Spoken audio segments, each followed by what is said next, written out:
evening. Thank you to everyone who's with us tonight. In compliance with Chapter 551, Open Meetings of the Texas Government Code, I call to order a regular voting meeting of the Austin Independent School District for Thursday, May 21st, 2026 at 6:04 p.m. A quorum of the board is physically present at Austin ISD Central Office to conduct this meeting. This meeting is being broadcast on cable channel 22 through Spectrum as down broadband and on channel 99 through AT&T Uverse.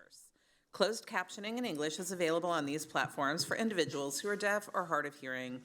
Welcome and thank you for joining us. We will start with public testimony for items on our consent agenda. Members of the public wishing to participate in the public testimony portion of our meeting called a dedicated Austin ISD phone line in advance of the meeting to sign up to speak in person or to audio record their remarks. This is an opportunity for the board to take part in listening to our community. While we wish we could respond to each topic raised, the Texas Open Meetings Act does not authorize a board to engage in deliberation or take action on comments or complaints from members of the public if the subject is not on the meeting agenda. For comments related to posted agenda items, we will engage in any deliberations or ask follow-up questions during the presentation of that item on the agenda. Tonight, we have 24 people who signed up to speak in person, and we have 61 people who left a recorded message. We will begin with our in-person testimony. To provide as many opportunities for input as possible within the limited time period we have at this meeting, each speaker will be allotted 1 minute. No substitutions or yielding of time to others is permitted. Callers who signed up to speak in person will be invited to come to the microphone when your name is called. As you come to the microphone, please press the button to turn it on. When the buzzer sounds, please make a final thought in 1 sentence. Whether you come to give a complaint or praise, please reference any staff member by position or by abbreviated last name. We ask that all audience members, whether speaking or not, please show respect for others at all times. And before we call our in-person speakers, our interpreter, Victor Rodriguez, is going to offer an interpretation of what I just shared. Ahora pasamos al testimonio público sobre los asuntos de la agenda consensuada. Los miembros del público que deseaban participar en la parte del testimonio público de nuestra Junta llamaron a una línea telefónica del AISD dedicada para esto antes de la Junta para inscribirse para hablar en persona o para grabar sus comentarios en audio. Esta noche tenemos a 24 personas que se inscribieron para hablar en persona y a 61 que dejaron un mensaje grabado. Ahora pasaremos al testimonio en persona para dar tantas oportunidades de opinar como sea posible dentro de un periodo de tiempo limitado en esta Junta. Se le dará 1 minuto a cada participante. No se permiten sustituciones ni cederles tiempo a otras personas. Las personas que llamaron para inscribirse para hablar en persona pueden venir al micrófono cuando escuchen su nombre. Cuando vengan al micrófono, enciende el micrófono. Hay un dispositivo en el que se encenderá una luz a medida que pase 1 minuto asignado. Cuando suene el timbre, concluyan su idea con una oración final. Nuevamente les pedimos que, ya sea que vengan a dar una queja o un elogio, mencionen al miembro del personal por supuesto o apellido abreviado. Les pedimos a todos los miembros de la audiencia que, ya sea que estén hablando o no, por favor, muestren respeto a las personas que en todo momento. La Oficina de Traducción e Interpretación provee un intérprete, que soy su servidor, Víctor Rodríguez, para ayudarles a dirigirse a los miembros de la mesa directiva o para entender los comentarios que hagan los miembros de la mesa directiva durante el testimonio público. Si se requiere interpretación, se le dará doble tiempo al participante. Gracias. Thank you.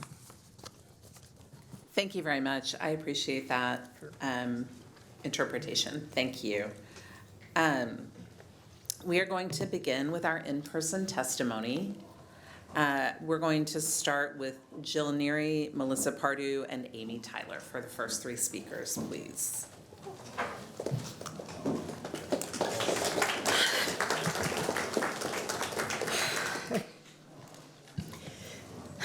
Good evening.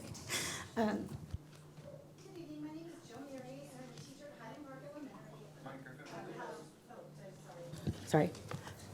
Hi, my name is Jill Neary. I'm a teacher at Highland Park Elementary. I have a former and current student at Grisky Middle School and the proudest wife to my husband, who is being proposed for termination tonight on agenda item 14.1. I'm humbled by the fact that this room is filled with supporters who will attest to my husband's character, impact, and professionalism that he's demonstrated every day for the past 14 years in AISD. For context, over the past 16 months, the principal at GMS has made it her vendetta to harass and create a toxic work environment and force my husband out of GMS. A few examples include moving his office to a PE storage closet with no cause and putting him on a professional improvement plan in areas he's always scored mastery. We currently have a level 3 grievance filed against OPS, investigation regarding workplace harassment, and a DIA investigation of retaliation against the principal of GMS. We were told by AISD counsel, J.O., that if we did not drop our complaints against the district, they would move to terminate my husband immediately, which is extremely threatening and intimidating. The information this district is going to present to you in closed session as cause to terminate my husband is completely false, and we can prove his innocence. Protocols were broken and policies were violated, and for these reasons, I ask that you please do not vote to terminate tonight without considering the entire picture of what has been happening to my husband since the principal joined GMS. Thank you for your consideration.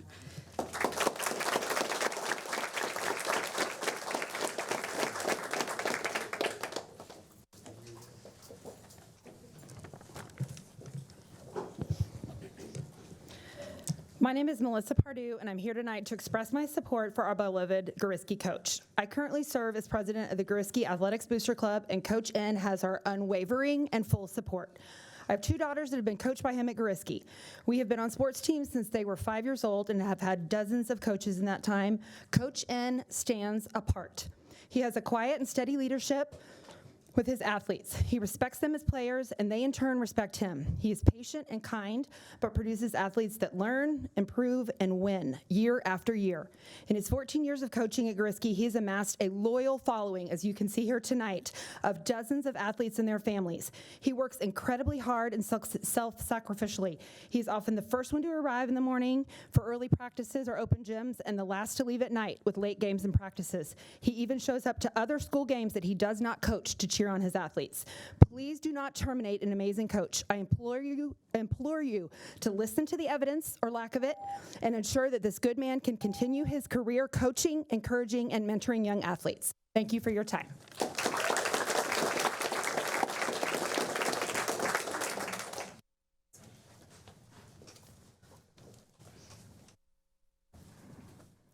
My name is Amy Tyler, and I'm an AISD parent. In our family's 10 years in AISD, we've had many wonderful teachers, but Coach N stands out as the one who's had the greatest positive impact. Our son played on his basketball team the past 2 years, and Coach N consistently exceeded typical coaching duties, holding extra practices on his vacation days, never missing a single game or practice, and creating opportunities for his team beyond regular district play, such as weekend invitational tournaments in neighboring districts. Ian coaches with calmness, focus, and integrity, and he instills those same values in his students. Throughout the season, we often saw opposing players and coaches behave disrespectfully, but Coach N always set the tone for his team to stay composed and represent their school with maturity and poise.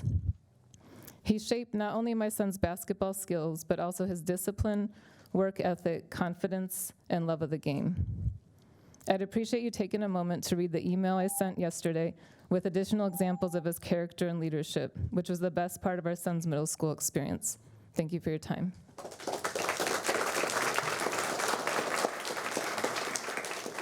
Thank you. Our next speakers will be Candace Escobedo, Rhea Berglund, Crystal Chilcote, and Monica Howarth. Hello, board. I want to begin by saying thank you for protecting our students. We understand that you guys had to do what you had to do in the present situation at that time. My name is Candace Escobedo. I'm a nurse practitioner and legal medical examiner. I've reviewed the evidence that was presented, and there is a high probability of a false positive reading due to the process and procedures that took place in the testing. In February of 2026, I noticed that AISD had an RFP out for a bid for drug and alcohol testing, and that was closed or canceled. Again, it was opened in April and then closed May 5th. As a former SHAC committee member, I know that it's important to have credentialed vendors without conflict of interest, and that's important because they need to be vetted, especially when it comes to the medical arena. I have a medical opinion here for you guys with some research. It is in my medical opinion that Coach N is falsely accused and the evidence does not stand.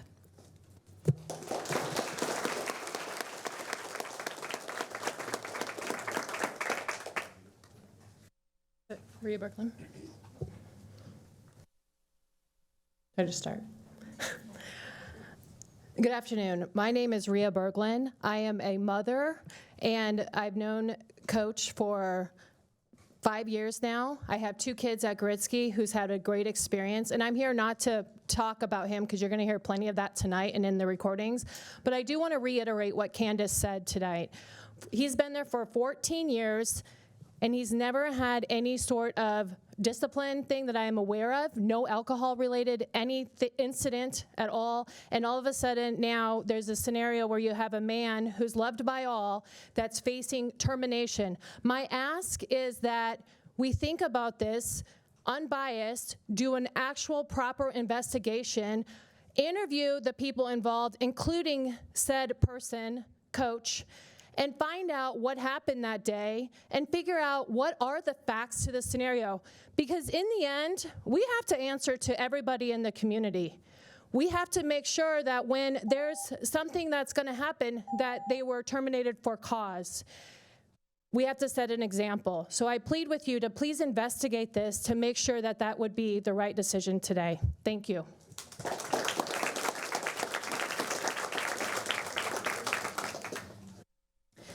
Good evening, Superintendent and Board of Trustees. My name is Crystal Chilcote, and I'm a Program Director with Communities in Schools.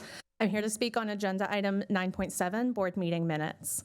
In my role as a Program Director, I have the honor of supporting our CIS staff at 9 Austin ISD campuses. Each day, I get to see our CIS staff give their all to supporting students and families, but that is not all they do. Our team becomes a part of the campus community, serving and supporting alongside teachers, admin, counselors, and AISD staff. They believe in the power of relationships and how much students and families can achieve with a community of support around them.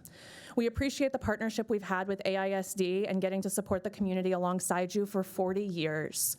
Many of our staff have committed their professional lives not only to CIS, but to the students and families of Austin ISD and being a part of the Austin ISD community. That impact has resulted in generational support where former CIS students are now parents of current CIS students.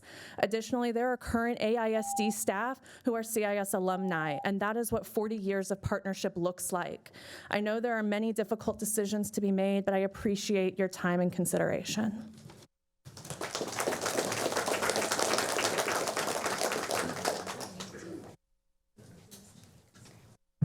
Okay, hi, good evening. My name is Monica Howarth, and my son has been coached by Coach N at Gritzky Middle School for 3 years. Prior to my son playing tackle football, I did my research to determine how much I could trust this group of coaches with my son's safety and well-being. The overwhelming feedback by people I have known for years and decades was that he would be safe with Coach N as a model for not only physical education, but also character building. I have seen this confirmed countless times over the past 3 years, and my son has consistently referenced Coach N as the best coach and role model he's ever had. I don't take it personally. This is from a child who has seen his coach daily from early morning practices through class and into evening game hours. I trust the students who trust Coach N. In addition to my parent experience, I'm a 5th grade teacher at Menchaca Elementary. I am fully aware and have experience with confidential investigations and circumstances surrounding AISD employees and their rights on paid leave. Given that information regarding Coach N's leave leaked from GMS to a Facebook group that basically serves as the TMZ of AISD regarding his paid leave was not only information false and misleading, shows that we have greater concerns within GMS than a coach whose record is unblemished and whose career of work is worthy of praise, not scrutiny. Thank you for your time.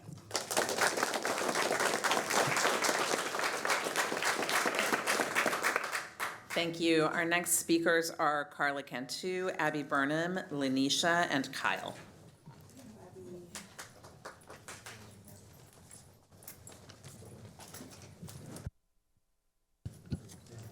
Good evening. My name is Carla Cantu, and I am a grandmother of a Gritzky athlete and student. I've raised 2 daughters and 10 grandchildren within AISD. In addition, I worked with AISD for 10 years when I worked as a director of agency relations and programs for the Central Texas Food Bank, building children's feeding programs like Kids Cafe and the Backpack Program. My years of working with AISD and building programs showed me one thing. For a successful program, you had to have the right people in place, because no matter how much that program was needed for the children, I knew that if the school leadership and staff weren't committed and motivated, the program would not be successful. I usually knew within 10 minutes of walking into school if I could implement a successful program. For a successful program, you had to have motivation, caring, and committed staff. That's what the athletic program has with Coach N. This man has shown leadership, commitment, caring, and passion for our students and athletes. He is highly regarded by parents and highly loved by students. I ask you to look at the support in this room and that have been sent to you for this man and make the right decision to keep this man in place. Thank you.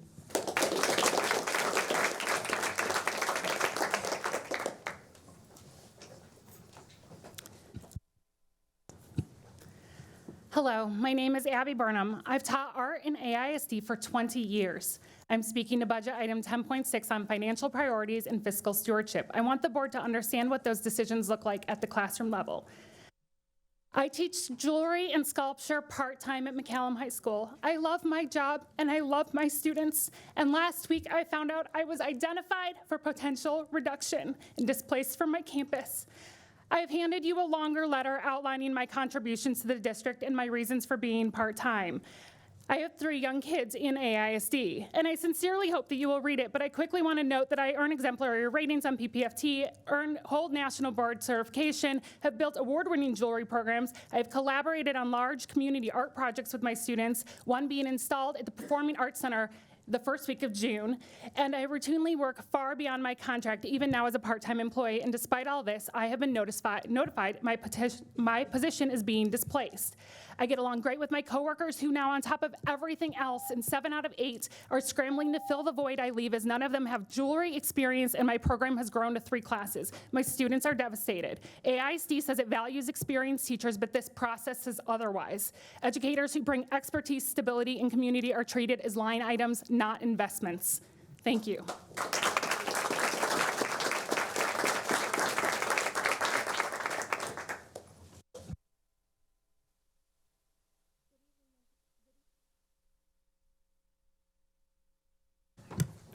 Good evening, members of the board. My name is Lanisha, and I'm a parent of a student who has directly benefited from the CIS program at Austin ISD. I'm here because cutting this program would deeply impact students like my child. CIS is more than just a program to us. It has given my child access to therapy, emotional support, and a safe space to grow. Through therapy, my child has learned how to communicate better, express emotions in a healthy way, and work through challenges instead of holding everything inside. As a parent, I've seen real changes at home and in school. My child is more confident, more open, and better able to focus and succeed. There are life-changing tools that many families cannot afford outside of school. Not every child will openly ask for help, but programs like CIS make sure support is still there when they need it most. Removing this program takes away an important resource from students who are already trying their best to navigate life, school, and emotional challenges. I respectfully ask that you reconsider these cuts and continue investing in the mental and emotional well-being of our children. Thank you for your time.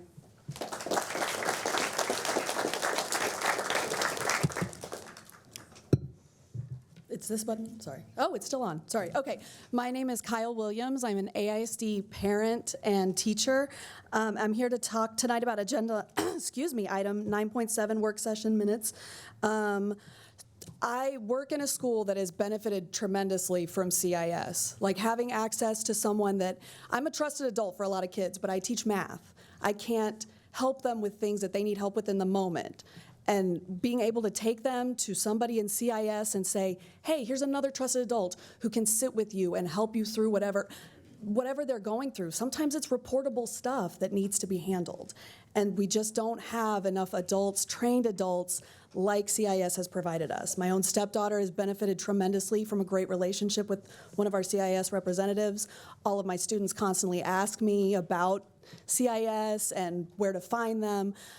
Please, please, I know we're running out of money. I know it's a crunch, but we have to keep supporting our students, if academically as much as possible, but their mental health really has to be met. Thank you so much.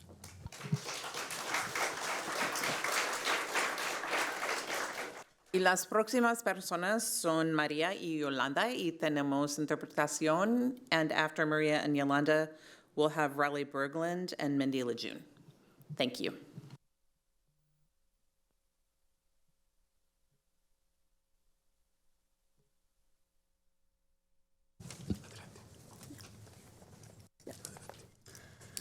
Mi nombre es María, yo soy la madre del estudiante de la Escuela Sánchez y Martín.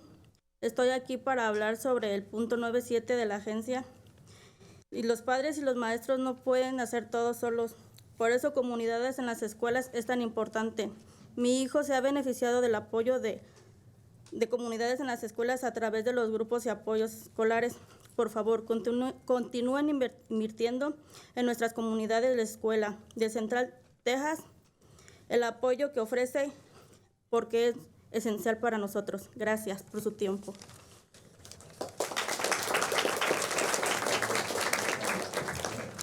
My name is Maria.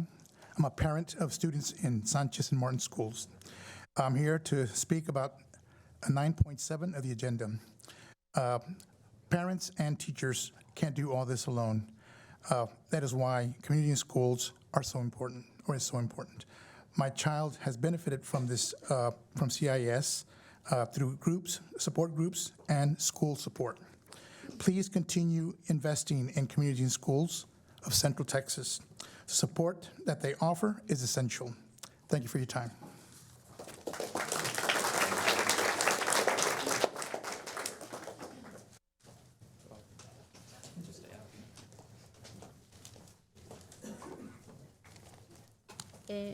Buenas noches, creo que soy chiquita, lo siento. Buenas noches, presidenta de la mesa directiva y miembro del consejo. Mi nombre es Yolanda Tisol, yo soy la madre de estudiante de la escuela Sánchez Elementary y estoy aquí esta noche para hablar sobre el punto 9.7 de la agenda Works Session Minute. Como madre he visto cómo mi hijo se ha beneficiado del apoyo de este programa. Comunidades como familias, a veces en cierta forma no tenemos toda la información para encaminar a nuestros hijos.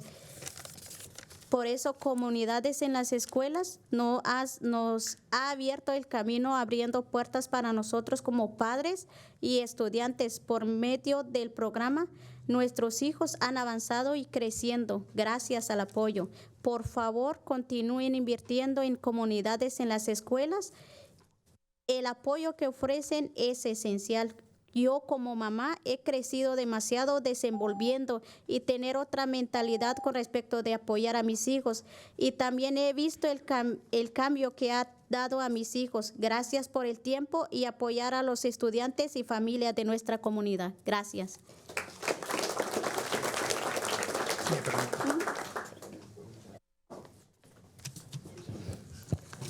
I'm somewhat short. I do have to interpret that. I'm sorry.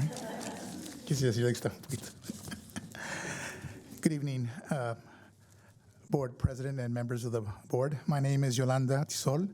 I'm the parent of a student in Sanchez Elementary, and I'm here tonight to speak about 9.7 on the agenda.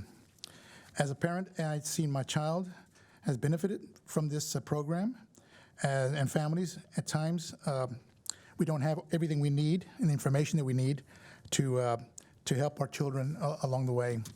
That is why community and schools has opened our doors to us as parents and our students through programs such as the one they have, and so we thank them to continue their support. Please continue investing in communities and schools of Central Texas. The support they offer is really essential. As a mother, as a parent, I have grown, developed, and have another mentality with regards to supporting my children, and I have seen the change that my children have gone through. Thank you for your time and supporting students and families of our community.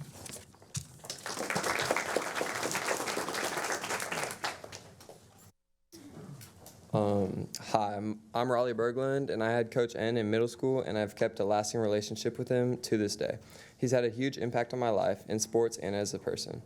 He always pushed me to work hard and believe in myself, even when things aren't easy. One thing that really made Coach N special is how he would always connect with everyone and made everyone enjoy the sport. He taught me discipline and teamwork by leading by example. Because of Coach N, I've become more confident and more motivated in both sports and just in life. I would never choose another coach to have in my corner, and I'm very thankful for the influence he had on my life. That's all I got.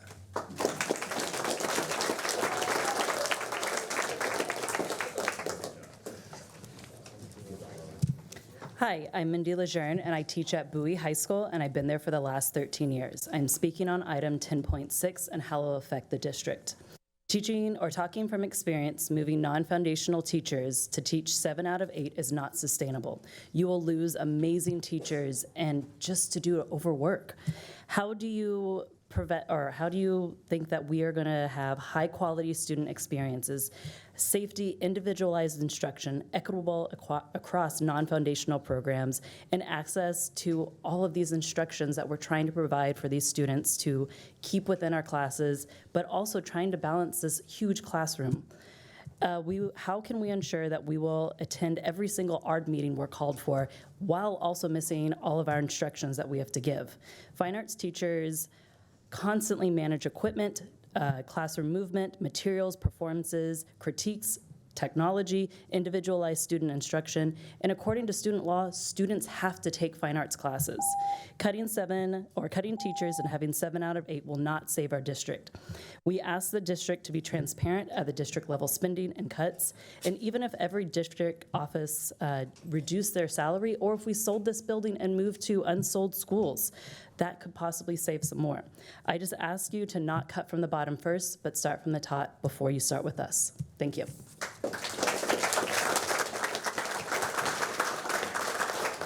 Thank you. Our next speakers are Claire Reuter, Alana Burrow, Ken Zarafis, and Bella Bergland.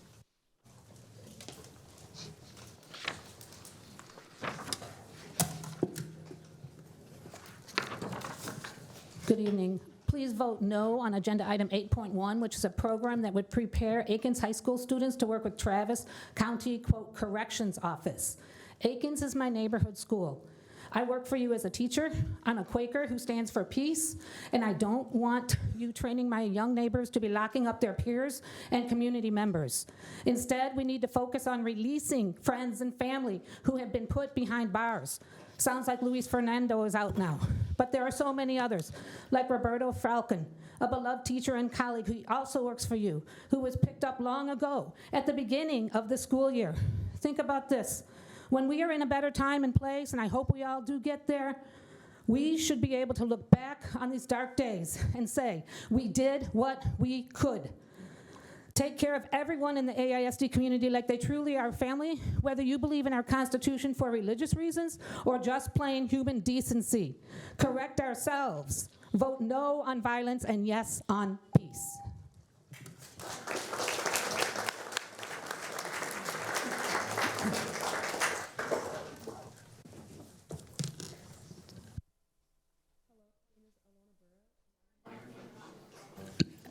Hello, my name is Alana Burrow, and I'm an 8th grader at Gritsky Middle School. I wanted to take a moment to express how much Coach N has positively impacted my life. After my basketball season in 7th grade, I struggled a lot with self-confidence and lost some of my love for the sport. Coach N was the reason I decided to give basketball another chance. Through his encouragement, patience, and coaching, I began to rebuild my confidence and rediscover my love for the game. For the first time in a long time, I genuinely looked forward to practices and games. Coach N created an environment where I felt supported, and I knew that making mistakes was part of a learning rather than something to be afraid of. Because of him, I am able to enjoy being part of a team again. My experiences here before had been very difficult and often made me dread going to practice. I frequently felt discouraged and unsure of myself. Coach N completely changed that experience for me, and I will forever be grateful for everything he has done, not only for me, but for the athletics program as a whole. Thank you.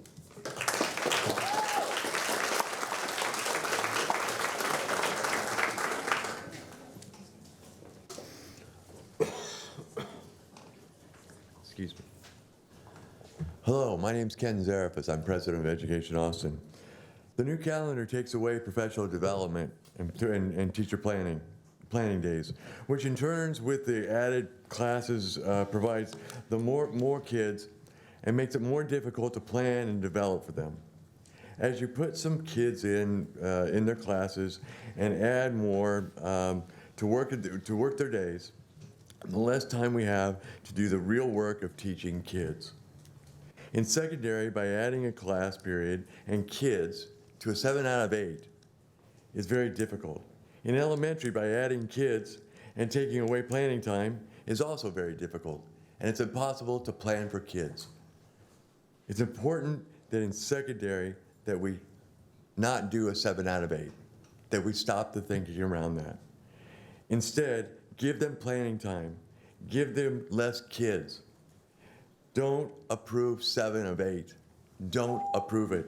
And do not take extra kids into classes, period. Thank you.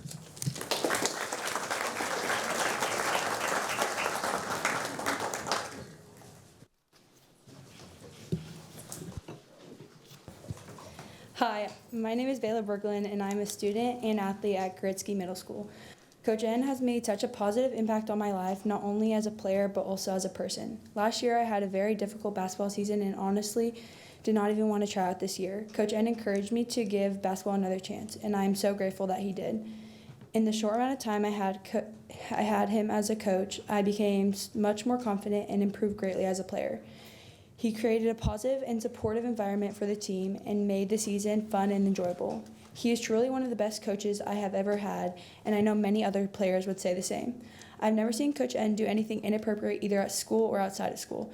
I also saw him that morning around 8:45, and he was acting completely normal. I hope you will take the time to fully investigate the situation before making any decisions.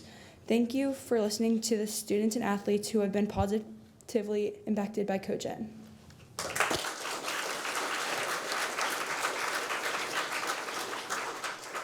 Thank you. We have 5 more in-person speakers: Weston Owen, Patricia Chaparro, Mila Escobedo, Aaron Bourgeois, and Nolan Mast.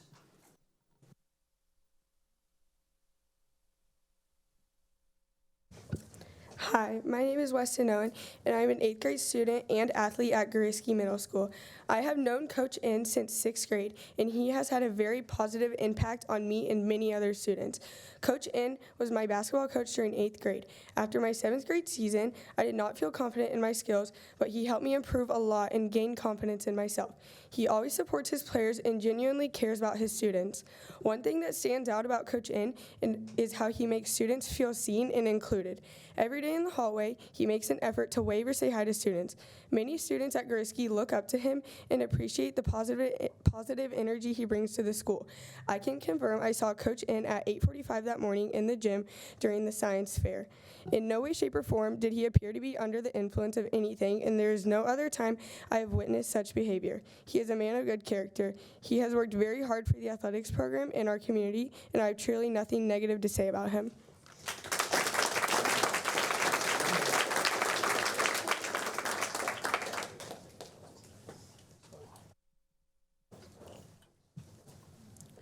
Good evening, Board President and Trustees. My name is Patricia Chaparro, and I'm a parent at Burnett Middle School.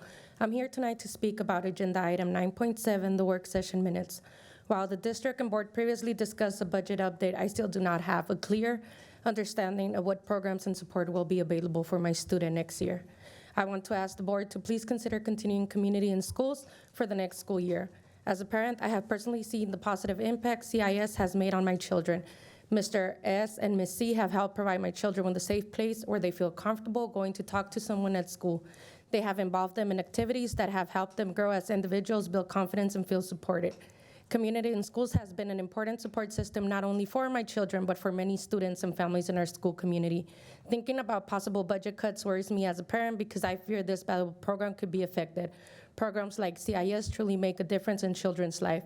Please continue investing in community and schools of Central Texas and the support they provide to students and family every day. I also want to respectfully say that last year, Mr. Seura, you held that meeting at Burnett and promised many things to parents and families. Unfortunately, this school year has been very difficult, and many of us have felt disappointed. I truly hope that these budget cuts do not affect programs like community in schools that students and family depend on. Thank you for your time and for supporting students and families in our communities.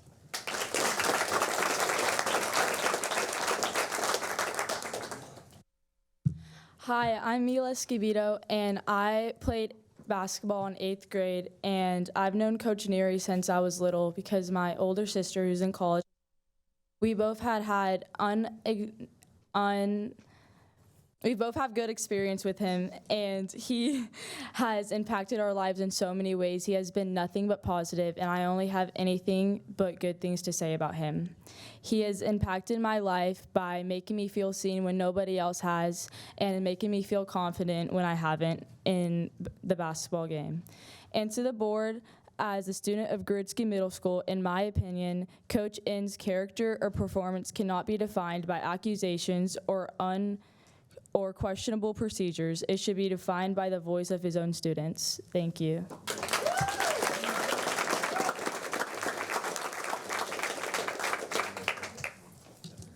Hi, my name is Aaron Bourgeois. I teach choir at Bowie High School. I'm speaking on item 10.6, specifically staffing, planning time, and the proposed 7 of 8 schedule. I understand the deficit is real, and it's hard that there's hard decisions to be made. But for savings that account for a small fraction of the deficit, this proposal risks permanent damage that may be irreversible. This is not theoretical anymore. I am hearing from fine arts colleagues who built the program Students Trust, and they are being told that they will not return next year. When trusted fine arts educators disappear, students lose more than a class. They're gonna lose one more reason to stay connected to Austin ISD. 7 of 8 is how program erosion happens. Feeder programs are gonna be cut back, teachers are gonna be pushed outside their concentration areas, and programs are gonna be hollowed out. That is not a saving strategy. It is a short-sighted and severe retention risk, and it will build into this next crisis. Reject 7 out of 8, preserve full planning time, and do not solve a budget crisis by creating a program crisis. Thank you.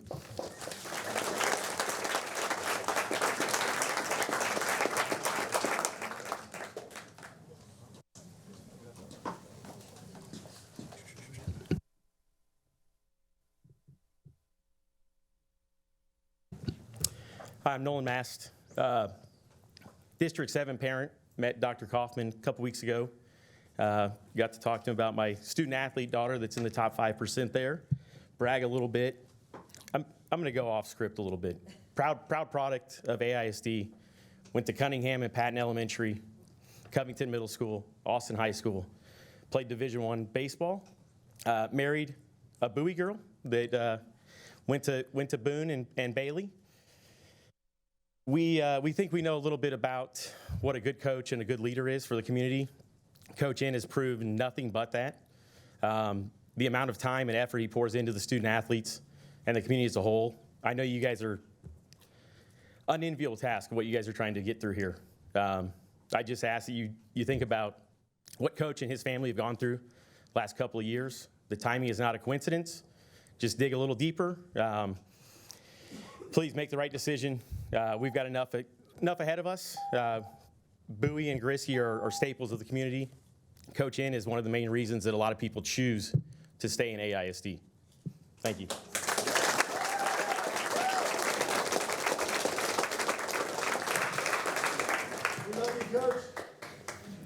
Thank you to all of our in-person speakers, and special thanks to students who have come to advocate. So we will now play our recorded messages for public testimony, so please listen carefully. Hi, my name is Zeb White, and I'm a speech-language pathologist at DOS. I'm calling regarding item 10.6. I want to share one concrete example of how the proposed cuts to bilingual and special education stipends affects campuses. A bilingual speech-language pathology assistant on my campus, someone who works directly with students every day, providing essential speech therapy services, would lose $5,500 to her annual compensation between the proposed special ed and bilingual stipend cuts. AISD only recently regained special education compliance after years of TEA oversight, and that progress depends on retaining experienced frontline staff like my colleague. I understand that the district is facing difficult financial decisions, but I worry that these cuts create long-term risks for student services and staffing stability. Please protect the special education and bilingual stipends. Thank you. Hi, my name is Iyari Tolmos. I'm a bilingual speech-language pathologist, and I work with a bilingual SLPA to provide Spanish services across 4 elementary campuses. I'm calling concerning item 10.6 to urge the board to protect the full bilingual and SPED stipends for frontline staff across the district. AISD only recently regained compliance after years of TEA oversight, thanks to the hard work of our experienced SPED teams supporting students every day. The current budget proposal cuts the income of providers like school psychologists, OTs, SLPAs, and bilingual speech-language pathologists who deliver legally required services and evaluations directly to students on campuses every day. Reducing these stipends will result in increased turnover, delays in evaluations and services, and greater reliance on expensive outside contract and translation service supports. If AISD is serious about long-term fiscal responsibility and maintaining compliance, retention and stability must be part of the strategy. Please protect the full bilingual and SPED stipends. Thank you. Hi, my name is Nick Lebo. I'm National CTE Teacher of the Year, and I was calling on item 10.6, the March financial report. I believe that my experience gives me a unique view of what we can do in order to help here. And I think Austin ISD still has some stones unturned in order to find cost efficiencies and to be able to generate more revenue. Most AISD students take a fourth-year science, which sometimes are rigorous AP and dual credit classes, but can also be aquatic science or astronomy. These aquatic science and astronomy classes are not CCMR aligned, where students are going into these career paths or into these college majors. If we simply switch these classes to CTE science, such as medical microbiology, forensic science, or anatomy and physiology, then each one of those students would generate 1.47 for student allotment out of state funding, which can increase school budgets by $100,000 or more and millions if applied to the entire district. We could double this with financial math in the math fourth year. This would be a mandate that teachers would accept instead of a loss of a planning period, and these cuts stay away from our students, classes, and student experience. Thank you. My name is Miranda, and I'm a parent at Bertha Sadler Means Middle School. I'd like to comment on agenda item 9.7, work session minutes. The district and board previously discussed a budget update, but I still do not have clear understanding of programs for my kid next year. And so I want to ask the board to consider communities and schools of Central Texas for next school year. I just think parents and teachers can't do everything by themselves, and CIS really matters in our schools. As a parent, I have seen my own kid benefit from CIS through their school-wide support, and I've also seen my oldest make really fast progress towards graduation directly because of our CIS program manager. We couldn't have done it without her. I really hope the district continues investing in CIS partnership, and I hope they continue to offer that type of support for families, for my kids and for others. Thank you for your time and for supporting kids and families in our community. Hi, my name is Carolina Cobos Polo, and I am an SLPA at Overton, Jordan, Pecan, and Wayne Elementary School, and I'm calling concerning the item 10.6 to urge the board to protect the full special education and bilingual stipends for frontline staff across the district. Austin ISD only recently regained compliance after years of TEA oversight, and that progress depends on a stable, experienced special education team supporting students every day. The current budget proposal cuts the pay of providers like school psychologists, OTs, SLPAs, and bilingual speech therapists who deliver evaluations and legally required services directly to the students on campuses every day. Reducing these stipends risks an increased turnover in delays in evaluations and services and greater reliance on expensive outside contract support. If Austin ISD is serious about long-term fiscal responsibility and maintaining compliance, retention, and stability, must be a part of the strategy. Please protect the full special education and bilingual stipends. Thank you. Hello, this is Evan Draghi. I'm a former athlete under Coach N. I'm speaking on the topic of 14.1 regarding the Gariski athletic director. I wanted to initially say how amazing of a leader and role model this coach was. He always pushed athletes to their best, equally, regardless of their race or athletic ability. This coach had inspired many middle schoolers to follow their dreams of sports through high school, prompting us for the possibilities of the future. Coach N was a kind-hearted, hard-working, and loving man. He would always be the first in the weight room in the mornings and last on the fields in the afternoon. Coach N had never been under the influence during my 3 years at Gariski. This accusation can lead to a strong mentor being lost to hundreds of kids in the future. I suggest a full investigation taking place to prove Coach N's innocence. Thank you.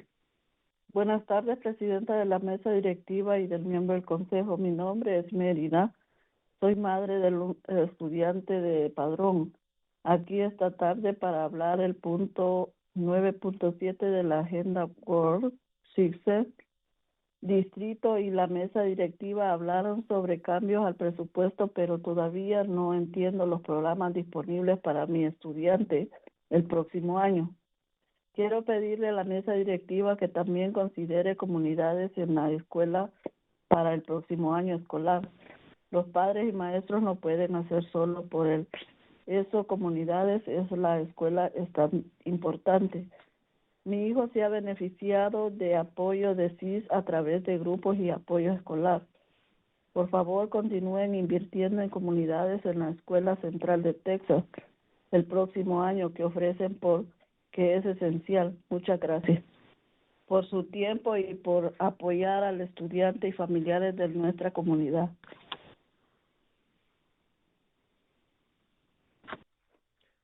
This is an interpretation into English of Merida's message. Good afternoon, board president and board members. My name is Merida. I am the parent of a student at Padron, and I am here this afternoon to discuss agenda item 9.7. The district and the board discussed changes to the budget, but I still do not understand the programs available for my student for next year. I would like to ask the board to also consider communities and schools for the upcoming school year. Parents and teachers cannot do the work alone for our students. That is why communities and schools is important. My son has benefited from CIS support through groups and academic support. Please continue to invest in communities and schools of Central Texas next year. It is essential. Thank you very much for your time and for supporting the students and families of our community. Hello, my name is Andy Gaspard, and I am a parent in AISD. I'm calling in support of the PE teacher at GMS with the initials EN. Our family has known him for 5 years now. My son, now a sophomore at Bowie, had him as a coach throughout his years at GMS. My daughter is currently an 8th grader at GMS, where he has been a constant and supportive presence. In every one of those 5 years, he has shown the utmost integrity and impeccable character. He has gone above and beyond for the athletics department and his students, and he is a major reason the program has thrived. 2 years after leaving GMS, my son still says what an amazing coach he was. I respectfully ask the board to look at the full picture and listen to the families and students who actually know him. Thank you. My name is Natalie, and I'm a graduate from Aikens High School, and I'd like to comment on agenda item 9.7, work session minutes. The district and board previously discussed a budget update, but I still do not have a clear understanding of programs for the students next year. I want to ask the board to consider communities and schools for the next school year. Parents and teachers cannot do it alone, and this is why communities and schools matter so much. As a former student who was a part of CIS from kinder through senior year, I have benefited from CIS program in many ways, one of which I had one-on-one mentor support, where I always had a safe space to speak my mind. And with these many positive experiences, I was inspired to give back to my community, and I am currently pursuing a degree in social work. Please continue investing in communities and schools of Central Texas. The support they offer is extremely valuable for students. Thank you for your time and for supporting students and families in our community. I'm calling on behalf of the athletic director on item 14.1 at Grisky Middle School. I'm a parent of 2 children at Bowie High School. I've had 2 children through Grisky, a talented multi-sport male athlete, and a daughter who was new to sports completely. She had more support from Coach N than her own volleyball and track coaches, and he was a huge mentor all 3 of her years. Every email or call I've had with him has been respectful and prompt. When we were around him at track, football, basketball, volleyball, summer conditioning, I never questioned his mental state. When I told my children the accusation, they said it was 100% impossible. I also saw him almost weekly at Tiger Mart for 5 years. I saw him on those days and spoke to him almost weekly. I never questioned his state. I find it astonishing that the longtime reputable and loyal athletic director would be terminated based on false accusations. I have one more child riding in Grisky next year, and I'm seriously considering a transfer to another district over mismanagement of this incredible staff. One thing that speaks volumes to me regarding his character is that every time we return to Grisky, my children seek out Coach N specifically. He continually asks how they're doing at Bowie, is incredibly supportive. Please consider a complete and honest review of his career. This would be a huge loss to our community. I believe these accusations are false. Hola, mi nombre es María Delgado. Soy padre de una estudiante de Lively Middle School de séptimo grado. Estoy aquí esta tarde para hablar sobre el punto 9.7 de la agenda, Workstation Minus. El distrito y la mesa directiva ya han hablado sobre los cambios y presupuestos, pero todavía no entiendo los programas disponibles para mi estudiante el próximo año. Mi hijo se ha beneficiado del apoyo de ISD por, no sé, desde que él está en elementary. Estoy preocupada y me gustaría saber qué apoyos ofrecen, porque es excepcional. Nos beneficiamos mucho de eso. Gracias por su tiempo y por apoyar a nuestros estudiantes y familias.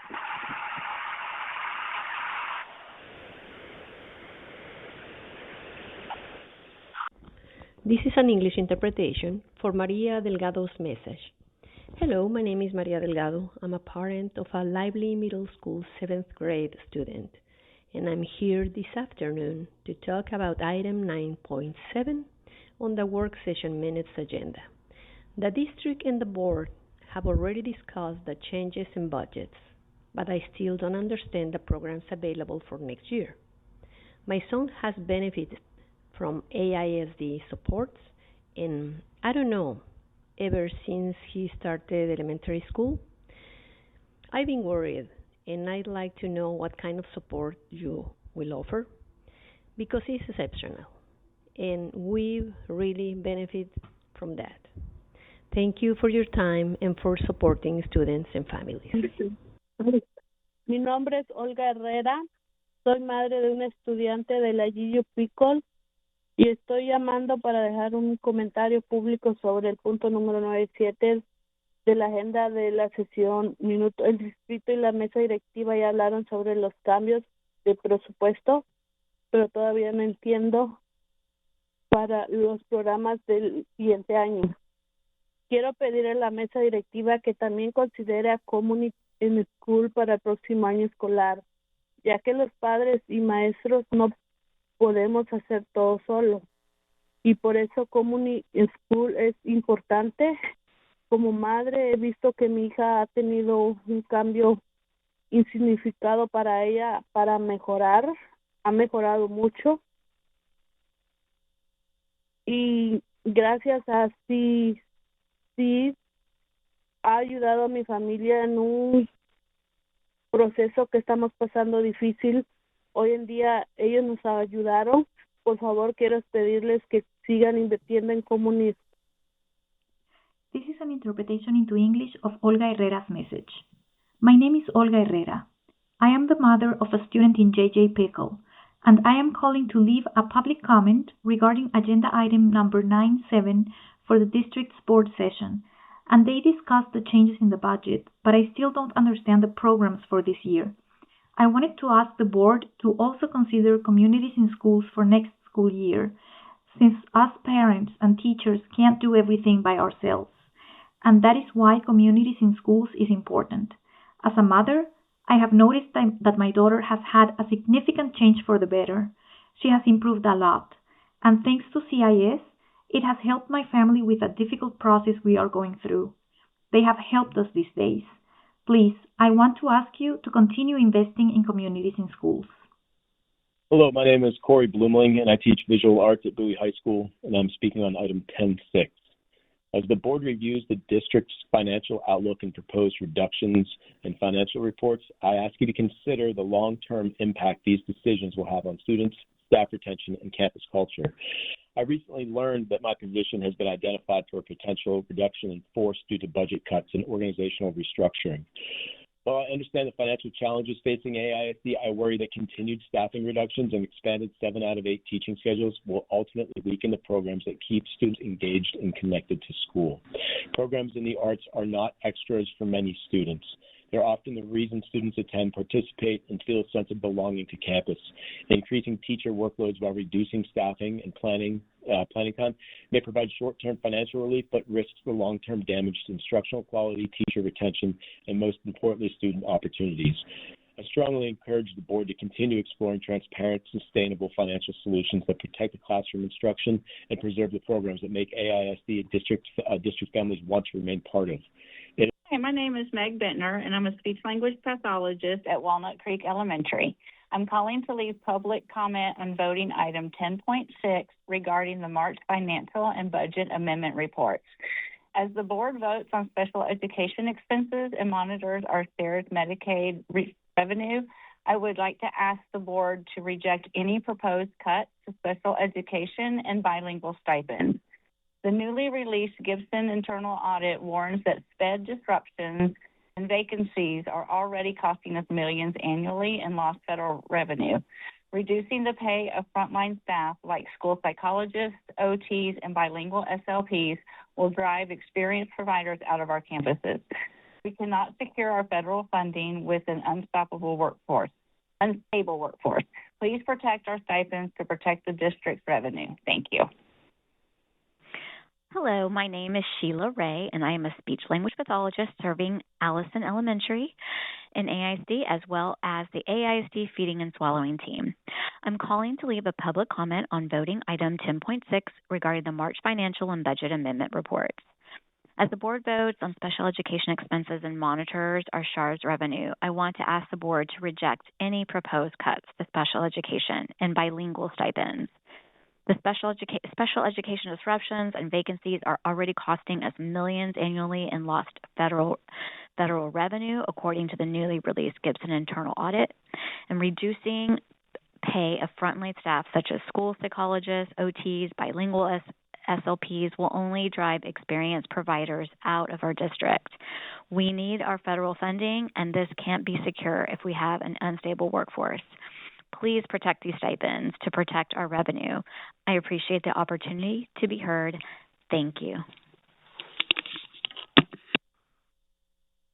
My name is Garrett Marino, and I'm speaking in support of initials EN, the Grisky Middle School coach and coordinator. I had the privilege of coaching alongside him for 7 years while I was also at Grisky, and he is without a doubt one of the best people I know professionally and personally. During our time working together, he consistently handled himself with professionalism, even through the most difficult situations. And I firmly believe he would never do anything to jeopardize what matters most to him, his family, his athletes, and the tremendous responsibility he's been entrusted with as an educator. He has always held both himself and the programs he's helped build to the highest standards because he genuinely cares about doing what's best for students and understands the lasting impact a coach can have. In my 20 years in education, individuals with his level of dedication and integrity are rare. If the district decides to end his employment, I believe it would be a significant loss for the students and the school community he has served so well. I'd like to comment about the agenda item 9.7, work session minutes. My name is Brody Wallace, and communities and schools have helped me a lot for ACC and stuff. And I am a senior in high school, and it's helped me get ready to start my life to continue and try to do a career at ACC.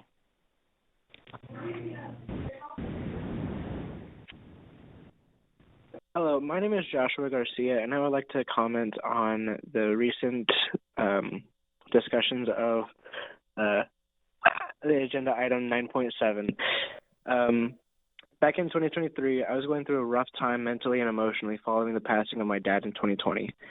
CIS was there to help guide me through my grieving process and give me some closure. If CIS is affected by this budget cut and loses staff, then the students who have similar stories or experiences won't be able to reach the same ending as I have. Thank you so much. My name is Joel Pardue, and I'm calling for agenda item 14.1. I've known Coach N for over 4 years, and I fully support him.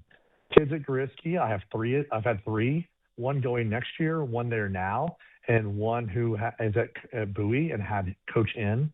And two of them that had him, I'm looking forward, and I hope for my third, who's going to be a sixth grader, to have him in a year or two. I've seen nothing but integrity, respect for student athletes, knowledge of the game, and passionate knowledge along to his players so they can grow. His coaching philosophy is the best that I have seen in any school, and that's 3 different schools that we're at. cares about each and every player. He wants to see nothing but positive development, which includes hard work, commitment, and love of whatever sports the kids are playing. He is approachable and kind and doesn't demean players like some coaches do. All player feedback is positive and constructive. I'm completely shocked that Coach N is even having to go through something like this with AISD, and I hope the district listens closely to all points of view and not just a few people at Gariski that might not like his style. Coach N is a model for what student athletes should have as coaches and mentors, and I hope Gariski is lucky enough for him to stay. Thank you. Hi, my name is Mary Moranto, and I'm a bilingual speech-language pathologist serving several campuses. Thanks for hearing comments. This is on item 10.6 regarding the budget amendment reports. And as you vote on special education expenses and SHAR's Medicaid revenue, I really just want to ask that you guys consider rejecting any cuts to special education and bilingual stipends. The district also often ends up paying more for expensive contractors to support evaluations and services when we were unable to fill all those positions with direct hires. And I feel that by reducing special education and bilingual stipends now, we likely set ourselves up to not retain some staff, and to set ourselves up entering the 2026-27 school year understaffed and then having to pay for contractors. So I think that if we invest in the staff that we have right now for special education providers and evaluators, that we can avoid some of that and retain the staff that we have. Thank you so much. I know this is difficult decisions, and I appreciate your consideration. Hello, my name is Mary Howe, and I am a speech-language pathologist at Dawson and Joslyn Elementary Schools. I'm calling to leave a public comment on voting item 10.6 regarding the March financial and budget amendment reports. As the board votes on special education expenses and monitors our SHAR's Medicaid revenue, I want to ask the board to reject any proposal cuts to special education and bilingual stipends. The newly released Gibson internal audit warns that sped disruptions and vacancies are already costing us millions annually in lost federal revenue. Reducing the pay of frontline staff like school psychologists, OTs, and bilingual SLPs will drive experienced providers out of our campuses.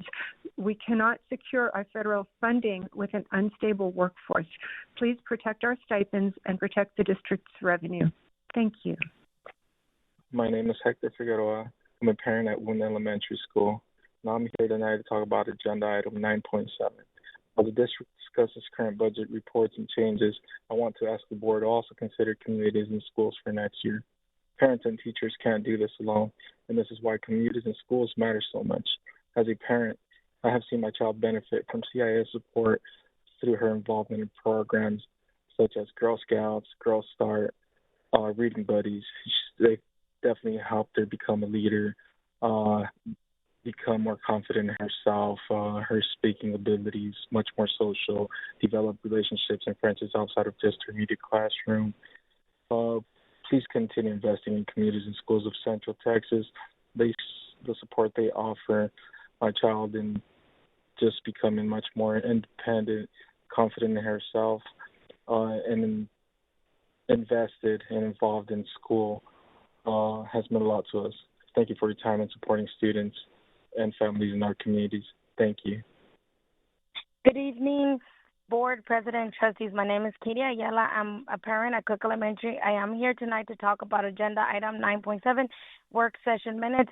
The district and board previously discussed a budget update, but I still do not have a clear understanding of programs for my student next year. I want to ask the board to continue communities in school for next school year. As a parent, I have seen my children benefit from CIS support because they enjoy coming to school now and are happier student overall. They get excited to see their CIS person and enjoy activities they do and things they learn with them.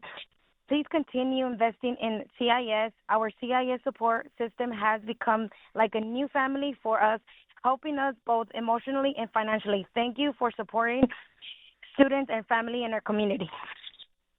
Hello, Board of Trustees. My name is Peter Kim. I'm a substitute teacher and a member of Education Austin, and I'm calling to just leave a remark regarding the changes being proposed to the academic calendar. If we anticipate the extra days of instruction to bring in more revenue for the district, then I would like to remind the board of the asks that so many members of the community have been making these past few months with regard to the budget crisis that we're all facing together. That is, to preserve our support staff, prevent cuts to stipends, and to cancel the plan to force secondary school teachers to move to a 7 of 8 teaching schedule.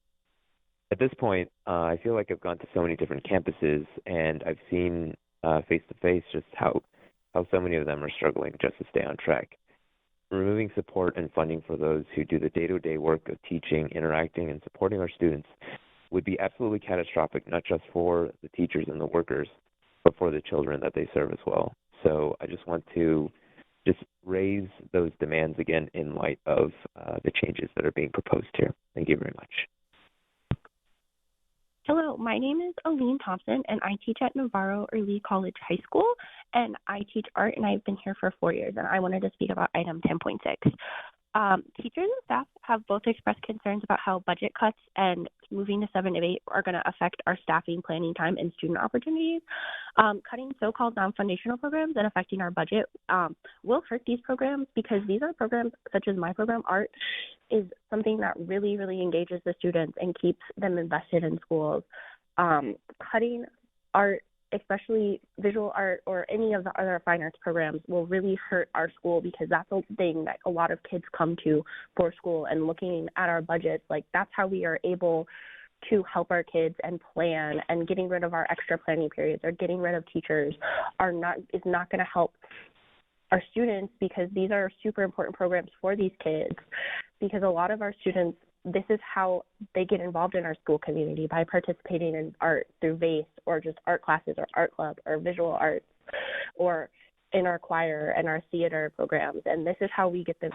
Good morning. My name is Lonnie. I am a teacher at Austin High School. I am speaking to line item 10 or 11 with regard to keeping our nurses on campuses. It's happened to me this year that in my class I had a kid who walked in pale as a ghost. I mean, he literally fell out of his chair. Literally fell. I had to say, hey, you, watch that kid doesn't fall out of his chair while I call the nurse. And I called the nurse, or I G-chatted her, and within a minute she responded, I'm on my way. The nurse at our campus came to my room. She was there within 5 minutes, and with expertise and professionalism handled the situation. She said, hey, sir, teacher, I need you to take your class out. This kid, we may need to call EMS. And we need nurses on campus. Thank you very much, and have a good day. Bye-bye. Good evening. My name is Sarah Daniels. I'm a parent volunteer leader and substitute teacher in Austin ISD. I'm calling regarding 10.6, the item of the budget. I'm asking the district to confirm the appropriateness and, frankly, the legality of the current board voting on a multi-year budget that extends beyond many trustees' terms, especially when nearly half of trustees are not seeking re-election. I urge the board to approve a one-year budget which pursues clear substantive action now rather than extending a process that many staff and families are already experiencing as traumatic. Beyond legal concerns, the proposed two-year plan is creating deep uncertainty and harm across the district. Educators and administrators are being asked to operate under years of instability, repeated changes, and unclear futures. That environment is damaging morale, trust, and retention. Austin ISD must not continue operating through prolonged uncertainty and last-minute decisions that leave campuses feeling disconnected from district leadership. Everyone in Austin ISD deserves better. Let the trustees that are elected in November determine the budget for 27-28. Let the current trustees make change now for next year. Thank you. Good morning. My name is Ashley, and I'm a parent in this district. I'd like to comment on agenda item 9.7, work session minutes. The district and board previously discussed a budget update, but I still do not have a clear understanding of programs available for my student next year. I want to ask the board to continue considering and investing in communities and schools, because this program has truly impacted my family. During COVID, when support was limited and many families were struggling, communities and schools stepped in and helped my family through one of the hardest times. That support mattered more than words can explain. Since then, CIS has continued to be a blessing. They have helped with college readiness, mentorship, emotional support, mental health resources, and encouragement toward success both inside and outside of school. They have also provided financial assistance when needed and connected families with resources that make a real difference. What stands out the most is that the staff genuinely cares. They care about our children's future, their well-being, and helping them believe in themselves. Sometimes one caring adult or supportive program can change one direction of a child's life. Please continue investing in communities and schools because families like mine know firsthand how important this program is. Thank you for your time, and I hope you have the most amazing day. Bye. Good morning. My name is Jennifer Drew. I'm speaking for item 14.1. Last night, I opened my mailbox and searched for EN. 94 emails came up. 2 years of basketball and track updates during some of the most important years of my son's life at GMS. Those emails were more than scheduled. Every Friday, he sent detailed plans for the coming week. Before every game would meet, he prepared the boys mentally and practically. During track season, he was awake sending weather updates as early as 5:30 in the morning. What stands out most is his consistency, discipline, and leadership by example. My son grew from a shy kid into a responsible young athlete with confidence and leadership skills. He didn't just build strong teams, he built character. He saw the good in every kid, believed in them, and inspired them to give the best. The impact he made will stay with these boys far beyond middle. Yes, this is Jason McGlashan.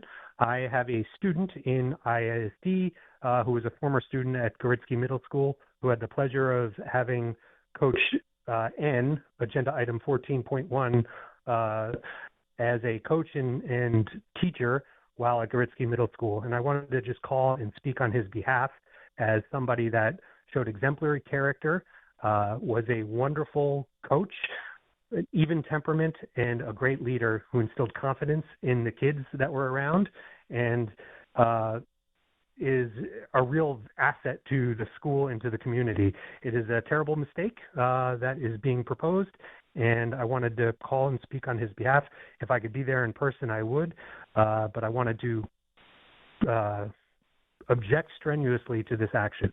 Again, this is Jason McGlashan, and thank you for your time. My name is Georgia Gaspard, and I am a student at Goritsky Middle School. I am calling in to strongly support the athletic director known as EN. In my 3 years of being at Goritsky, he has been the best coach to me and everyone in the athletic department. He has shown outstanding leadership, and he has always been a positive support in all the sports I play. He has always been professional, and without him in the athletic department would not be the same. Please consider the full picture of the situation and know that we all love our coach. Thank you. This is head kid. I'm currently there. I'm referencing 14.1 and a coach whose initials are EN. I think he has had a great impact on my children as a coach and a mentor. He cares not only about sports development, but also academics and mental and physical health. He also, even if he's not coaching, I've seen him come support at games such as like a 9 a.m. game on a Saturday just to cheer on and support the girls that he has in PE. And I've also seen high school kids that have had him come up and talk to him and chat with him just because I think he's been a great mentor and they really look up to him. I've had nothing but great things to say. Hello, my name is Justin Gaspard. I'm a parent of 2 students in AISD. I'm calling in strong support of the athletic director at Goritsky Middle School, known by the initials EN. Our oldest son, who is now a sophomore at Bowie High School, was coached by him in track, football, and basketball. My daughter is currently an 8th grader at Goritsky, where he's been a constant and positive influence in her life. Over these 5 years, he has consistently demonstrated exceptional integrity, professionalism, and character. He goes above and beyond for his students and for the athletics program, and his dedication is a major reason the program has been so successful. The impact he has made extends far beyond wins and losses. He has earned the respect and admiration of the students he coaches. Even now, my son and many of his friends still talk about what an outstanding coach and mentor he is and wish he had moved up to Bowie High School to coach there. I'm asking the board to consider the full picture and listen to the students and families who truly know him and have witnessed firsthand the positive difference he has made in their lives. Thank you for your time and consideration. Good Good evening. My name is Joanna Pena, and I've worked alongside EN for the past 3 years at GMS.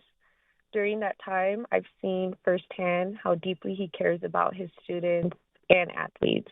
I've seen how he puts a great deal of effort into doing things the right way, following expectations, and giving his full commitment to the kids he coaches and teaches. What has stood out to me most is the consistency of that commitment, whether it's practices, preparation, or just mentoring the kids day to day.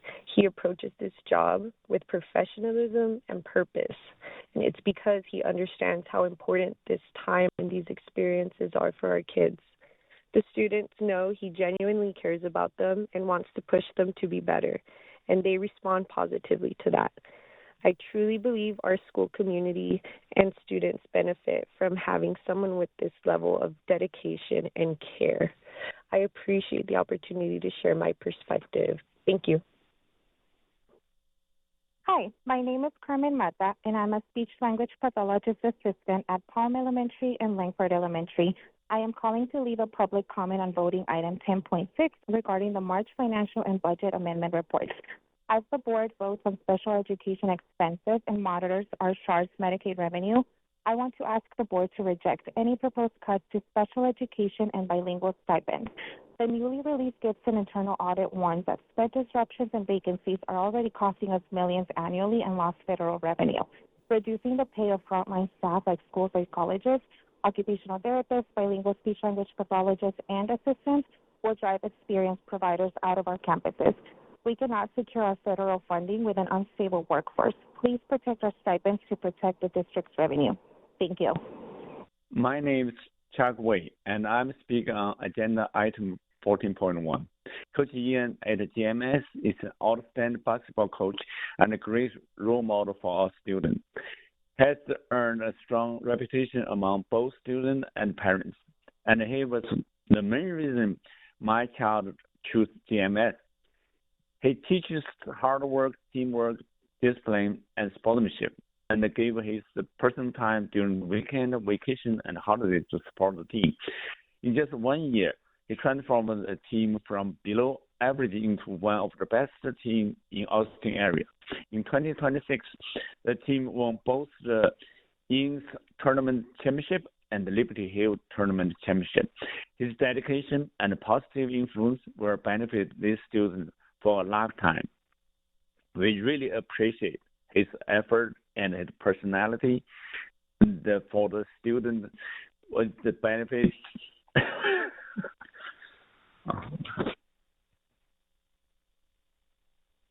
Hi, my name is Hannah Alvarez. My phone number is 512-689-9444.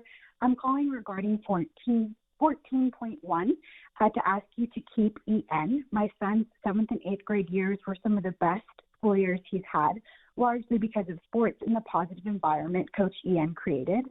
Coach EN went above and beyond, not just as a coach, but both as a mentor who helped my son grow. He gave students accountability, encouragement, and a reason to stay engaged at school. Great coaches make a lasting impact on students and families, and I respectfully ask you consider that before your upcoming vote. Thank you. Hello, my name is Abigail Bessa, and I teach at Navarro Early College High School. I've been there for 2 years, and I want to speak about item 10.6. Teachers and staff have expressed concerns about how cuts and 7 of 8 will affect staffing, planning time, and student opportunities. Cutting non-foundational programs and staff will hurt the programs and keep students engaged and families invested in our schools. At my campus, there have already been significant cuts to programs such as these, and this will have negative effects on all these programs because it will leave the other fine arts teachers that are left on the campus to fill in the gaps. I urge you to look at the budgeting to help save positions and programs are able to continue to thrive. I would also like to add that these cuts came as a shock to not only myself, but my fellow teachers, as we were told that staff cuts were no longer going to be happening at the last meeting. Thank you for your time, and I urge you to keep looking at these budgeting items. Thank you so much. Good evening. My name is Lily McClure, and I am an AISD parent. We know that AISD did not create this financial crisis. The legislature's failure to keep pace with inflation has put districts across our state in an impossible position, and we see the weight of that on everyone in this room. We are grateful for the work being done under extraordinarily difficult circumstances. But how we find our way through this matters. At last week's work session, the district presented its own community survey, 6,900 responses saying the same thing: protect classrooms and reduce central office first. Then the department slide showed reductions to travel, meals, software, and uniforms. The only confirmed personnel cuts that we saw in central office was 2 full-time employees, one in a role that was already vacant. Meanwhile, 242 classroom teachers are being eliminated. Every function that gets harder at headquarters can be rebuilt. A child's year in a classroom cannot be given back. Before this board votes, I am asking you to require the district to publish actual full-time employee reductions by department. If those numbers aren't available before the vote, delay it. If the classroom truly came last, we deserve to see that, and if it didn't, we deserve to know that too. Thank you. Hi, my name is Dominique Sharifi. I teach choir at Goritzky Middle School. This is my first year here, and I would like to speak on item 10.6. We are very concerned about how cuts and 7 of 8 schedules will affect staffing and planning time and student opportunities. For choir and fine arts, these are not just course flips. These are TEKS-based programs that are built through years of recruitment, relationships, and feeder programs and planning. And cutting that planning time will prevent us from providing higher quality instruction for all of our students. For example, I plan lots of events. I take students to contests. I put on 4 concerts a year. I take students on trips. And with less planning time, the output of us as staff members will decrease in quality, and because we have less time to plan for these things. And teacher cuts of 7 of 8 schedules will not save our district budget. And I ask the district to be transparent about spending cuts and review other district programs and expenses and work towards proactive solutions instead of a yearly reactive response. Please reject 7 of 8 schedules and preserve full planning time. Thank you. Hi, my name is Damian, and I'm calling about agenda item 10.6. I've been teaching in Austin for 20 years now, elementary school. And I will say that my comment has to deal with the budget deficit and how we're handling it and removing teachers. I know we can call it different things, but what it really comes down to are overcrowded classrooms and teachers with a bigger workload, and kids, the most important part, to students with an ever-decreasing limited one-on-one time with these teachers. It's just simple facts. The more you cram in the room, the less and the more divided the teacher's attentions and care and nourishment and educational skill can be developed with these kids. And we continue to chop them off first. Let's keep our teachers. Let's don't let them go. Thank you. My name is Aiden Zong, and I'm a student of Austin ISD. Coach E.N., I just want to say thank you for everything you've done for me, from the hard practices to the even harder games. I know the impact you had on my life was real. You believed in me when nothing was going in. You pushed me to work harder and taught me lessons that went way beyond basketball. You helped shape my confidence, teamwork, and mindset, and those are things I'll carry with me forever. I'll always be grateful for the time, energy, and dedication you invested in me and all the athletic players this year. Good afternoon, trustees. My name is Liz Neff, a parent at Hill Elementary. Austin ISD's $181 million deficit is real, but budget cuts must protect the classroom. Hill is losing 7 teachers. Seniority-based layoffs look clean on paper, but on the ground they dismantle communities. Because of arbitrary contract dates, we are losing a teacher of promise who connects with our hardest to reach kids. We are losing a veteran educator who paused her career to raise children, whose decade of experience is wiped clean by paperwork timing. These are the people our kids talk about at the dinner table, the teachers they want to see and hug when they walk the elementary halls before their high school graduation. Before these cuts are final, we ask the board to look hard at administrative overhead. Cut central bureaucracy to the bone before you touch our classrooms. Keep our tax dollars where they do the most good, with teachers who have earned the right to stay. Thank you for your time.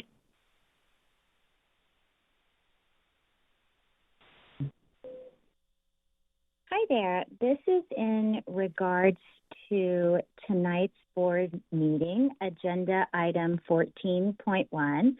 I am a colleague and a parent of a student athlete of Coach N.E. As a colleague, I just wanted to say that he has always been professional, supportive, beyond dedicated, and a pleasant teacher to be around. The kids in my classes that have had the pleasure of being coached by him always have the utmost respect and admiration for him.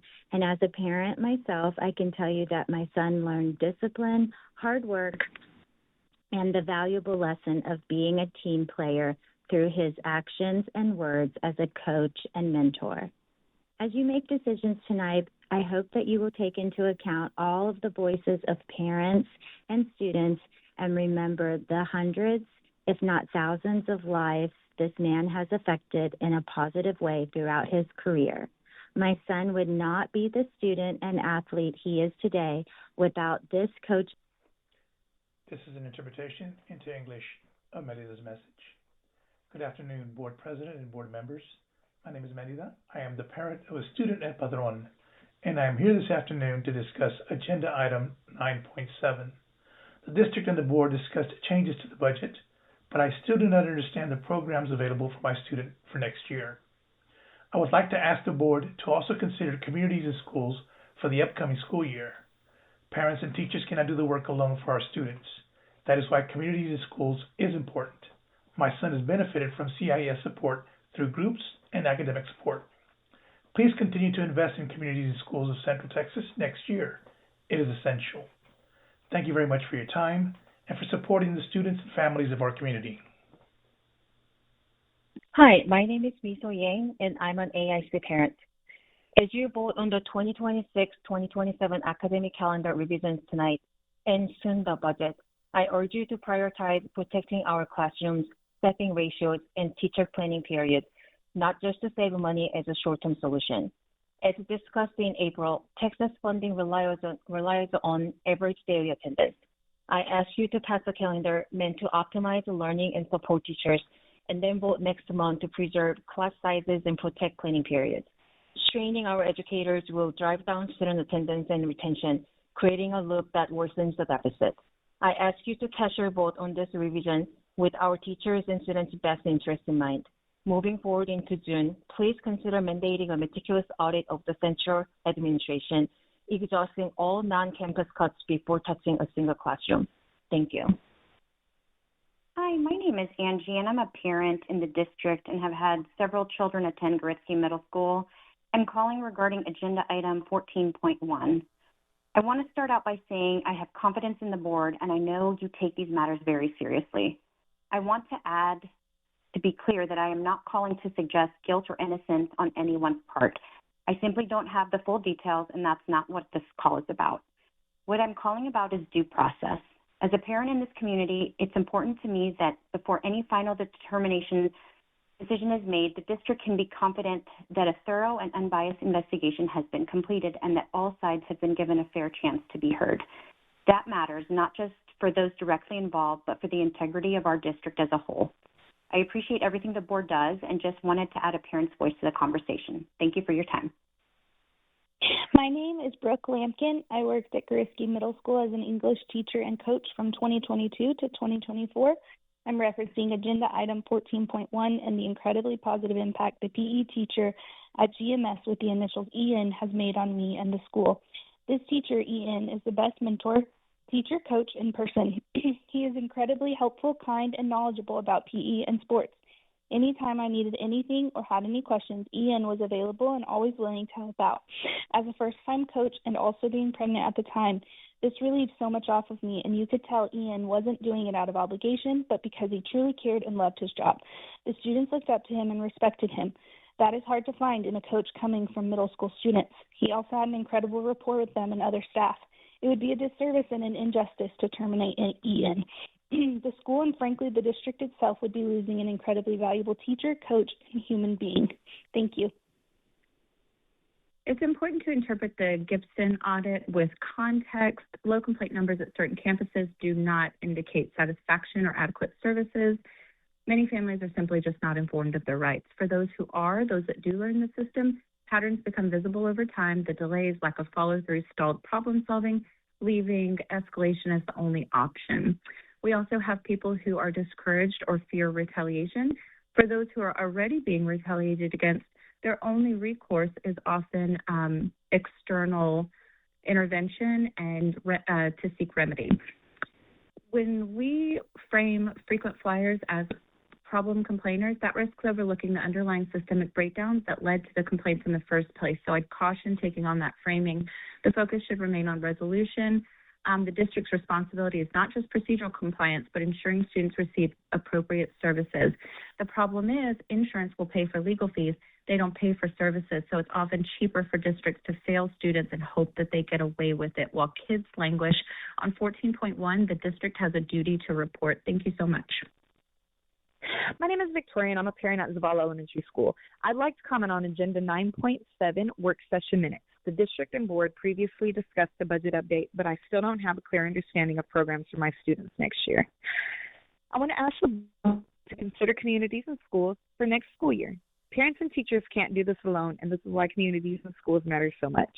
As a parent, I have seen all three of my children benefit from CIS support, whether it be through the academic support that they offer by working so closely with our teachers to gain that understanding of what that our children may be struggling with and give them the support that they need to succeed, or through their summer enrichment programs that they give us the opportunity to participate in.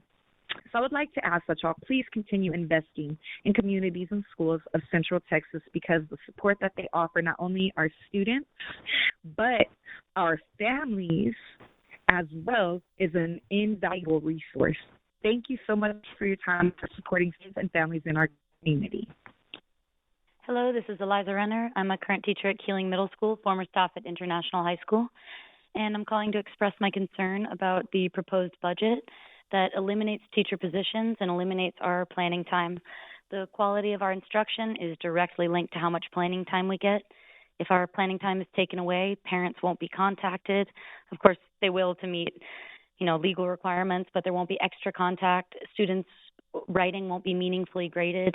Instruction will be by the book rather than creative and actually engaging to our learners. To make teachers and our livelihoods the consequence of these budget cuts is cruel and unusual and does a disservice to our students, who are the only ones that actually matter. I ask that you please eliminate district positions, cut where you can from the top, and don't hurt our students and teachers. Thank you. Mi nombre es Lucero, soy madre en Andrews Elementary y estoy llamando para dejar un comentario público sobre el punto número 9.7 de la agenda Work Section Minutes. El distrito y la mesa directiva ya hablaron sobre cambios al presupuesto, pero todavía no entiendo los programas disponibles para mi estudiante el próximo año. Quiero pedirle a la mesa directiva que también considere a Community and Schools para el próximo año escolar. Los padres y maestros no pueden hacer todo solos. Por eso Community and Schools es tan importante. Como madre he visto cómo mis hijas se han beneficiado del apoyo de CIS a través de la ayuda que obtienen con su maestra. Mis hijas se sienten más seguras yendo a la escuela. Por favor, continúe invirtiendo en Community and Schools of Central Texas. El apoyo que ofrece CIS se ha convertido en una parte muy importante para mi familia. CIS ha aportado ayuda económica. Gracias por su tiempo y apoyo a los estudiantes y familias de nuestra comunidad. Gracias. This is an interpretation into English from a message by Lucero. I'm a parent at Andrews Elementary, and I'm calling to make a public comment regarding item 9.7 on the work session agenda. The district and the board have already discussed budget changes, but I still don't understand what programs will be available for my child next year. I would like to ask the board to also consider community and schools for the upcoming school year. Parents and teachers can't do everything alone. That's why communities and schools is so important. As a parent, I've seen how my daughters have benefited from CIS support through the help they receive from their teachers. My daughters feel safer going to school. Please continue to invest in communities and schools of Central Texas. The support CIS offers has become a very important part of my family's life.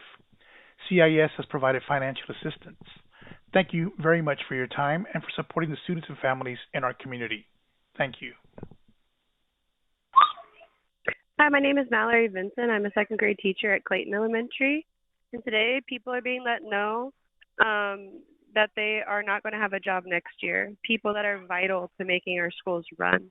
And my school's counselor, who is amazing at her job and whose support is so needed at our campus, was just let know this morning that she will no longer be a part of our community at Clayton Elementary. Campus staff are pleading with you to prioritize cutting central office salaries or positions before you do this. This is emergency triage because of the state of Texas withholding necessary funding from schools. But these cuts to campuses should be the last cut made, not the first. You get to decide whether we stay afloat longer. Cuts to campuses will just continue the snowball effect of dropping enrollment. And if that's what we really need to consider here is dropping enrollment, then we should not be making these cuts to campuses before all of the possible cuts that aren't legally required to Central can be made. Thank you. Hello, my name is Christina Baird, and I teach choir at Clint Small Middle School. I have been employed by AISD for 22 years, and I want to speak on item 10.6. Teachers and staff have expressed concerns about how cuts and 7 of 8 schedules will affect staffing, planning time, student opportunities. Cutting non-foundational programs and staff will hurt these very much foundational programs that keep students engaged, connected, and invested in our schools. For choir and fine arts, these are not just course slots. These are sequential programs built through years of recruitment, relationships, feeder programs, ensemble placement, planning, and continuity. When staffing and planning time are reduced, students lose opportunities, programs lose stability, and families lose trust. As 7 of 8 would reduce the time teachers have to plan, to support students, to communicate with families, to prepare instruction, and to prepare for the myriad of performances, competitions, and outside of school opportunities that really help these kids to grow. Teacher cuts in 7 of 8 schedules will not save our district budget. I ask the district to be transparent about district-level spending and cuts, review other district programs and expenses, and... Hello, my name is Paula Mass. I am the parent of 2 children. One is currently a junior in high school, and the other is an 8th grader at Goriski Middle School. For the past 6 years, I've had the privilege of watching both of my children thrive under the guidance of Coach In. He has consistently created a positive environment that fosters confidence, growth, and teamwork in all of his student athletes. It has been reassuring to know that my children's middle school coach genuinely cares about their safety and well-being, both on and off the field. My family has never experienced or observed any inappropriate behavior from Coach In. He's always conducted himself professionally and has had a positive impact not only on my children, but on many other students at Goriski Middle School. Through his leadership, encouragement, and support, Coach In has been an exceptional coach and mentor to my children. Thank you so much. Hello, my name is Michelle Cannell, and I teach choir at Lamar Middle School. I have been there for 4 years. I have been teaching for 7 years, and I want to speak on item 10.6. Our community, teachers, staff, and families have expressed concerns about how cuts and 7 out of 8 schedules will affect staffing, planning time, and student opportunities. For choir and fine arts in particular, these are not just course slots to students. These are sequential programs built through years of recruitment, relationships, feeder programs, ensemble placement, planning, and continuity. If these cuts are going to affect, programs will lose stability, students will lose opportunities, and families will not only lose trust in our district, but we will lose enrollment. Thank you for listening. Good evening, Board President and Trustees. My name is Shay, and I'm a parent at Pecan Springs Elementary, and I'm here this evening via this message to speak about Agenda Item 9.7, Work Session Minutes. The district and board previously discussed a budget update, but I still do not have a clear understanding of programs for my student next year. I want to ask the board to respectfully consider communities and schools for next year. Parents and teachers can't do this alone, and this is why communities and schools matter so much. As a parent, I have seen my child thrive, feel more comfortable, and have advocacy through this program. please continue investing in community schools of Central Texas. The support they offer keeps families safe, together, and their basic needs and higher needs met so that the students and families can be successful together. Thank you for your time and for supporting students and families. Hi, good morning. This is Carmen Rojas. I was calling on behalf for early Eastside community from Eastside High School. Well, the things I've been helped with is academic, tutoring, a lot of math for post-secondary planning, social skills with my son Alex, financial assistance, emotional support for my son Chris. He was the best person from CIS of my knowledge. He's always helped my children. I feel like he's a guardian angel. If it wasn't for communities in school, I really have no idea where my kids or my family will be right now. Ever since my kids moved to Austin and we're in elementary, CIS has been helping me and my family with food pantry and so many other things. And it was. Hi, my name is Melissa Wu, and I have a son in pre-K and starting kindergarten in AISD. And I'm calling with regards to item 9.6 on the agenda and the March 12th meeting minutes talking about the budget. I'm really concerned about the budget cuts proposed and how that will impact teachers and their planning time, overcrowding in classrooms, and cuts to programs such as art, PE, or athletics and music. And I am concerned for my son's education.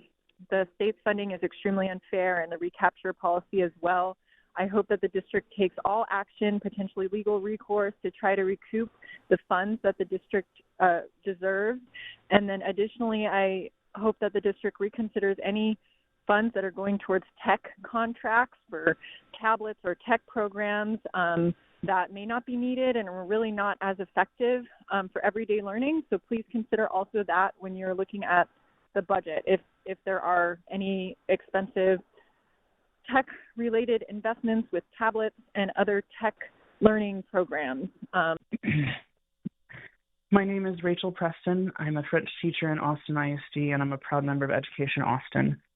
I'm calling as a member of the community who found out yesterday that her position is potentially impacted by the budget cuts, and that I may not have full-time employment next year despite my contract and my 11 years in the district and 15 years teaching public school. Finding out this late in the process means that when my students ask me questions and express something like, "Ma'am, we'd like to write a letter to our future selves in French. Can you keep it for us until senior year?" I can't answer that question because I don't know myself if I can actually keep it for them, because I don't know if I will be here for their senior year. So, one, I would like for you to make sure that staff are supported in this transition, because we don't have details in the letter we were provided by the district. And two, I want you to understand what closing my program, if I can't be replaced or if I can't stay, will mean to my students. It means that they won't have their program anymore, potentially. Hello, my name is Christina Coro. I am an art teacher at Becker Elementary. I have been teaching with AISD for 15 years. I have been an art teacher for a total of 22. I have given the majority of my career to this district, and I have been on a complete roller coaster since we heard that Becker was closing last fall. I had positions told me that were confirmed twice this year, only to be told last night that the last position that was confirmed for me after an email from is now being cut. I feel like I've been strung along the entire year, and I feel like due to the fact that I have 1 year left to retirement, that I would have hoped that the district would have considered people in my position, and that these budget cuts should not be cutting more teachers. They should be actually giving them positions, and ones like me should be considered for positions and have those positions stayed secure. I really hope that the district considers this and the hardships that they have put us teachers through. Thank you. Thank you, everyone, to our in-person speakers and to our callers. This concludes public testimony. As a reminder, please feel free to share any additional comments or questions with the board by email at trustees@austinisd.org. Trustees, if you have any questions or comments regarding non-agenda topics raised in public comment, you're welcome to share them now. In doing so, please note the district is limited to providing basic factual information in response to questions or needed clarification, identifying existing Austin ISD policies and resources for reference, or noting a topic for follow-up or inclusion on a future meeting agenda. Are there questions or comments? Trustee Foster. So as per policy and law, I won't ask anything about or get into all this really important, heartfelt questions around our budget and that work ahead.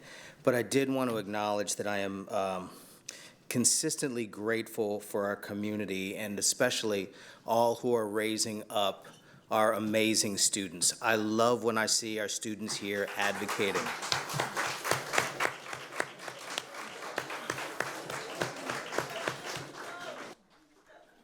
I always try to acknowledge the students by name, and this night, the list is long because there was not only all who called in, there were tons and tons of emails, and I quite frankly haven't caught up with all the emails, not just from community, but from students.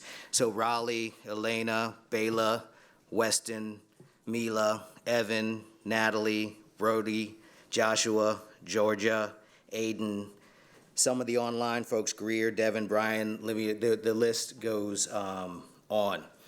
And what any member of our community should understand is that as a board, we have a responsibility to look at information that comes before us. As community raises concerns, what community does for us is speak their values and alert us to things to, really look out for. That may or may not change an outcome in any given situation, but it is still something that holds us accountable to excellence in service to our community. So thanks again to everybody who is here, but thank you again specifically to our students. You are mattering and you are making a difference with your voice.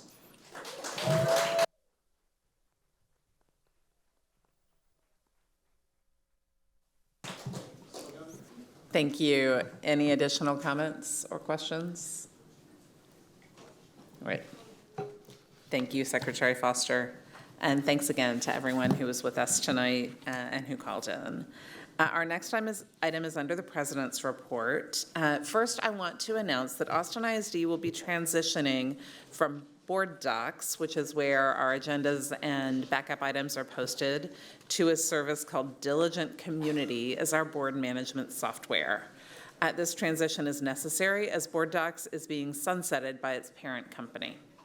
Starting in July, the public will be able to access Diligent Community through the webpage that housed the link to Board Docs, austinisd.org/board.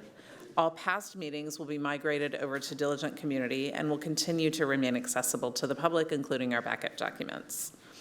And next, the board would like to take a moment to recognize and celebrate the great work happening across our campuses and throughout the district. These moments reflect the dedication of our students, staff, and community, and the floor is now open for a couple of trustees to share any brief campus celebrations or achievements or things they saw in recent weeks. Anyone have anything to share?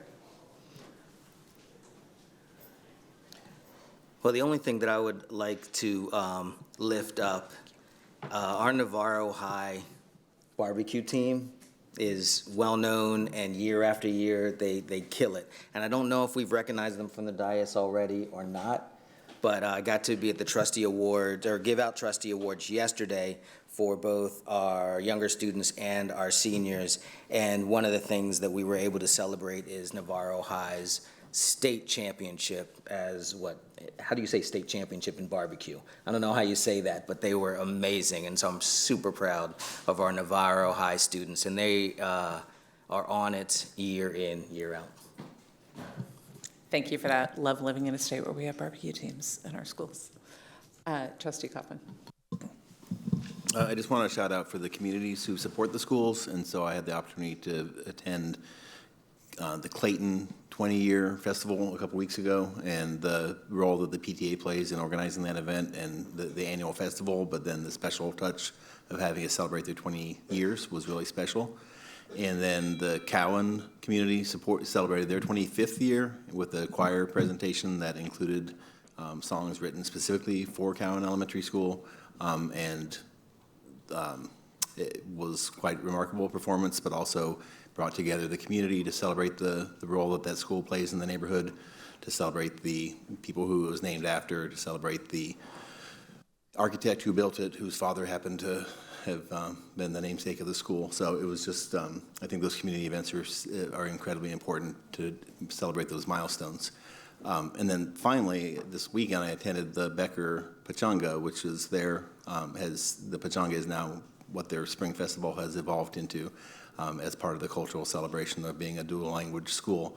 And I am just, again, incredibly proud of how our communities come together to support the school as the center place, even knowing that the school is closing and that this would be the final Pachanga, even with whatever types of anger and frustration and sadness that the community has gone through. There was a tremendous outpouring of support at that Pachanga for the community, for the school, for the students that it serves. And it was bittersweet, but it was a celebration because the community is there. The school has had its impact. The kids love each other. They love the teachers. And so, again, bittersweet, but it shows the strength of the community that they come together for the celebrations, even in the midst of the difficult times. So I just wanted to acknowledge those things. Thanks. Thank you. And I have one quick thing to share. I was able to be at central office for a ceremony of students who have been through our Ready, Set, Teach program. Those are Austin ISD students who are preparing to be teachers and considering careers in teaching when they go on to higher education. And they have been working in our schools with our students as part of that program under the supervision of some of our excellent Austin ISD teachers from many different high schools. I think I counted 65 students in the room, and there were more in the program. It was a real celebration of their work and their interest in education, and a real reflection of their experience in our district and why teaching matters to them. And then immediately after that, I was able to go, the Ready, Set, Teach class at Austin High invited me to come listen to them about the budget. And they had very thoughtful questions. They had done their homework. They were very well informed. They had hard questions and good questions, and really were focused on the meaning of teaching and the need to fund our schools and the impact it has on students. So it was really a nice way to spend some time with our students who are preparing to be teachers. And many of them will be graduating this year. So thank you for that. Our next item is committee reports. We've posted the written committee reports as an attachment to this item on our board docs agenda, and this includes a committee report from the board policy committee, and our next item is the superintendent's report. Thank you, trustees. I'd like to welcome up a few different folks to help me through the presentation. We'll be inviting up G.A. Kimbatcher, Executive Director of Board Services, Policy and Compliance. She'll help me cover an update on the transition work that we've been doing. I'd like to invite up also Victoria O'Neill, who will be helping me provide an update alongside GA. And then we'll round it out with an update regarding our budget, and Ms. Katrina Montgomery will assist me with that. So before we hand it over and discuss transition, as we bring up the slide deck here, I think it's coming up somewhere.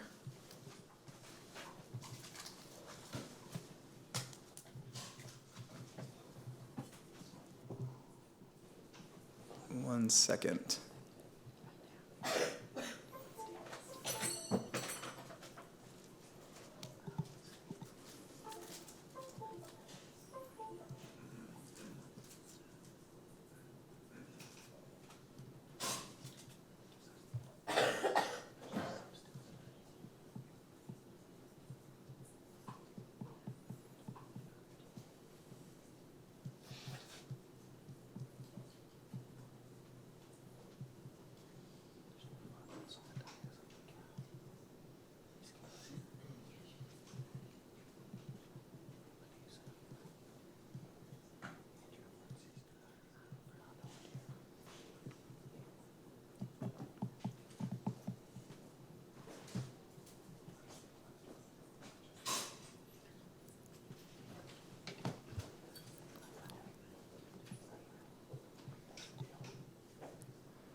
All right, those following along, we're hopefully we'll be up and running here shortly. I think it's a HDMI challenge. And we also, for people who were watching our callers, there is one caller who was missed on the recording, and we will be updating that when it's available.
Trustee Boswell, I move to take a brief recess, the open meeting. Yeah, I think that's great. Thank you. Good call. Thank you, Trustee Luchu. So we will recess the open meeting briefly at 8:01 p.m. while the presentation is pulled together. Thank you.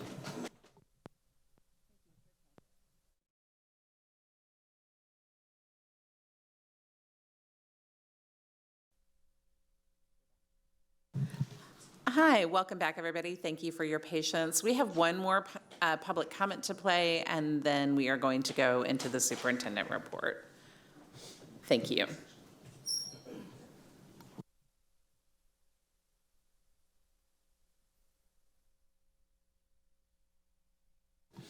Is the public comment ready to play? We could play it after the superintendent's report if it's not ready. Thank you.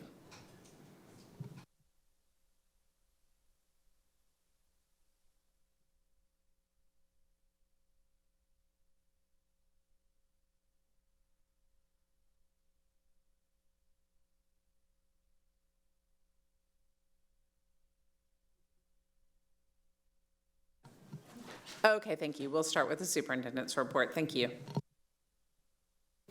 All right, thank you, trustees, and to our community and staff following along. Apologies for the delay. We had some trouble connecting technology. So we'll hop right into it. As the superintendent's report, we're going to start off with an update on Mendez Middle School. As a reminder, Mendez Middle School was under an 1882 partnership for the last several years. This year, the decision was made prior to the spring semester to have Austin ISD take back operational control of Mendez. So something that we're absolutely excited to do, and we're very encouraged with the work that's occurred over the last several months. As a follow-up to that, the partnership was in place to address a turnaround effort that ultimately led to Mendez achieving a B rating, which has since broken the accountability chain and allowed us to move forward. So we're very excited to welcome back our families into Austin ISD. So where we are, we've been staffing and building up the team over at Mendez. Currently to date, you can see some data points here: instructional staff, special education staff, and campus support staff. We're well on our way. We're providing trainings and updates and just ensuring that we have the right people supporting the community and our students. So we're very excited and we're well on our way. One of the things that's most important when you're building out a team is finding great leadership, and we believe that we found that. The principal of the school will be Ms. Letty Vega. Ms. Letty Vega has been with us for quite some time. She has been an exemplar principal for nearly 2 decades within Austin ISD, and she is someone who 1,000% is all in. So we're very excited to have her lead this effort and lead this school, on our behalf and launch into the 26-27 school year. She'll be supported by Ms. Atkinson. Ms. Atkinson previously served as the principal for Bedichek. She has been with us for over a decade. What makes this, I think, really unique is just the the intentionality around ensuring that you have leaders who are familiar to our students and have demonstrated the ability to create strong culture and climate within their schools. So I'm very excited about having that team to come together. Ms. Marlo Mallet is an executive director, previously a principal within Austin ISD. She is the person who is helping coordinate and ensuring that all the needs of the team are met. And the team here has been working with us continuously in providing updates. So very excited about the team and what they're going to do in supporting our community at Mendez Middle School. Regarding enrollment, our projected enrollment for Mendez for the 26-27 school year is 432 students. The current enrollment confirmed is 236. Again, this is all the way through the process. They've registered, they're enrolled, and we expect them to come. This is not atypical, having kind of the enrollment and the projected enrollment be off in certain schools. Many of our families enroll quite late, but given where we are on track to meet that projection, and we're excited to see that school grow, especially as it stabilizes over the next couple years. You can see on the right-hand side some of the ongoing outreach efforts that are taking place in the community, whether it's coffee with a principal or engaging with the schools within the feeder pattern, or meeting and having events collaboratively with BetaCheck. Just really an all-hands-on-deck effort to bring community together to celebrate the start of the 26-27 school year with Mendez being operated by Austin ISD. When we think about the support and strategies that we have, it's important to note that we as a district have to ensure that academic outcomes continue to grow at Mendez. The 4 pillars of academic success have already been presented to our trustees, but as a reminder, rigor and readiness, pathways and exploration, biliteracy, multilingualism, and then student belonging and support.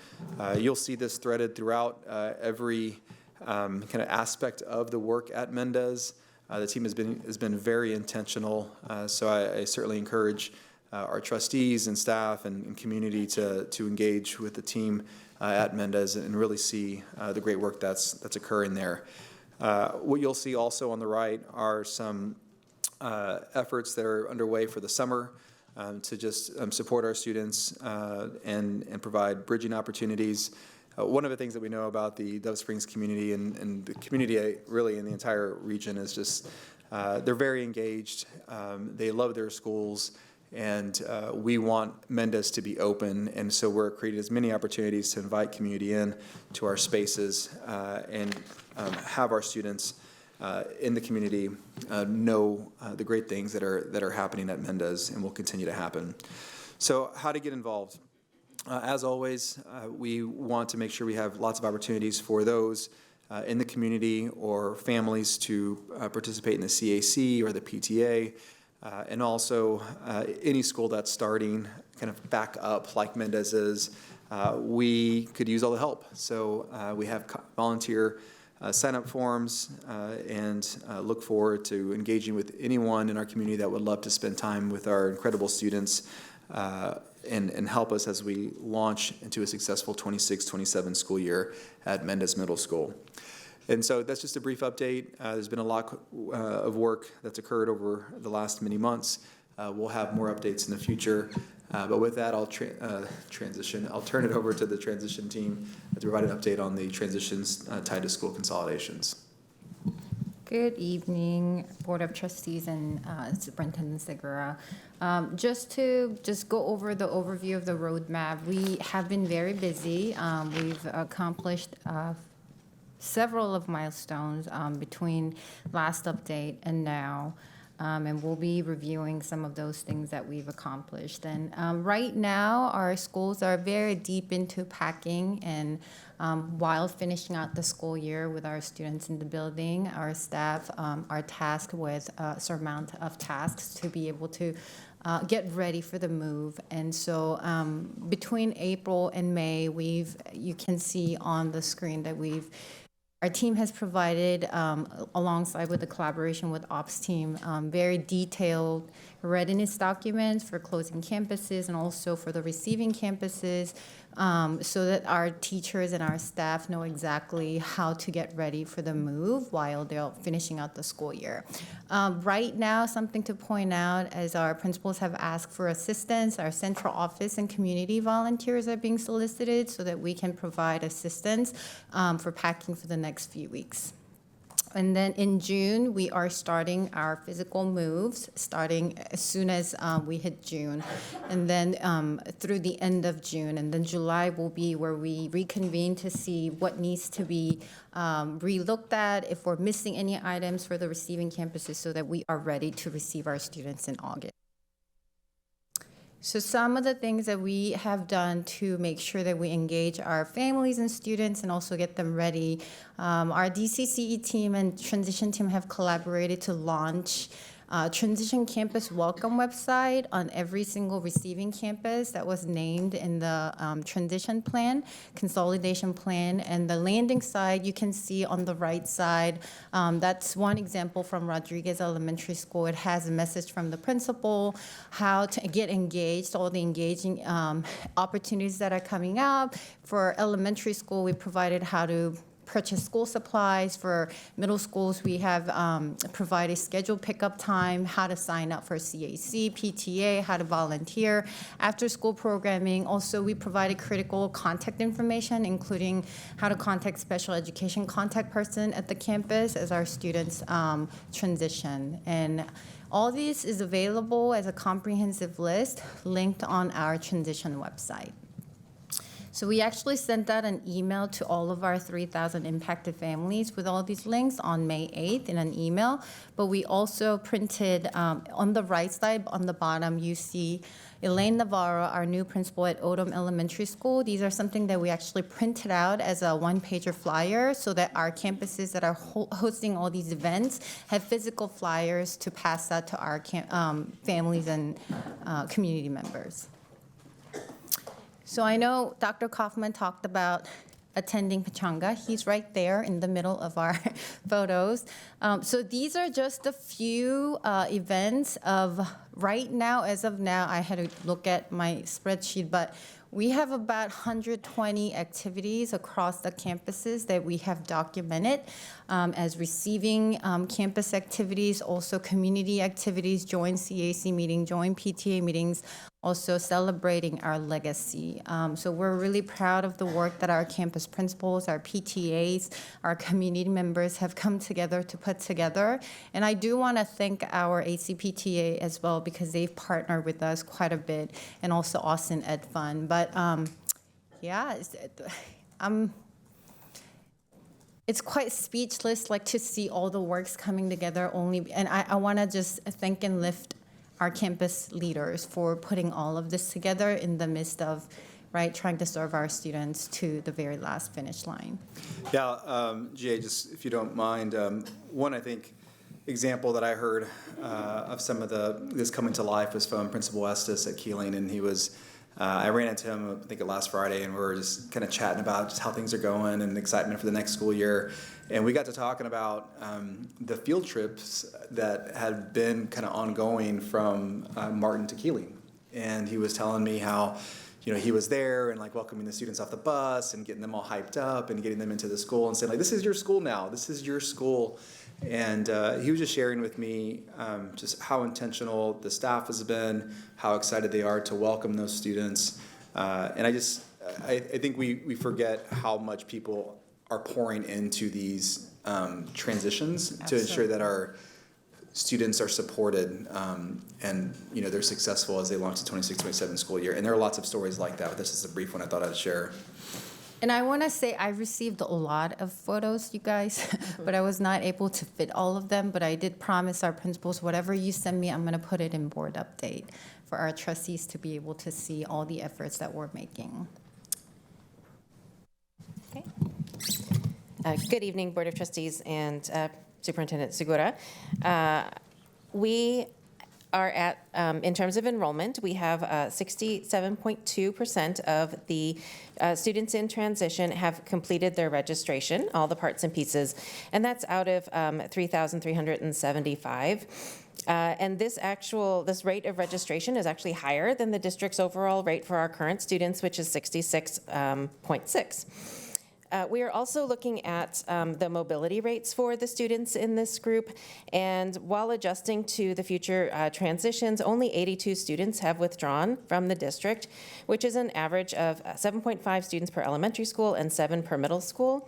And this is a significantly lower withdrawal rate compared to the all-campus group for this semester, so this same time point. The elementary schools overall averaged 11.5 and the middle schools averaged 18. So we feel like this is a good measure of the intentionality and the focus on culture and connection that GA was just talking about. Of the students who did withdraw, the leading known cause was family residential relocation to surrounding areas. So Manor, Del Valle, Killeen, Hayes, surrounding locations. To support the approximately 1,000 students and families who have not yet engaged with registration, we have an active phone bank right now.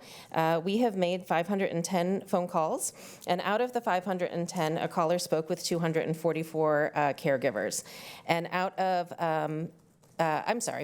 662, the slide was updated and my notes weren't, with 320 caregivers spoken with. Out of those, 195 plan to attend their zone school, and approximately 50 are moving within Austin district limits and plan to register where they're settled. So our next steps, we also have a timeline slide, is to map out, continue to map out how to support. And so one thing that we are planning as kind of the next stage of the phone bank is, compassionate exit interview style calls to families who say that they're leaving or they're considering leaving. We are working to resolve wait lists. There is a small group of students that are currently on a wait list but not registered to a school. And so we'll be looking at those line by line and one by one to see if we can assist them in finding their new academic home. And then we also have some expired transfer offers. Families, the transfer offers expire after 14 days, and so we are going to reach out to those families to see if that was their intention or if it was overlooked, and resolve some of those students and help them complete their registration in that way. And then as the phone bank is happening, there are some requests for assistance, right? So a caller calls and they say, oh, here's what I need, and we are continuing to follow up on those. In addition, we'll be making specific invitations for one-to-one registration support, and that will be at central office in June. And then we'll have a little outpost at Wooten in their community room for several weeks in July as well, to have some north-south coverage. Okay. And then on the next slide, you can see the breakdown of registered versus not yet registered students per campus. And then when we think about our outreach efforts, we have specifically designed for families transitioning from the closing campuses. So it began in the winter with the specialized enrollment clinics held at the closing campuses to help them understand their options. In January and February, we launched the transition enrollment round specifically for their families to secure their placements early and also give our receiving schools a clear picture of their incoming students. And over the last 2 months, we have transitioned from those, kind of group actions to the direct individual contact through the phone bank and targeted emails that invite them to engage with us at a time that's convenient with them. And we have, as we've been tracking the data for these students throughout, I would just want to emphasize that we're not done yet, and we have made steady progress, but the remaining unregistered students do represent families who require the most intensive support.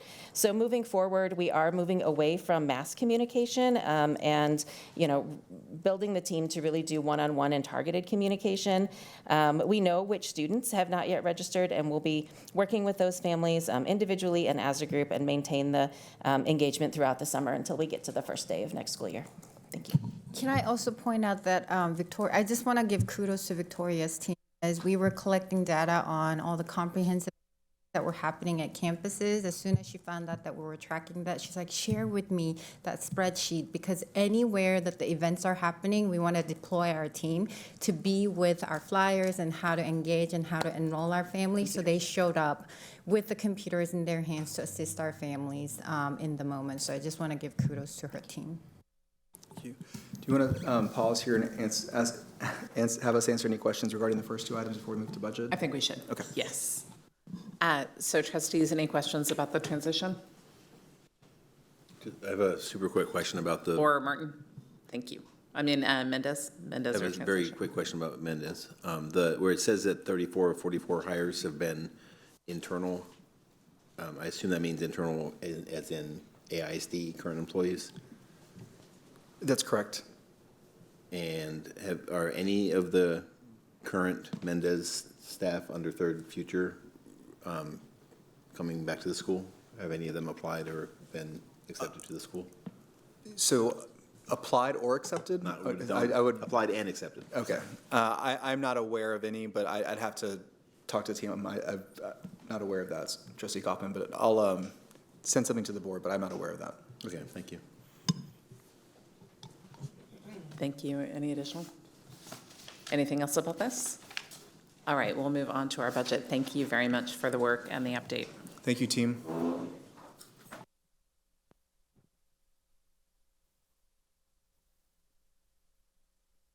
Oh, and the one thing I just want to share with my colleagues, the transition planning roadmap does include something that says July 2026 board meeting. We don't generally have a meeting in July, and I just confirmed with the superintendent that we are not planning a meeting in July unless something unusual comes up. So I didn't want to have you see that and wonder why that was there. Thanks. Yeah, I'm not going to meet in July, if y'all want it. I think a lot of those people in this room would rather not be here in July, so thank you. All right, trustees, our community and staff, we'll transition now to the update regarding the 26-27 budget. So I'll start it off, and then Ms. Katrina Montgomery will take us through the slides. Starting on the first slide, slide 2. What this is just a reminder of where we are, and for me, it's always important to think back as to kind of where we are and where we started when we began to identify the total projected expenditures, projected revenue, and as always, the projected recapture payment. So as you can see there, the net change between those is $181 million. Since we have settled on our assumptions, that number has shifted ever so slightly to $177 million.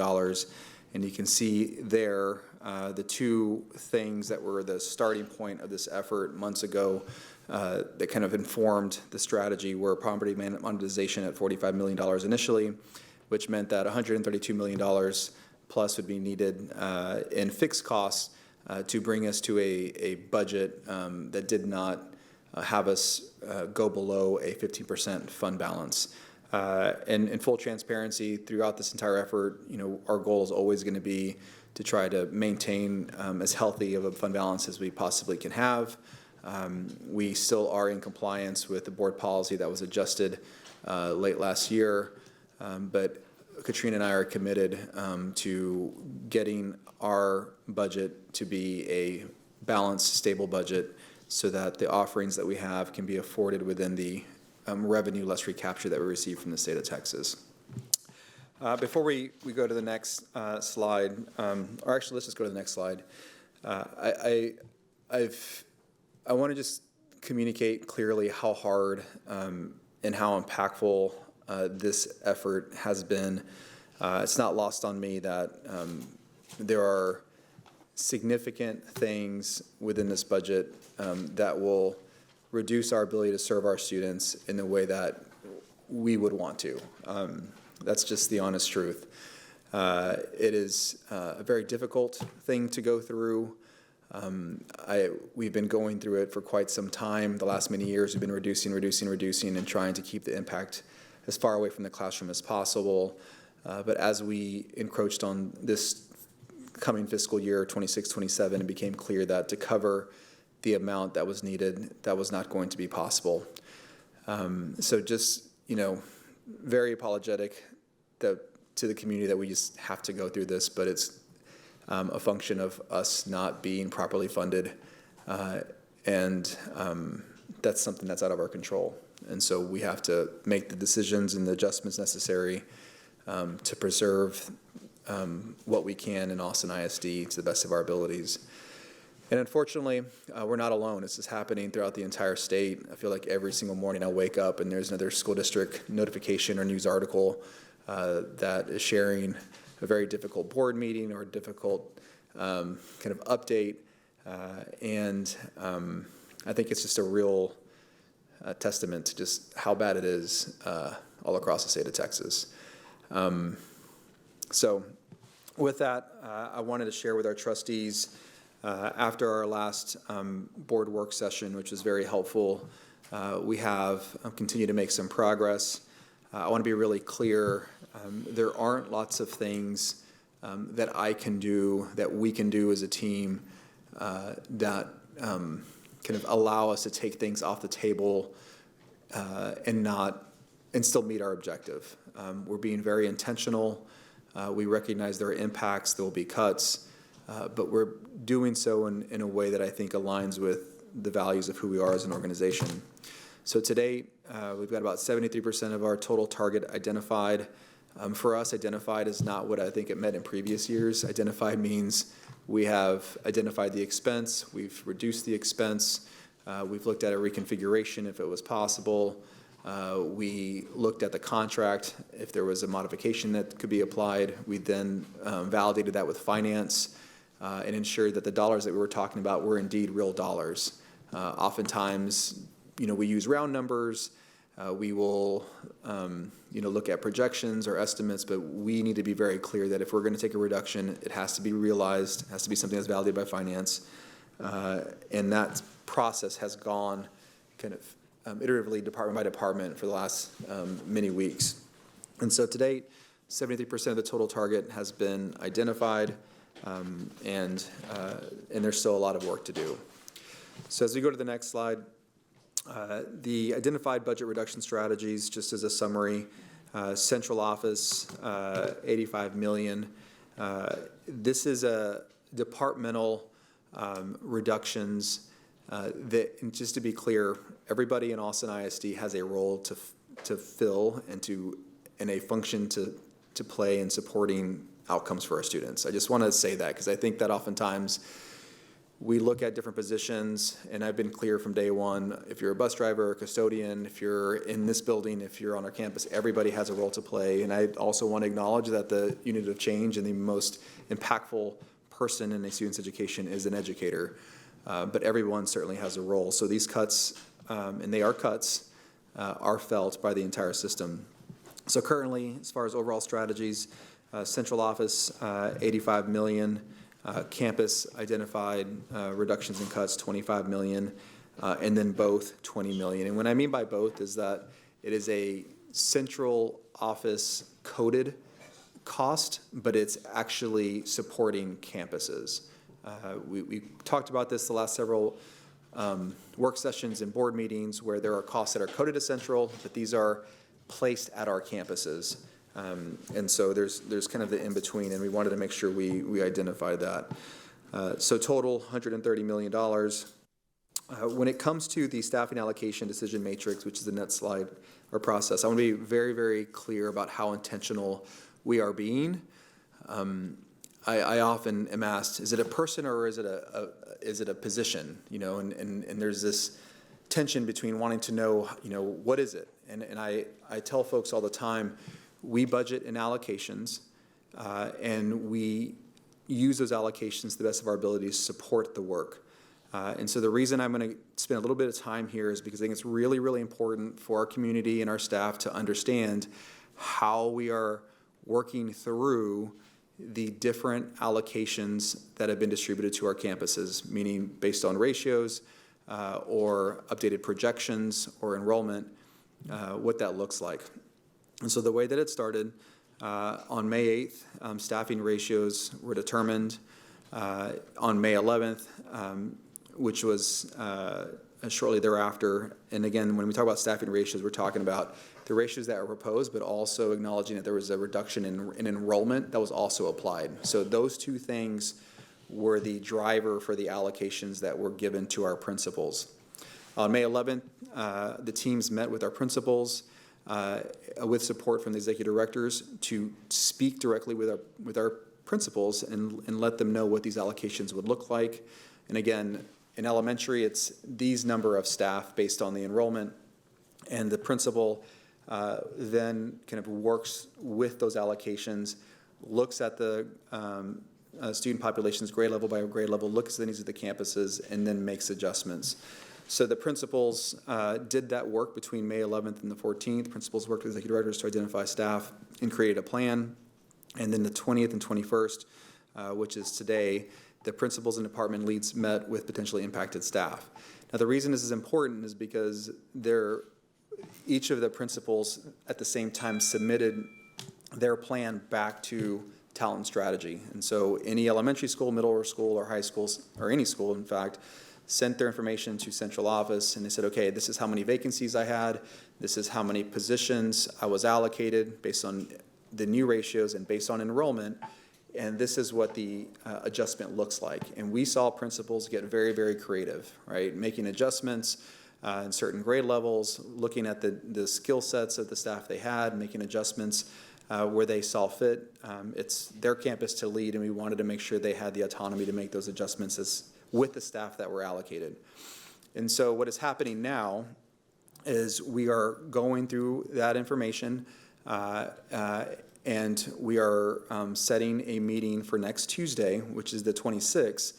And at that time, we're going to be going through and identifying, okay, out of all the vacancies, out of the remaining staff that need to be placed, where will this person be most successful? Again, we're relying on the skill set, the knowledge, the certification. Our executive directors, with knowledge from their principals, have a deep understanding of where the needs are in their campuses. And so kind of like in a total team effort in a room over the course of a day, we're going to do everything possible to place those certified educators and staff that have been transitioned through this effort. Based on the numbers, and I shared these several weeks ago, I don't want to misspeak, but the total number of staff displaced, and again, it's allocations, not necessarily people, the number of is less than the number of vacancies and the number of staff that are on alternative certifications or non-certified. So through this process, we've been able to really, really reduce the total impact as far as staff who are with Austin ISD who may not be with Austin ISD. I can't say for certain that every single position will be able to be, every single person will be able to be protected in a way that keeps them employed, but I can say that we are doing everything possible to give us the highest probability of success and be able to do that. And so that is occurring next Tuesday. I will be in and out of that meeting. It'll be led by the school's office as well as Stephen, our talent strategy interim officer, and then we'll make adjustments accordingly. So at this point, our staff have been notified that they, at that campus, are not tied to allocation for the next fiscal year, and that has started the process of us finding them a new home within Austin ISD. That process is a similar process we're using for every other position within Austin ISD, right? Our goal is not to think in terms of just a person. It's trying to figure out how do I match the person's skill set with the need and net out a vacancy, right? And that takes a lot of work. There are lots of departments, there's lots of schools. We have to be very intentional. So when someone asks how many people is that, I can't give them an exact answer, but what I can tell them is how many allocations will we take out of the budget. I can make those statements. So that's where we are in the process. Just to kind of round this out, on May 26th, Talent Strategy will meet with the TLL Executive Directors. That's next Tuesday. May 29th, Talent Strategy will connect with impacted campus staff and central staff with teaching certifications. And then no later than June 19th, Talent Strategy will provide letters to impacted staff. And then the reductions will take effect on June 30th for the next fiscal year.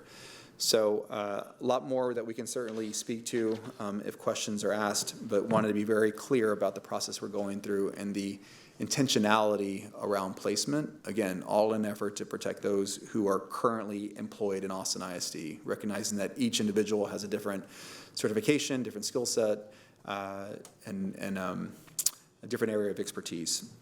As we move forward, As always, we wanted to be very clear that because 80% of our budget is staffing, there will be policies that we must follow to execute this work. We are being very intentional and are modifying our timelines accordingly. We are not yet able to determine whether we'll have to go all the way through each of these policies, but we will certainly have to go through the policy that speaks to programmatic changes. On the next slide, we have some additional considerations that we've been working through since last Thursday. One of them is overall benefits.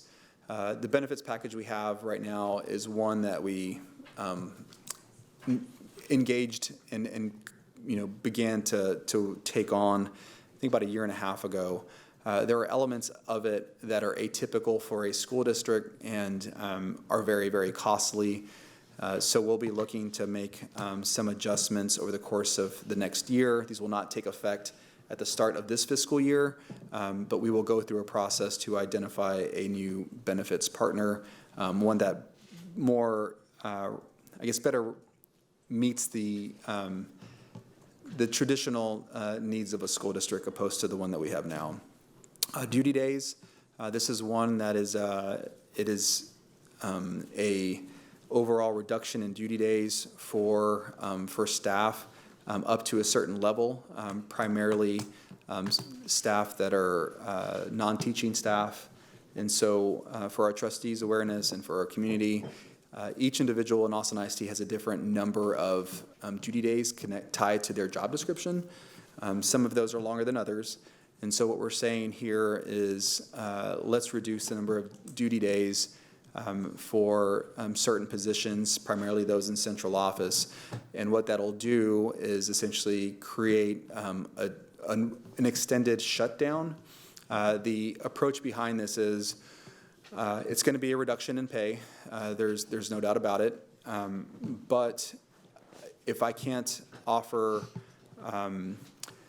something else, what we can offer is fewer work days. And so by using this strategy, what we're saying is the kind of rate per day remains the same. We are just going to reduce the number of duty days. And by doing that, there will be a significant savings. Again, this is not teachers. This is not folks that are tied to the classroom, but it does include administrative professionals and certain positions above that. Non-teaching staffing ratios. This is one I talked about a week ago. Our staffing methodology isn't as weighted. There are ratios that get divided, and there are percentages that get kind of rounded up. So we're looking at making some adjustments to reflect just the nuance within our system. As a district, we've created minimums and maximums, and it's very difficult to maintain those at this point. So we want to make sure we have coverage. We want to make sure we have our staff in the schools, but we have to think about the kind of allocations in a slightly different way, just given the strengths that we have within the system. Transportation, this is a bigger one. This is considering middle school and high school hubs. If you recall, last year, magnet programs moved to a hub model. What this is proposing here is to expand that to middle school and high school. We've also added here additional properties, which is a request by some trustees, something that we've been working through. We knew that there may be some opportunities, but it's going to require an aggressive timeline, and it's going to require the board taking action and maybe a different set of milestones than previously considered. But again, we want to do everything possible to try to bridge this deficit in a way that limits impact to our schools. Organizational structure, you'll see it's to be determined. One of the things that I want to be really clear about is we are taking reductions at central office, and the team here and everybody else in this entire building and the other buildings certainly are aware of what we're doing and how we're taking those reductions, and many of those were shared last Thursday. But at the end of this, there'll be some amount that still has to be covered, and that difference will be distributed across the divisions, and then Ms. Katrina Montgomery and I are going to go through and reduce and find other reductions within those divisions. And so I can't tell you exactly what that number is, because that number may adjust based on kind of what services we're going to have to do without. We're getting closer, but I wasn't comfortable putting a number there because there's still some things that haven't been finalized.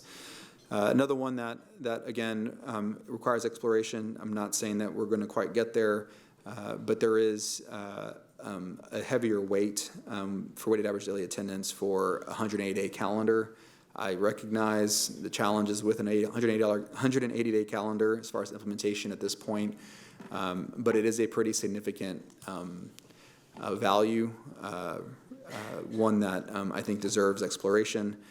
Again, we are doing everything in parallel to bridge this. We're making significant progress. You saw before we're nearly 75% there, but there's still some work to be done. So as we move on, steps to the adoption of the budget. Some of these milestones are familiar to our trustees, so I'm not going to go through all of them in detail. But I do want to note the June 4th recommended budget presented to the trustees. This is a shift by about a week and a half. This is primarily due to just where we are in the process, some of the feedback we got from our trustees last Thursday.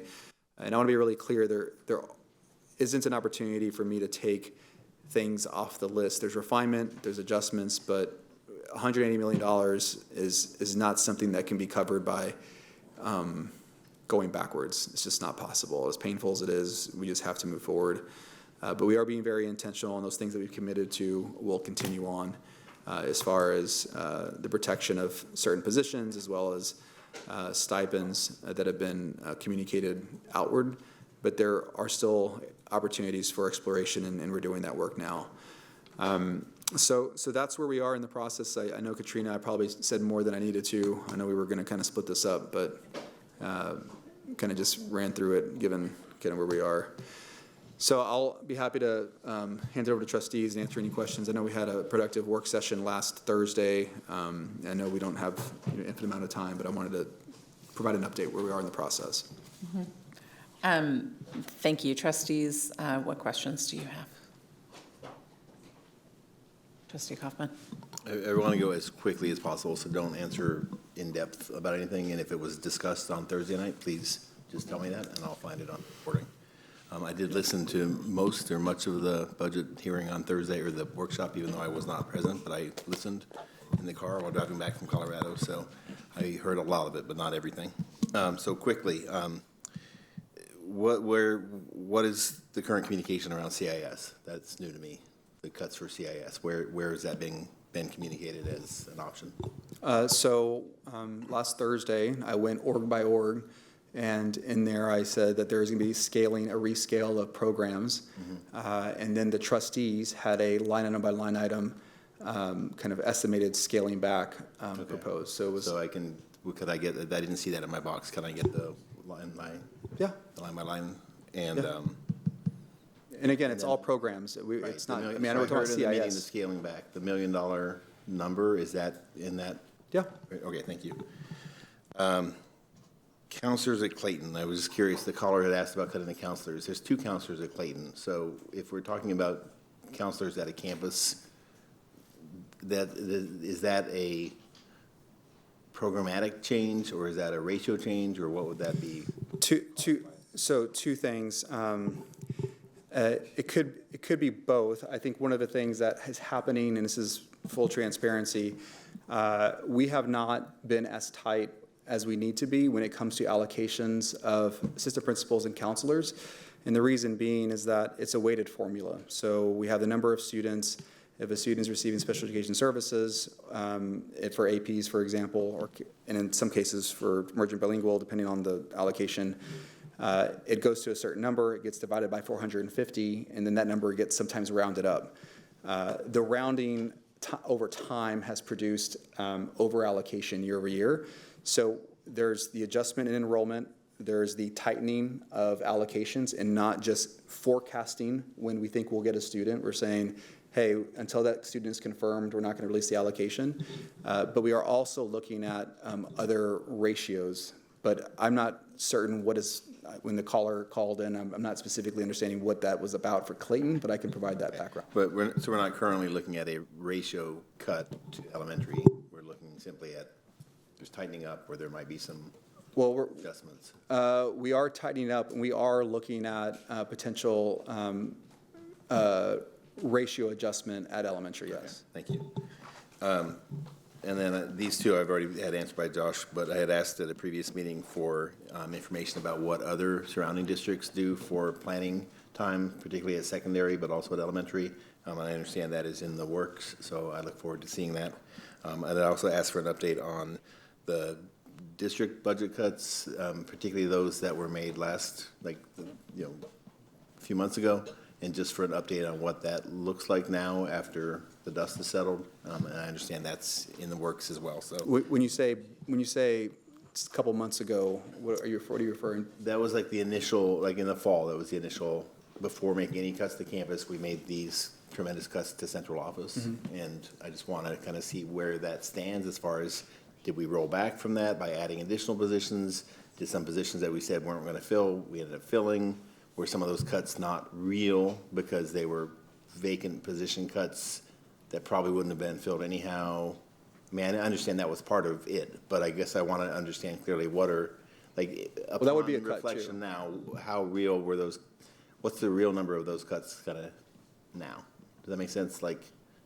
Yeah, so I can get more clarity. I think when you say fall for this fiscal,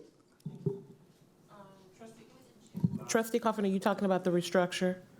The central office restructure? Yes. so June of last year. Yes. Okay, when you said fall, I was a little confused. Okay, so it didn't happen in the fall, it was for June for this last fall. Yes. Got it, okay, I got it. Okay, thank you. And then are we, on the stipends for bilingual and special education, have we been able to get kind of a look at what the actual changes are versus the old one versus the new one? We have that. Okay, was that presented already? I just missed it. We didn't present it as far as, we provided the new, not the comparison. Right. So you're wanting the comparison. Yeah, I would like the people who are concerned about it to see the comparison so that they know, because I think the perception that, we're cutting bilingual stipends, we're cutting special education stipends, is we need the specifics around which are we cutting, and being able to see, that we're not cutting all stipends, that there are stipends within that we're cutting, just to have a clearer sense. Because what I had to do before was look at the very, like I said at that last meeting, we have a very progressive approach to these stipends, and it's a very detailed document. But if you just look at it, it's like, well, I don't understand what's being cut here. So I had to look at it and go online to find the old one, and then look side by side and try to figure it out. I think it would be helpful because it has such an impact on so many people and it's raised concerns, just to be public about that. Yeah, I'll work with the team to produce something that's easier to follow. I certainly recognize that what we have is pretty dense, and the tie back, I think, is often a challenge. Okay. The last thing, and then I'll get off the mic. I asked at the budget hearing session a couple of weeks ago around the SLPs, just wanting clarity in terms of the rationale. Like, what are we, if a bilingual certification or bilingual skill is required for the service that a person provides, does that keep it in the same category as a teaching, right? That's not like an optional, we have to have a bilingual person for that. So I'm wondering if there's been any reconsideration of the SLP stipend. I don't know that there's been a full reconsideration. I've been kind of. Okay, I would like us to make sure that that's looked at carefully, because again, like a bilingual teacher has to have a bilingual certification, and those stipends are staying. But a bilingual SLP also needs to be bilingual and have not necessarily the certification, but they have to have the demonstrated bilingual skill to do their job. And I just want to understand why those wouldn't be considered at the same, importance of maintaining the stipend if that's a cut that we're proposing. Yeah, so I think Trustee Kaufman, is it the value of the stipend, or is it the because many of the stipends haven't been the same, right? They haven't been the same ever in some cases. So is it the? What I'm hearing from the multiple callers is that we're cutting the SLP bilingual stipend. If that's not accurate, I would like to understand that. The tier shifted them down by a couple $1,000s. Right, that one. So they're not going away, but they're from Right. 7 to So they 5,000. cut, right? And again, if we're looking at SLPs, as compared to a campus administrator, I think it's amazing that we provide a bilingual stipend to bilingual administrators. But it's important in a bilingual organization to have people at all levels, but it's not legally required. So going back to what's legally required, if we're legally required to have a bilingual teacher, we stipend that because of the value of it and because of the importance of recruiting and retaining. If we're required to have bilingual SLPs in order to serve our bilingual students who are in getting those services, then why wouldn't we consider that on the same tier as a bilingual teacher? So that's just my question. I don't need to answer now, but I just would like that to be part of the conversation at a future workshop. Thank you. Trustee Quintana. Thank you.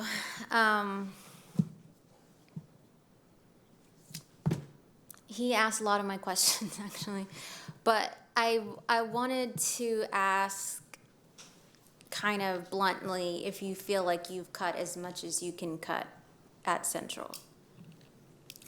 Well, so you saw the two, have I cut as much as I can cut? I would say that relative to what we're cutting system-wide, and given the cuts that we've taken the last 2 years, we're pretty close. You saw me see the to be determined on that line item, and that's because one of the last things that I'm going to do is figure out what the difference is, distribute that across the divisions, and then go division by division and look at additional reductions. So the answer is no, simply because there's still the process of me going through that. So I guess the answer is no, but I want to be really clear. Like we're cutting into bone, like just, I mean, we are getting to the point where I know it's sometimes easy to say Central and campus, but it is all being harmed, and it has been harmed for quite some time. So no, but we're getting pretty close. That's a question that I get repeatedly when I'm on campuses and, talking with parents and community members, and so I just wanted to ask you that. If we see a reduction in enrollment and in teachers in secondary who don't want to teach 7 out of 8, and kids who might leave the school district because they can't get to magnet schools because of transportation or for whatever reason they leave the district, do we have plans for those reductions in numbers of enrollment and staff? So we keep saying 7 out of 8. We're staffing at a 6.5 out of 8 model. So out of the total number of educators in our high schools and middle schools, it's not that's not how it works. I mean, everybody's not doing 7 out of 8. So there's still a lot of flexibility. They can still run a block schedule. I recognize that for us, we use that number to allocate, and then the schools, use those allocations to support their programs. So I worry when we keep saying 7 out of 8 because that's not what this is. 7 out of 8 would be a much bigger reduction.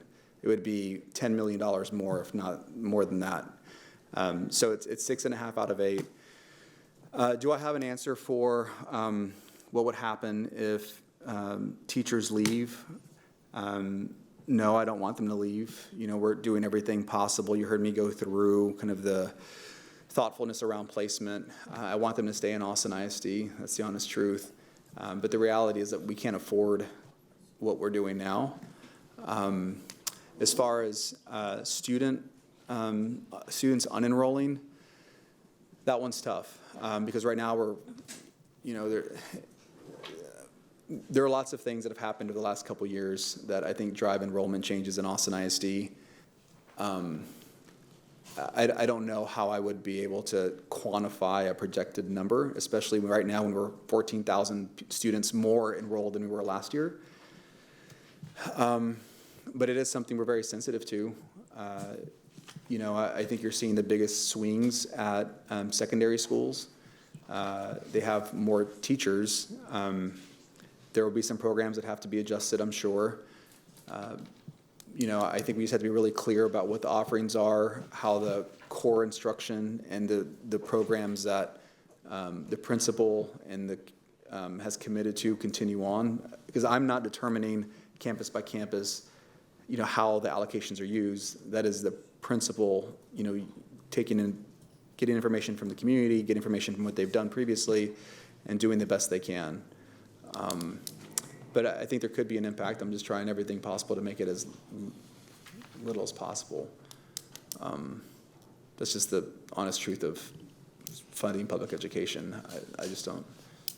Yeah, I just worry that we're gonna, that we're gonna look back in the fall and we're gonna say like, oh man, how did we not see this coming when we made these decisions, So that's why I'm asking, but those are all my questions.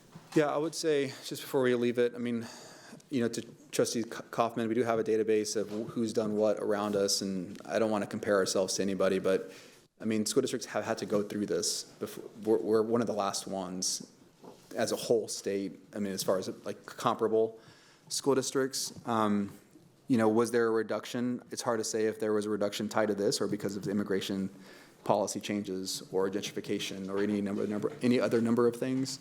But we're monitoring that closely. I hope there's little impact, but how can there not be something? But it's a good question we should be asking every step along the way. Thank you. Questions down here? Trustee Singh. Okay, thanks. Will all of our top campuses have CIS at the same level?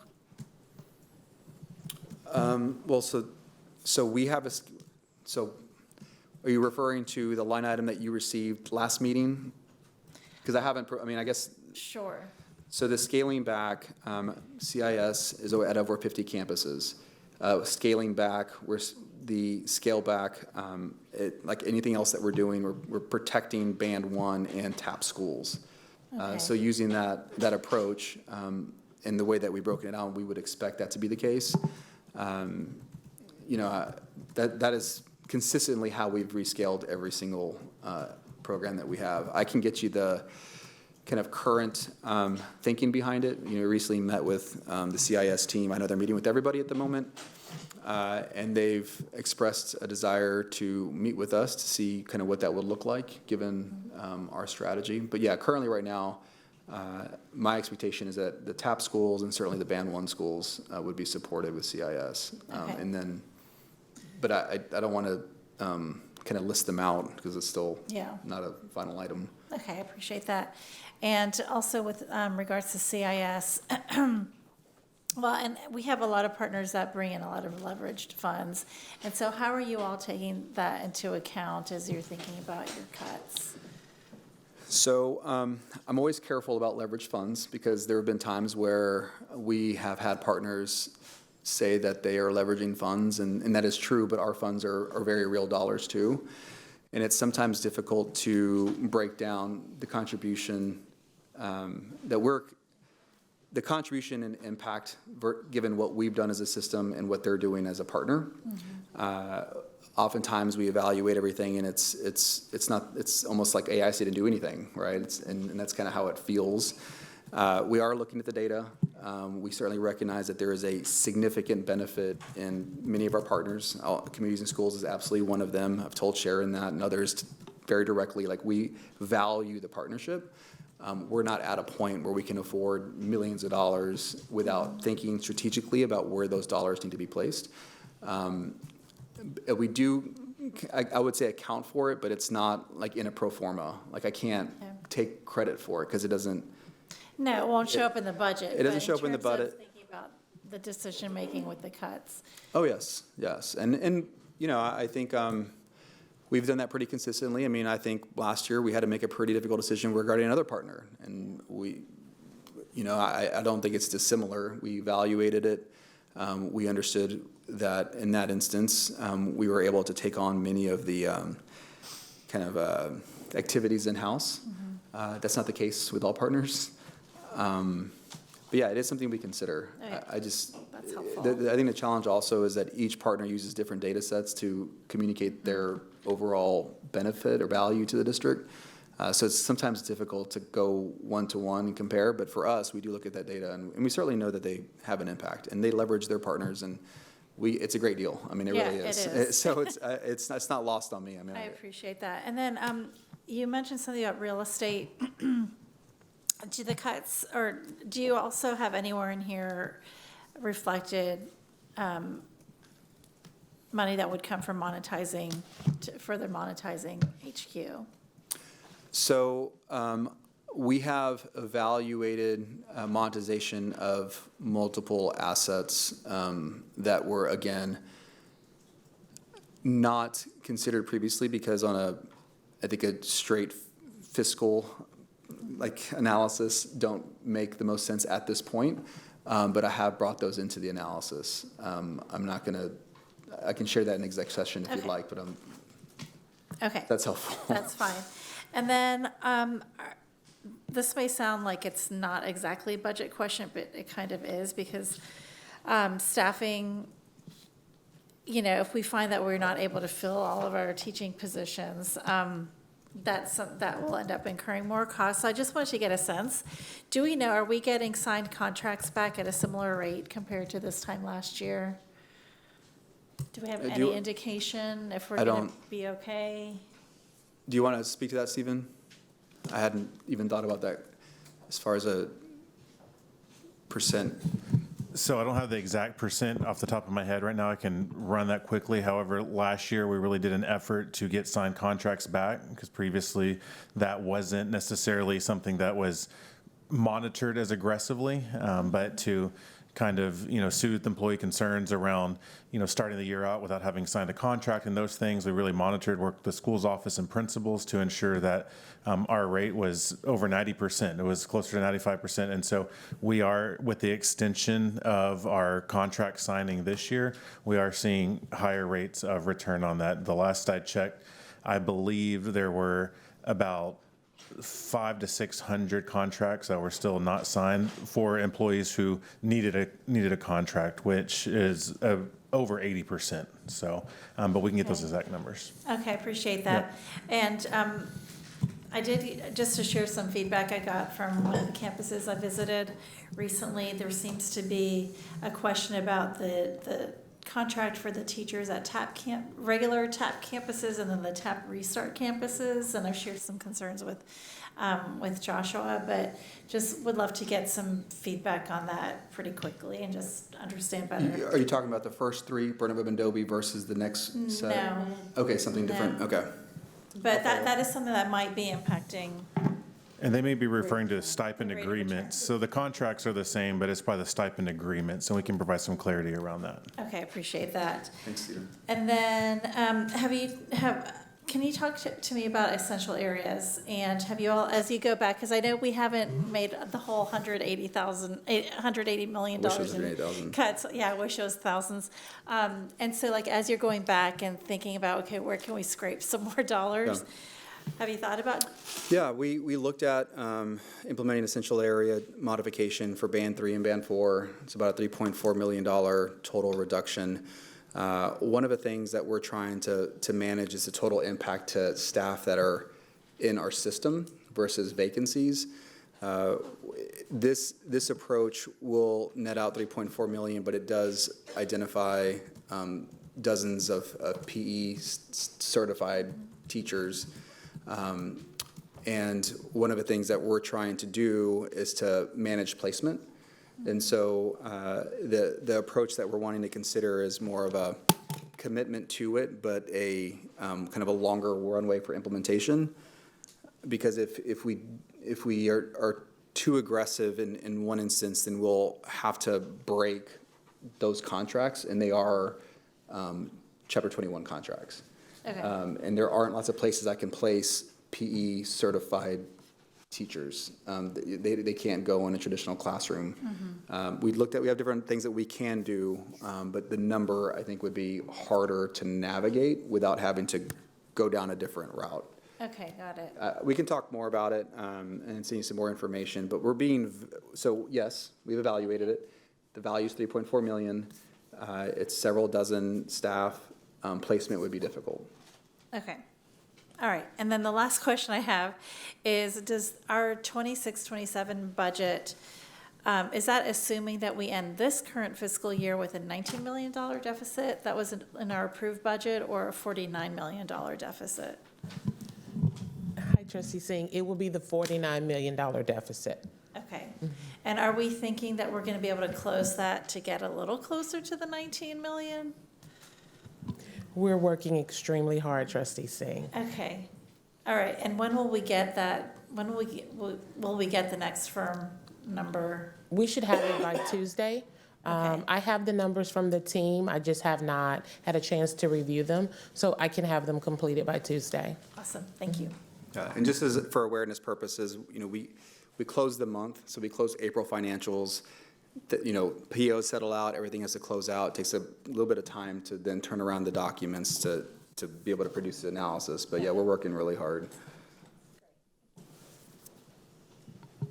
Thank you. Trustee Hunter. Thank you. I want to start with a couple of cautions. One, communication is not clear. Except for one, every parent that called in about CIS is from a Band 1 school. Every single one of these people are from a Band 1 school. Only one Band 2 school called in. So that communication is not clear.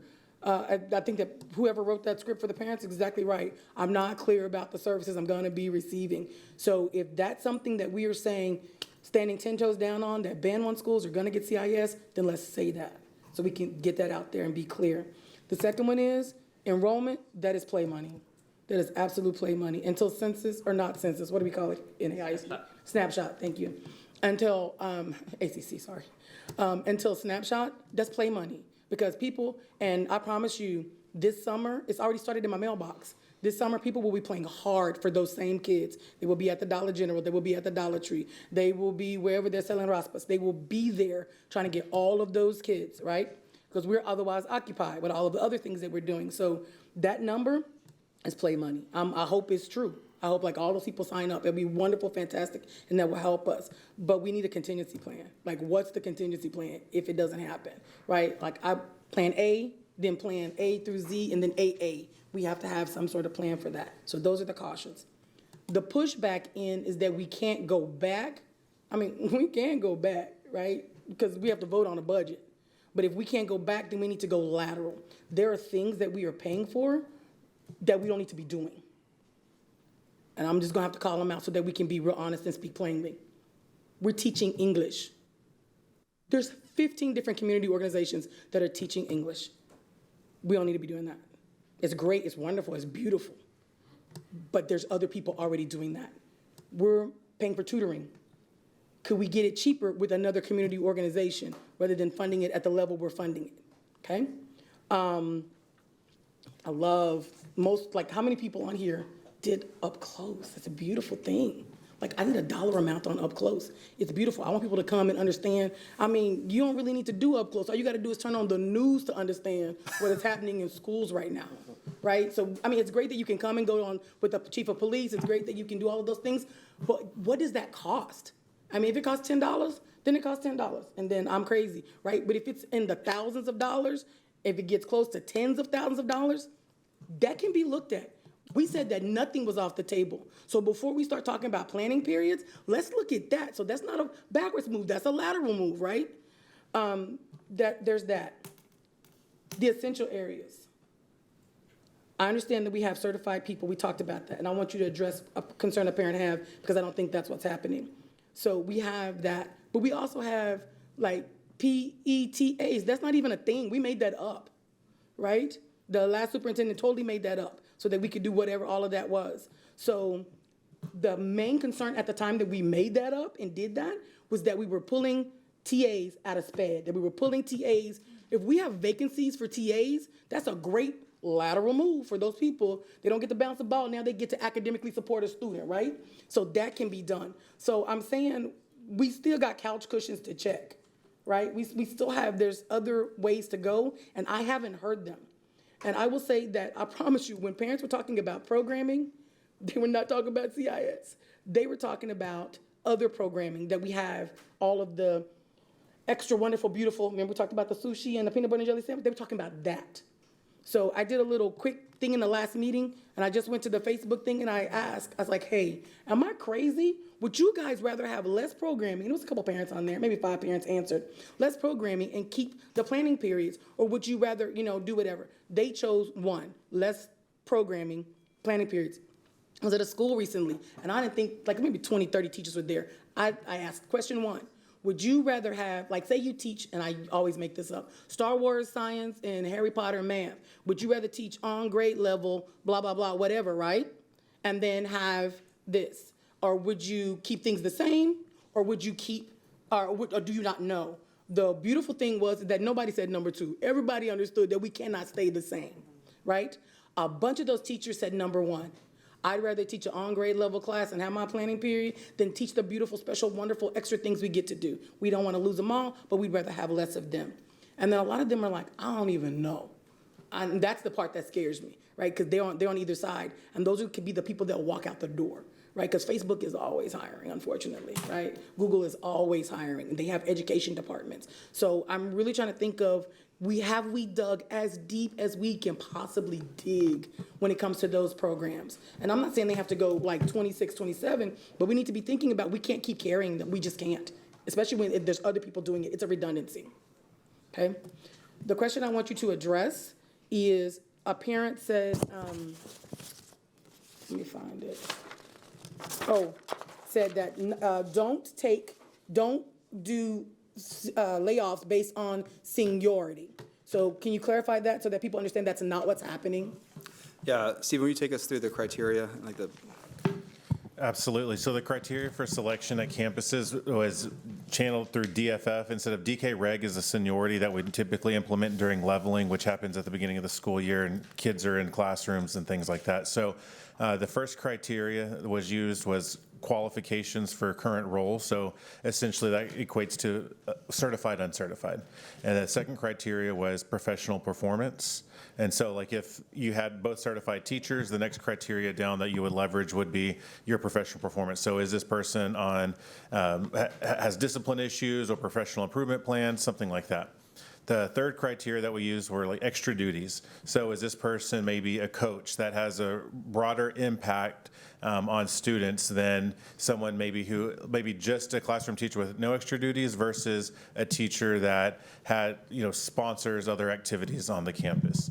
And then there's a fourth criteria, which I need to pull up my chart. I'm trying to think of it on my head, but the fifth criteria is seniority. And so so if all things else are equal, it basically kind of flips the DK Reg. DK Reg doesn't even consider those other pieces, but seniority is the last criteria in terms of continuous service within the district. So it's not based on seniority. And just to be clear, Trustee Hunter, that doesn't determine a layoff. That just determines whether they go into a pool for placement through the team that I described earlier. Yeah, I appreciate that, and I thank you. And I think the person had mentioned a teacher of promise, and that's beautiful, right? That's a teacher that's teaching in their first year. Very proud. Last year I had 2 teachers of promise that I taught. This year I have 2 teachers of promise that I taught. One is certified, one is uncertified. That's why she's in my program, but she is uncertified. And we know, I think you're gonna talk about this a little bit later. Well, you can bring it up now, and Stephen can respond to it. This is regarding is that, TEA has already said, if you're uncertified, 27, 28, you cannot be in front of kids in a core class. Elementary, that gets, it's a very sticky wicket because it's, English, science, math, and social studies. And really, actually, it's just English and math. But still, you have to be certified to be teaching those things. Absolutely, Trustee Hunter. We have, that was part of our DOI plan, right, where we exempted folks and had that. We have implemented some more robust supports for educators who are in the DOI program. This past year, the board approved our plan to delay implementation of that House Bill 2 for that certification, and that was TA approved. It's posted on our website with the TA approval there, which essentially delays that House Bill 2 implementation for those districts that submitted that, Austin ISDS being one of them, till the school year 29-30. So we do have a longer runway to implement that, but we have a phased-in approach, and the details are end up planning on our website, but we definitely would love to hit that sooner rather than later so we don't face a staffing crisis of uncertified teachers even in 2930. Yes, thank you. I appreciate that. So just as we move forward, my request, help me help you, right? We have to pass a budget. Like there's all kinds of things that happen when we don't do that, right? But if it's not, I gotta be able to sleep at night. I gotta be able to look at myself in the mirror. And I made some really hard decisions just in sitting on this board. I mean, they were hard and I struggled with them. Y'all knew my little 10-point plan. I had to read through all of the things. Then step 2, I don't have anything for that. This is just, we don't have the money. We need the money. Now we have to cut. But I don't know that we're cutting, I want to say in the right place, but it's not clear to our community, and perception is reality, that we're cutting in the right place. So as we do that, like more detail, always I'm going to continue to ask for that. And then just some of the things I mentioned, I really need a dollar number, and I would love to put them in a question, but I can't because I can't access the portal because I forgot a password or something and I can't get in. So I'm just going to send them to Josh if that's okay. And when the system is up, but I really need a dollar amount attached to those programs that I mentioned, and I'll put the rest of the ones in that I have on my list. Thank you. And Trustee Hunter, we are looking at anything that is not like essential. I mean, we've already, moved away from, the Latino Achievement Awards. We moved away from the African American Heritage celebration. We moved away from lots of things that were centrally funded. Even, like stoles and cords, like we're moving those. I mean, there are lots of things that we're just managing differently. So yeah, I agree with you. Anything that's not absolutely critical needs to be scrutinized and likely removed. We're just at that point. Thank you. Trustee De Urieste is joining us online and has some questions, so we're ready when you are. Thanks. Here I am. Thank you. So, we heard from many callers this past couple of weeks, continually making this comment that it's not sustainable what we're doing. And to me, it highlights some maybe miscommunication or confusion in the process there. I don't think anybody on the dais right now thinks this is sustainable. And I want to kind of reframe that slightly for the budget conversation, because the sustainability in particular that I'm concerned about for this comment is the being able to sustain the community, and in particular the staff and the students that are going to be on the campuses, enduring these cuts for the next year. This is a stopgap. This is triaging, not that this is a sustainable that, and I think part of it is the confusion over talking about having a balanced budget and stabilizing the budget. It doesn't work to balance a budget when it continually has to go down. That's not going to be stable, because every year it's having to go lower than it was before. So any stability we find is then compromised the next year. So I have a concern about that in of itself, but directly for next year with these cuts and these changes, kind of similar to my comments about classroom sizes and SPED students last session. If we go through these restaffing and these changes, what are we doing to make it sustainable on those campuses in an unsustainable situation? And so, more specifically, one that I can bring up is around mental health. And, the SHAC has been working hard trying to get an, RFP out for mental health services. And I think that's a good example of a value add. Some of these community vendors,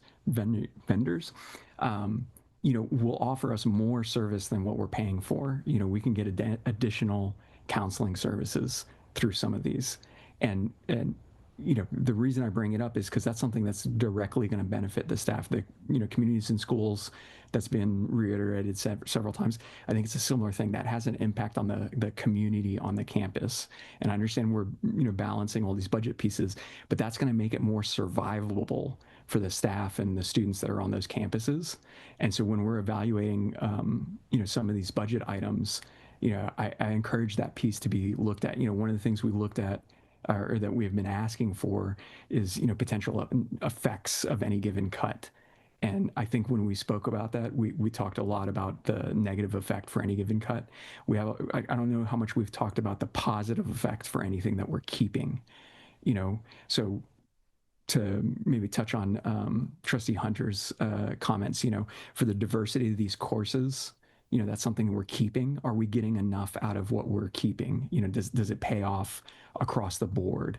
And so I just want to bring that up to reframe some of that, because, obviously if we get an opportunity to have more funds, we would add back to these things that we're cutting.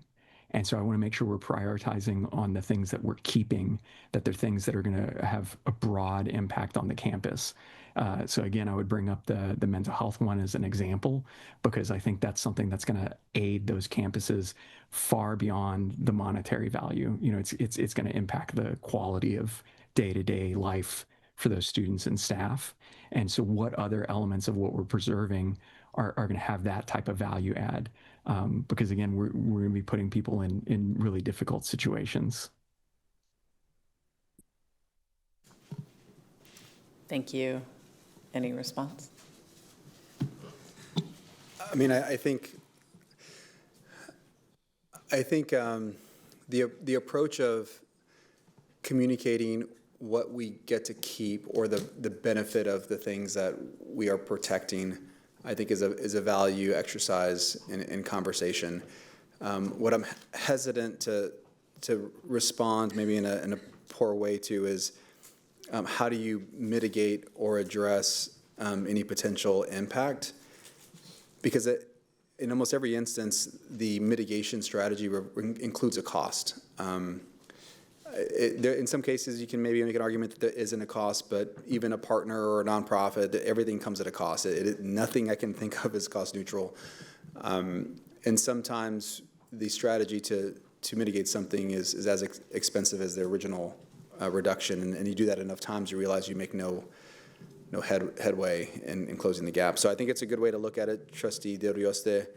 I think there are some things that we absolutely can deploy or consider, but I don't want to just avoid the conversation that there is going to be an impact. The ability for us to serve our students in the way that we have before is not going to be possible. So we have to protect it to the best of our abilities. We have to be very thoughtful, strategic, all the things.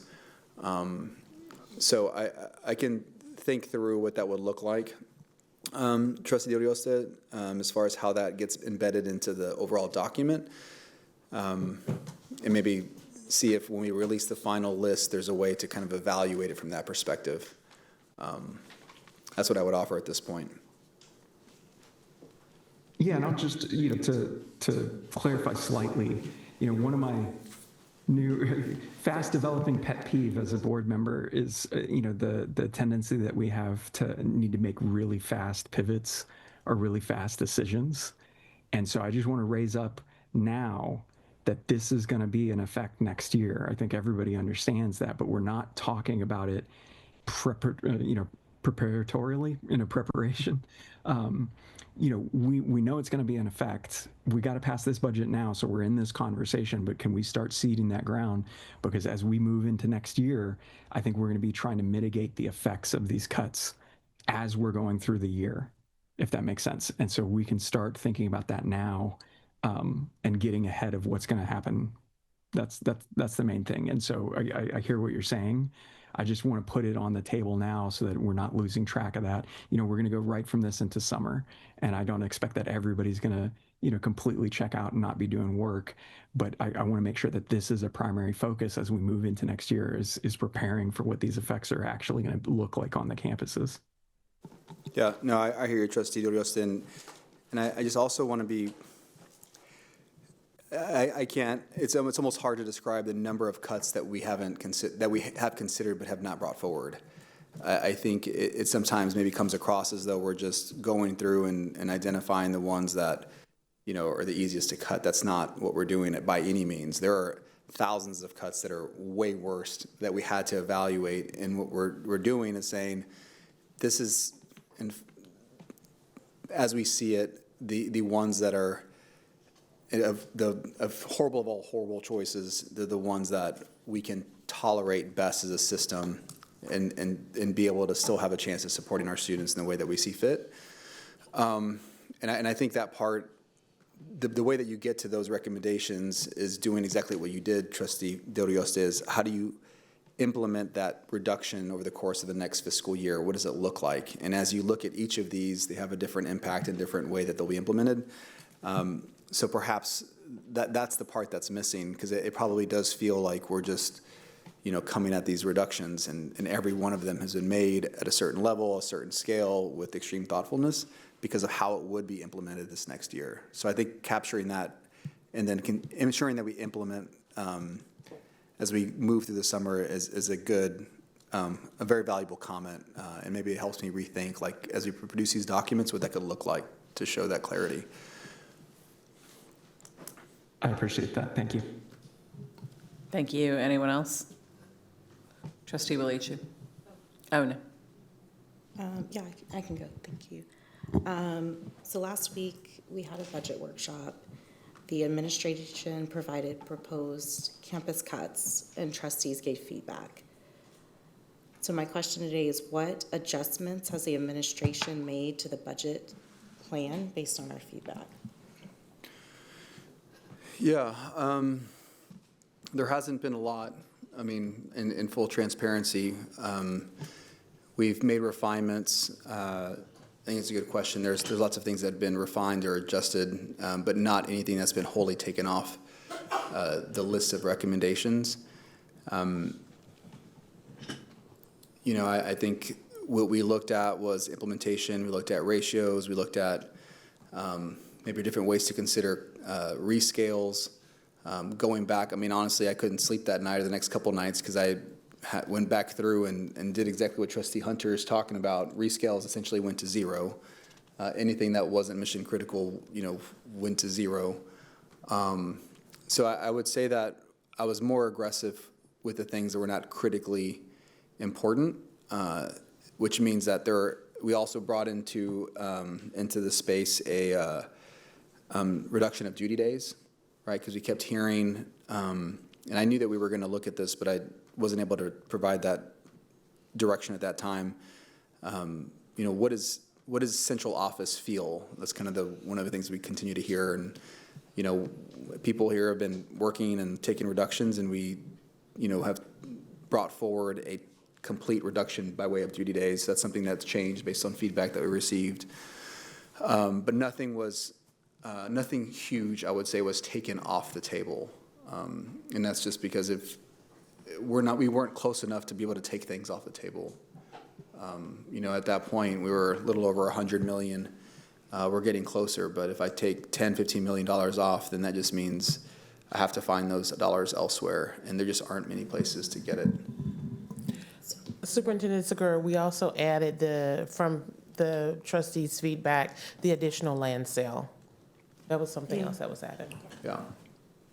So why was last week the time for trustees to be able to give feedback and for the community to be able to give feedback on major campus reduction proposals with elementary teacher to student ratios and planning time for teachers? So May 14th, when our budget has to be approved in June. Why was that the day? Or it was, I think, just a function of how we laid out the calendar after we wanted to incorporate work sessions and updates. And so our commitment's been to come back every week. And so we were at the point where we had evaluated the reduction. We understood the impact of it, to the best of our abilities, and felt comfortable bringing it forward as a potential recommendation. So that's why it occurred at that time. And I just want to share, for me, that feels frustrating. It feels unfair to our community. It feels like the community and the trustees weren't didn't get to be a part of the planning process. And we're in a position now where it looks like the administration is planning to move forward with something that the community and the trustees aren't comfortable with. Yeah, I mean, I think Trustee Willie Chu, I don't think that anybody's comfortable with any of this. I think there just aren't options. It's $180 million. The total funds that we have are $850 million. You cannot get there and have it be, I think, accepted by most. It's just, like I said before, everything is a bad option. We are trying our best to protect, as our trustees have told us to do, the student populations, the schools that have been historically underserved, to be very thoughtful about the reductions. When 87% of your budget is staffing, there's no way that you cover that without something that reduces allocations as a whole. And even with the reduction, we're still very much going to be able to find placements for everybody. But you're right, staffing as a function of schools is tied to hours and minutes and planning time, and that's just something that had to be brought forward. I'm sorry for the frustration. I'm frustrated as well. I know. And so what I need at our next meeting is public details for the community of the cuts that were made at central office in the last round that are being proposed in this round. So not necessarily a huge binder, but detail that the community can understand, that is meaningful to the community.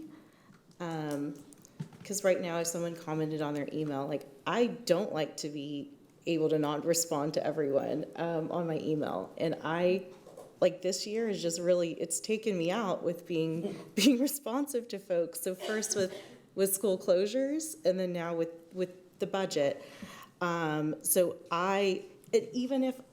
Even with the questions, I can't answer the questions that community members have, because there's information that certain staff members have that we as trustees and details we don't have, and we shouldn't be the holder of this information and have 9 volunteers be responsible and be the only ones who are sharing that information with the community. So the community needs to know publicly, like the details of the cuts at central office. And what I would also expect at the next meeting, I would like to see a plan that keeps our elementary class ratios where they are. Those have already been pushed higher and higher, for years.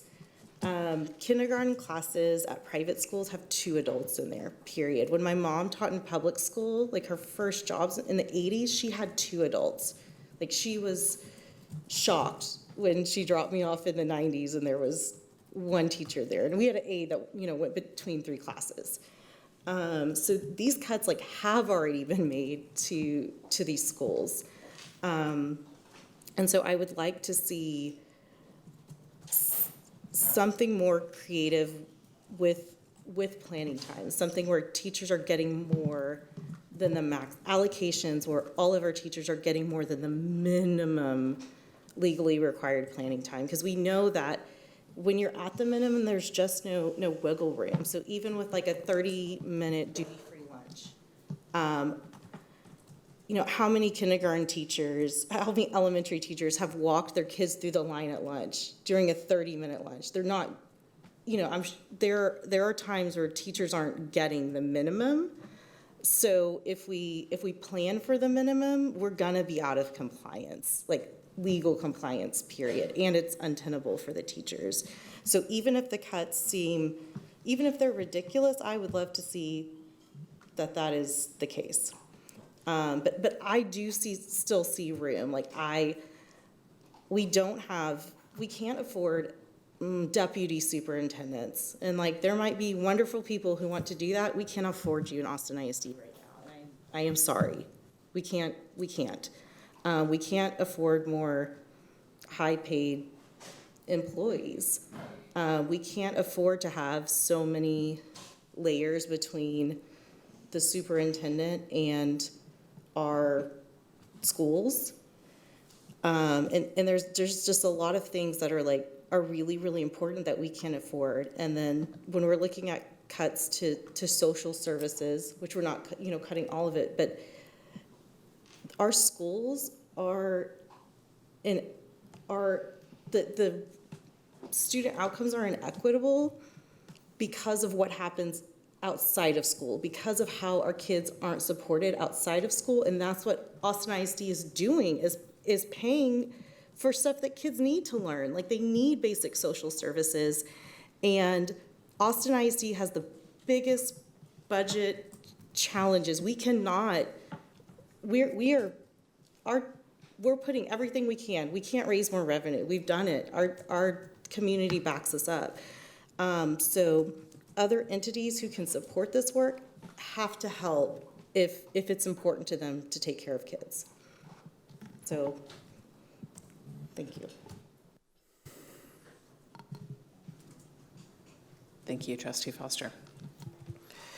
Yeah, I just want to sort of lift up an aspect of this conversation and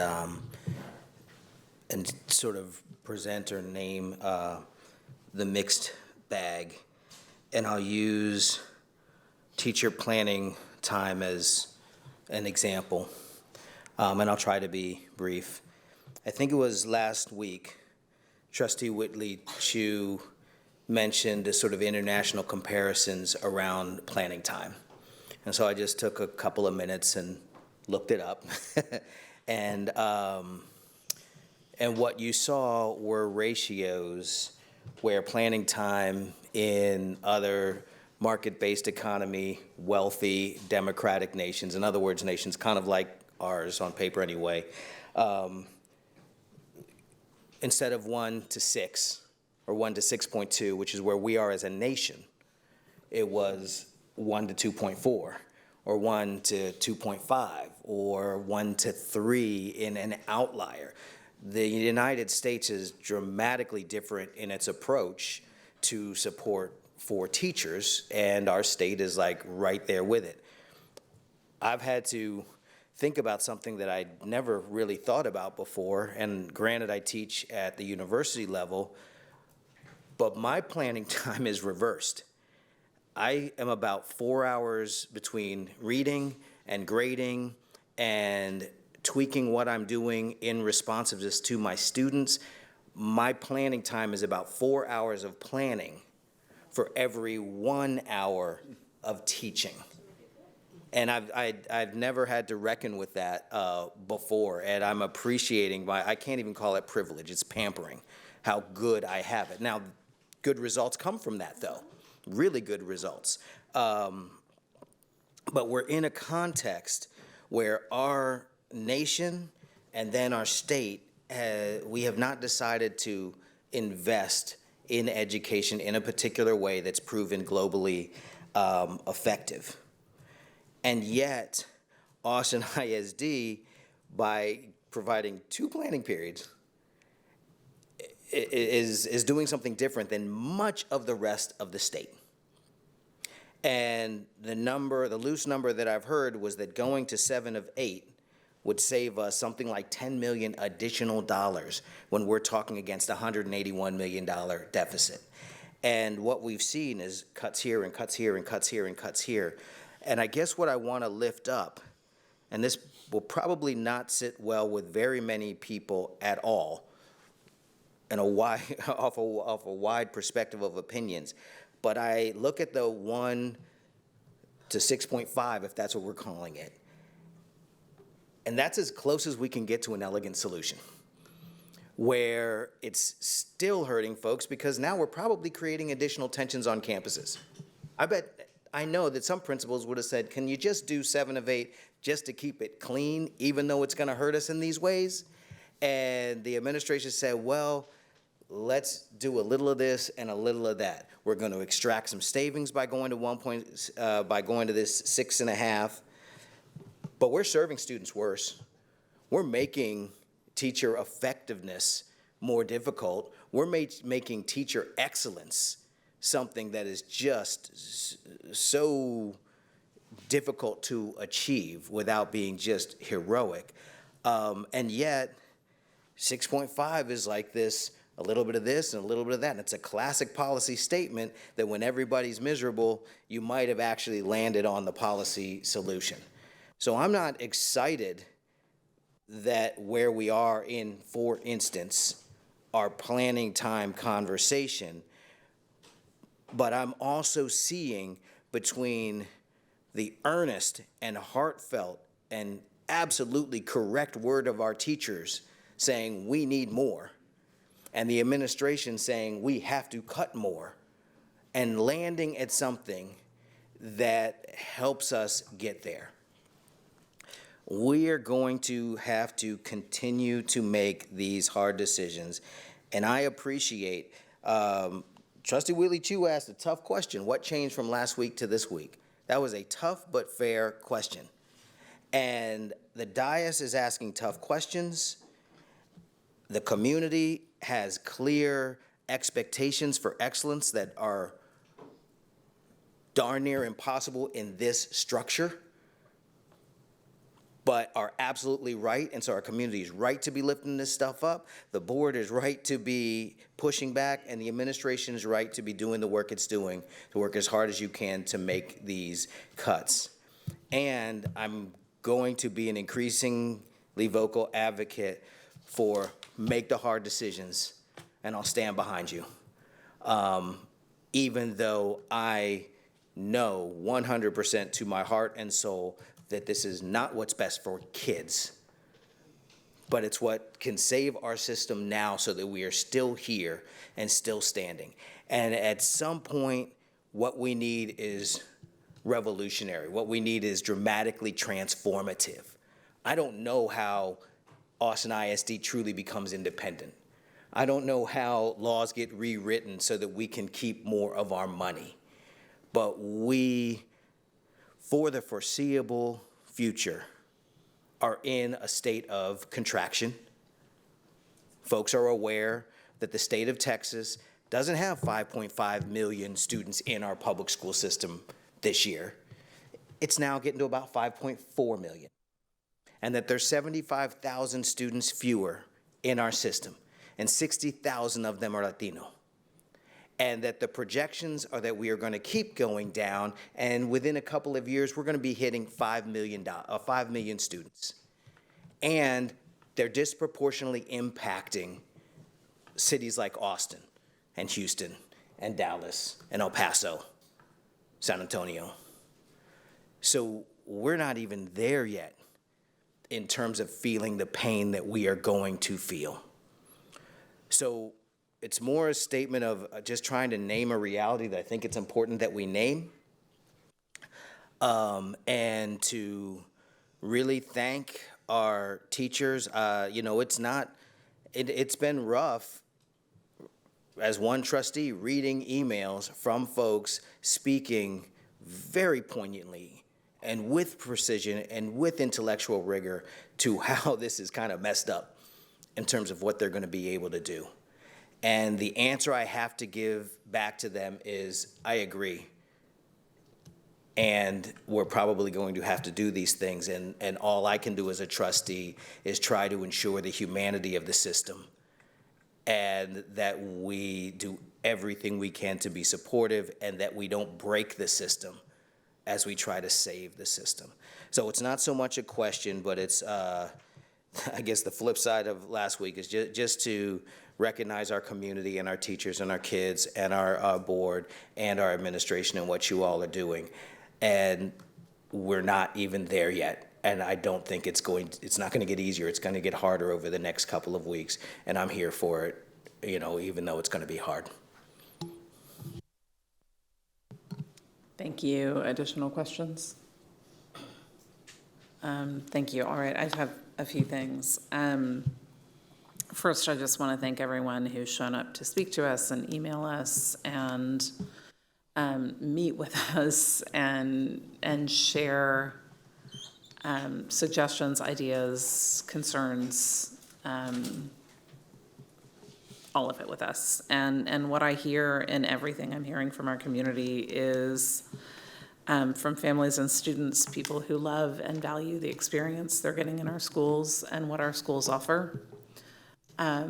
They see the work of our teachers. They know how much opportunity our teachers are offering our students, how hard everyone in this district on campus and not is working to offer our students a great public school experience, and working toward that where we aren't doing that as well as we could be yet. And I hear from our educators the concerns I hear, whether it's about stipends or planning period or any of it, is not about themselves, but about the impact on students.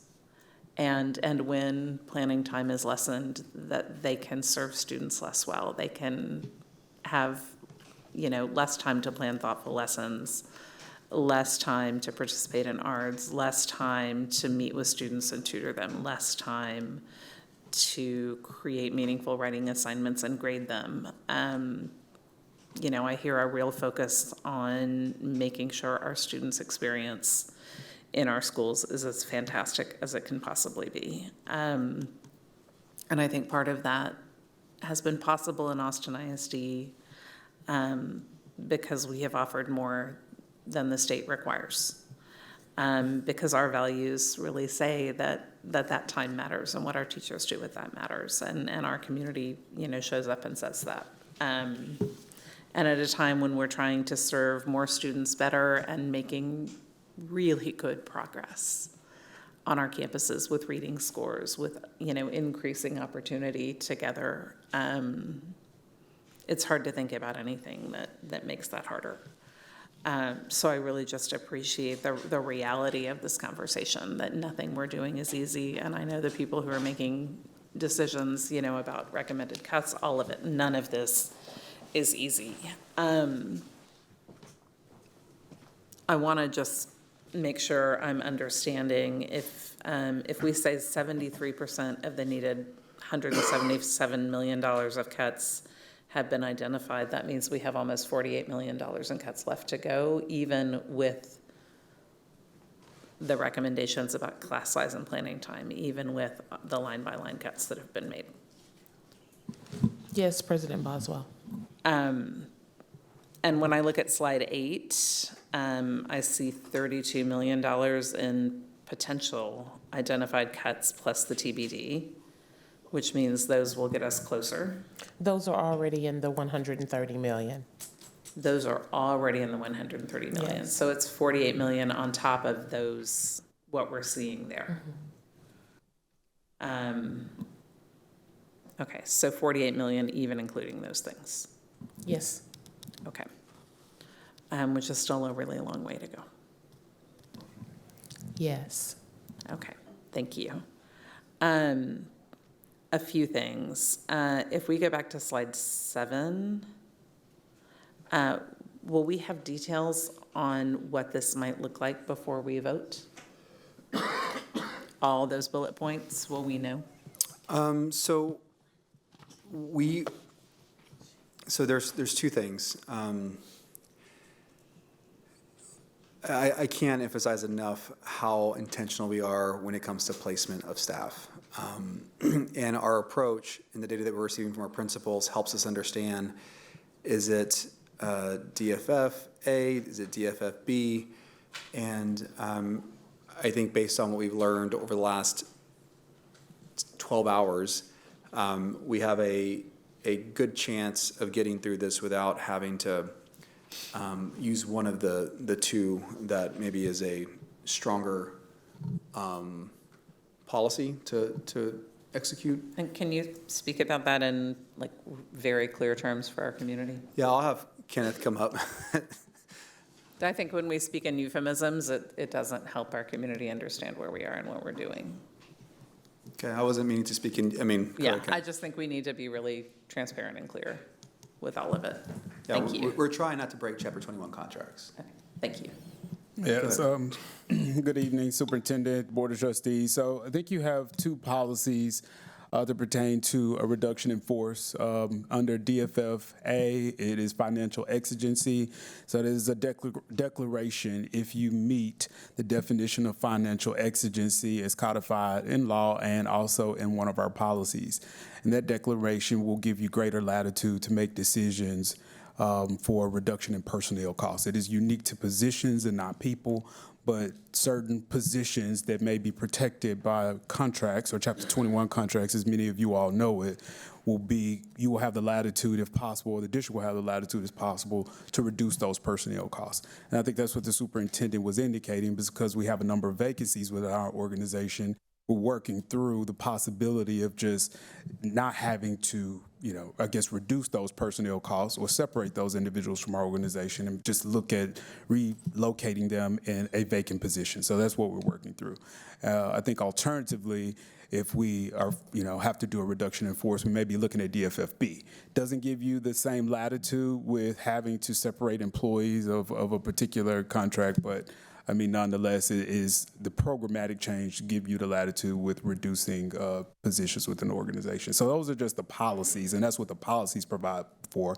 We may not have to execute on those, but those are just what we're keeping an eye on just to ensure we're maintaining compliance with decisions that we have to make. Thank you. I appreciate that. Thank you both. So if we need to go to any of these places, we will have details about those bullet points. Yes, and we can, yes. Okay, thank you. I appreciate that from both of you. I have some questions on slide 8. When we talk about organization structure, at that point, we're talking about non-campus central office positions. We're talking about more restructuring. Is that? Yeah, we're already doing some of it, but we're already, I guess what I would say is we've already considered multiple elements within it. As we just said, there's $45 million to go. And so depending on how those $45 million are distributed across the organization and how those reductions get incorporated into the structure, that will then finalize what that number is. Okay. That's why there are already some that have been incorporated. The question, I don't have a final number yet because we're still figuring out what that difference is. Okay, and can you share that with the board ahead of our next meeting? Will we have some information about that before? Yeah, I can provide an update. Okay, absolutely. Okay, thank you. And I want to say thank you to, I know the budget website is getting more robust. It's getting more detail added. Thank you to all the people who are populating that for our community as well. That's helpful. Thank you. I think as people are very interested, have a lot to say. Can we get an updated estimate? I know it's a hard calculation, but an updated estimate about what our new administrative cost ratio will be after this budget, as a result of this budget? Is that something it will be possible to at least close?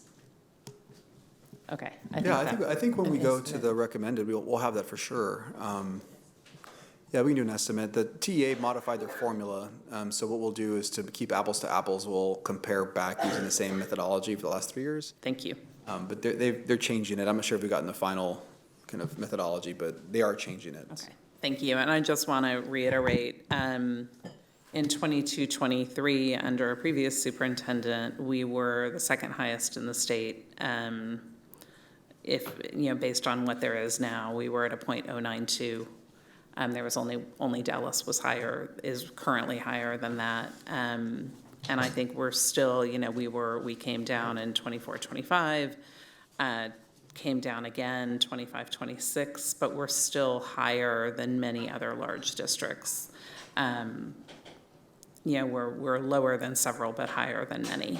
And I just want to make sure we're conscious of that and just being really transparent about that with our community especially as I know there's no fluff, right? Nothing we're doing, no one who's working in this organization, I think, is not doing meaningful work, and it's not working, everyone's working much harder than any human should have to do. But I do think that that number is meaningful. And the more painful the cuts, I think the more just clear we need to be on where we're spending our money and what that looks like. So thank you. And I think that number is one measure, but I think it can be a helpful measure. So thank you for that. I also have a question on slide 8 about the additional days school year. Are you now talking, when you say you're considering that, are you considering that district-wide? Yep. Okay. And it's exploratory. I mean, there are lots of things that I would be remiss if I didn't bring forward. We talked about, a couple weeks ago about plurality in voting versus, going to runoffs. We talked. I'm bringing everything. I mean, if that's the task, then this is the task. So yes, that would be full district-wide. TA has additional kind of a weight when it comes to funding. When the entire district goes in that direction. So it would be a meaningful amount, I think a little bit over 10 million. So again, it's something that's available. I'm not saying that we're doing it, but it is something that we're analyzing. Okay. And that's how many additional days over what we currently have? Well, I think it's. I know we count in minutes. And yeah. So being proposed tonight for vote is 172 days, but 171. But yeah, that would be 9 more school days. Any days above 175 would bring 3/4 ADA per student, K through 8. Okay. And will there be engagement with the families? I want to be sure we're not hitting something where families are we're gonna have less attendance or less. Well, I think you're asking a step. I mean, we're still evaluating. You're evaluating. Okay. Thank you. I just wanted to be clear on that understanding. Thank you all. I'm still very interested. I know we're hearing callers talk about it, and I know we've had a conversation about educational technology, screens, the chargers we're replacing. Can we have a really clear look at where we might be saving on technology in our classrooms before we vote? It's scattered through the budget. I think a lot of the technology that's been cut isn't classroom technology, as I understand it, from what I've seen in the many line document.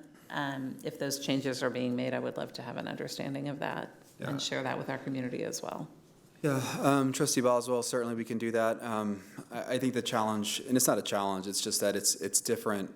It's a different Monday source, so we don't track it in 199. So when we talk about impact to general operating budget, that's driven by 199.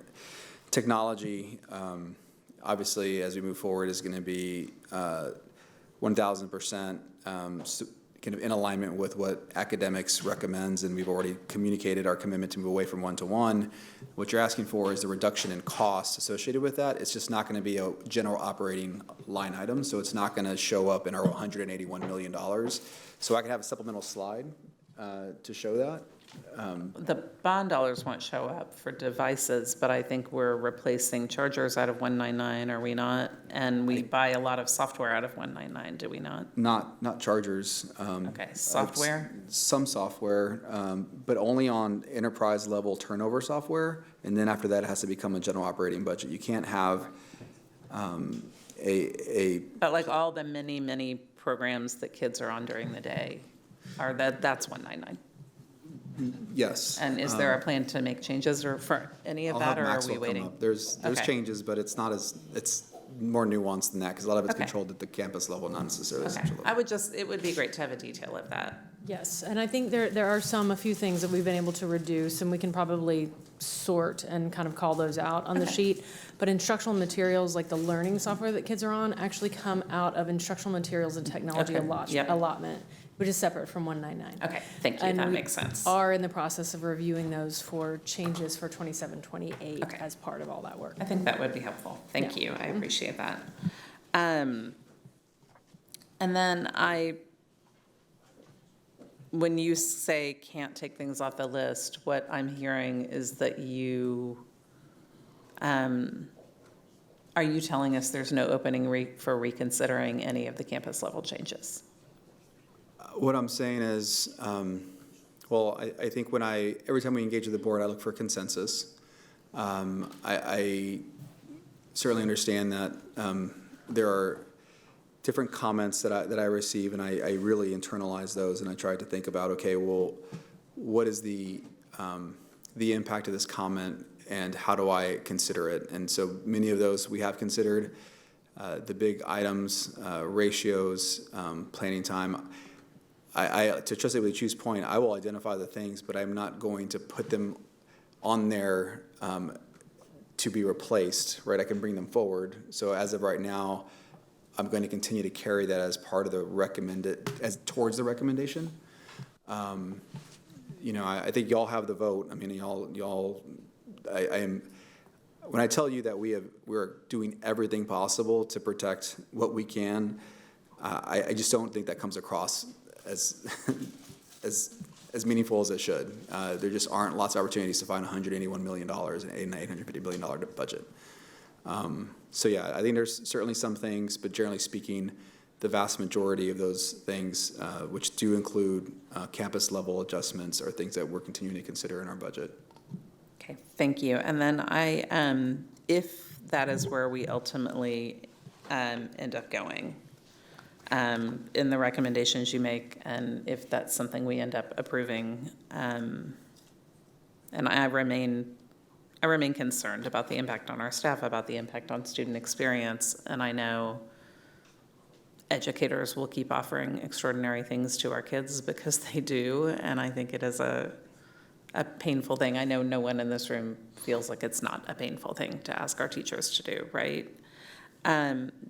But if that is something we end up needing to do, I hope there will be meaningful efforts to listen to our staff about what we can do to help mitigate that impact, what we can take off their plates. If we have more TAs on campuses to serve as full-time subs and TAs, how those TAs can help with teachers who have a lot of preps and not enough time.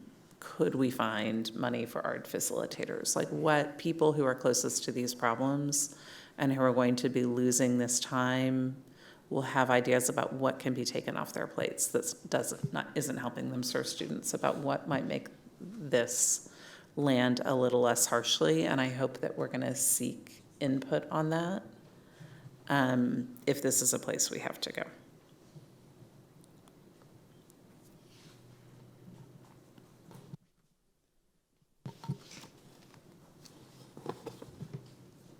Yeah, I mean,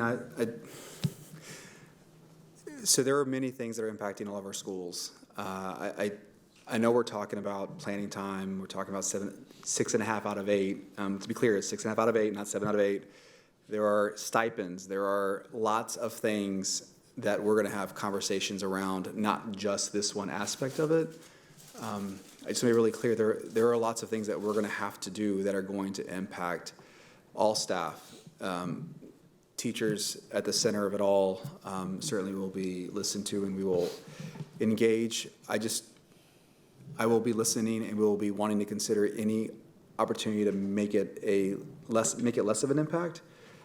But I also want to be really honest that I just can't add back simply because I understand that. And we talk about adding, it gives me pause because that's what we've done for better part of a decade. I understand that, and taking off listening, yes. off plate. And I know you were working about strategic abandonment, when you first came, and I hope we continue those conversations. Yeah.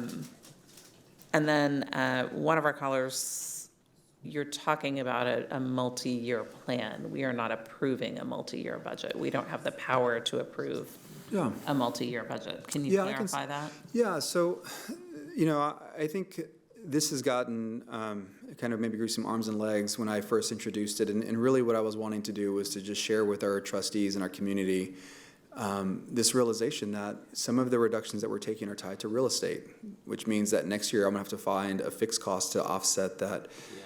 And I wanted to be clear that if we had to take the next step and the next step, these are areas of exploration. It was never intended to bind a board. It was never intended to do 2, fiscal years at one time. I was simply trying to communicate where we may have to go if things don't change or if enrollment declines to a greater degree than we expect, and also recognizing that some of these costs right now are one-time injections. So that was really, this is not a 2-year budget we're bringing forward. And I purposefully, in this presentation, said nothing about 27, 28. Okay, thank you for clarifying that. And then I want to just go back quickly to Trustee Quintana's question about what do we do if, for example, we're staffed for the number of students we're predicting and we end up discovering that fewer students show up. We would go through. Would we reduce positions at that point? Well, so one of the things that we're doing right now, and this has been really, really tough because it's not how we've done it in the past, is we're holding positions. So in years past, what would happen is you'd get to this point in the year, based on projections, using a different methodology, we would say, okay, this is how many staff we think that we'll need. And then we would actually start to hire and go through the summer to an extent based on projections that actually were not confirmed as students in the building. This year, it has been frustrating for our principals. I know many of them, and I have had some conversations around how the shift is challenging, but what we're doing is we're saying, okay, based on the projections, based on our allocations, we're gonna hire to a certain point, and then we're going to hold. And we're gonna hold because we want clarity around how things settle out so that we have more opportunities when the school year starts to make any adjustments that we need and also have confirmed data to go ahead and release the allocation. It doesn't mean that we're not going to release the allocation. It doesn't mean that we're not going to still receive information over the summer. It's just in the past, we have done a poor job of holding, and then what happens when the school year starts, you have more allocations than can be supported by the number of students in the school, and then we don't necessarily drive leveling, because leveling is hard to do once the person's already there. So what we're saying is, in this moment, as we reset, please have grace with us and patience. Let's hold, get to that moment when we confirm the number of students in the seats, and then you'll already have the allocation. And if that doesn't kind of come about that way, we'll actually have the position available. Like, we'll be able to match easier. Because right now, what happens is we don't level. That's just the honest truth. We haven't done a good job of it. And it's hard once the person's already there. So that's why it's different. So I feel very confident based on where we are, we'll be in a good spot, but it is a little bit different this year than last year. And I want to apologize to our principals because it is a shift. But in a moment of reset, you have to be very clear about when you're starting something and when you're ending something. Thank you. I appreciate that. And then one more thing, I do think it would be helpful as we heard callers call tonight about CIS. I know we have a lot of programs. I think it would be helpful to have just a really clear list. I know we have the big binder, but for us in our community, I know we've done that. I think we did that with proposed cuts to programs last year, just a list and the reductions and where it will remain and how it might be reduced and whether for some of them we can pick up that capacity internally. I think the point about all of our wraparound services is really well taken, that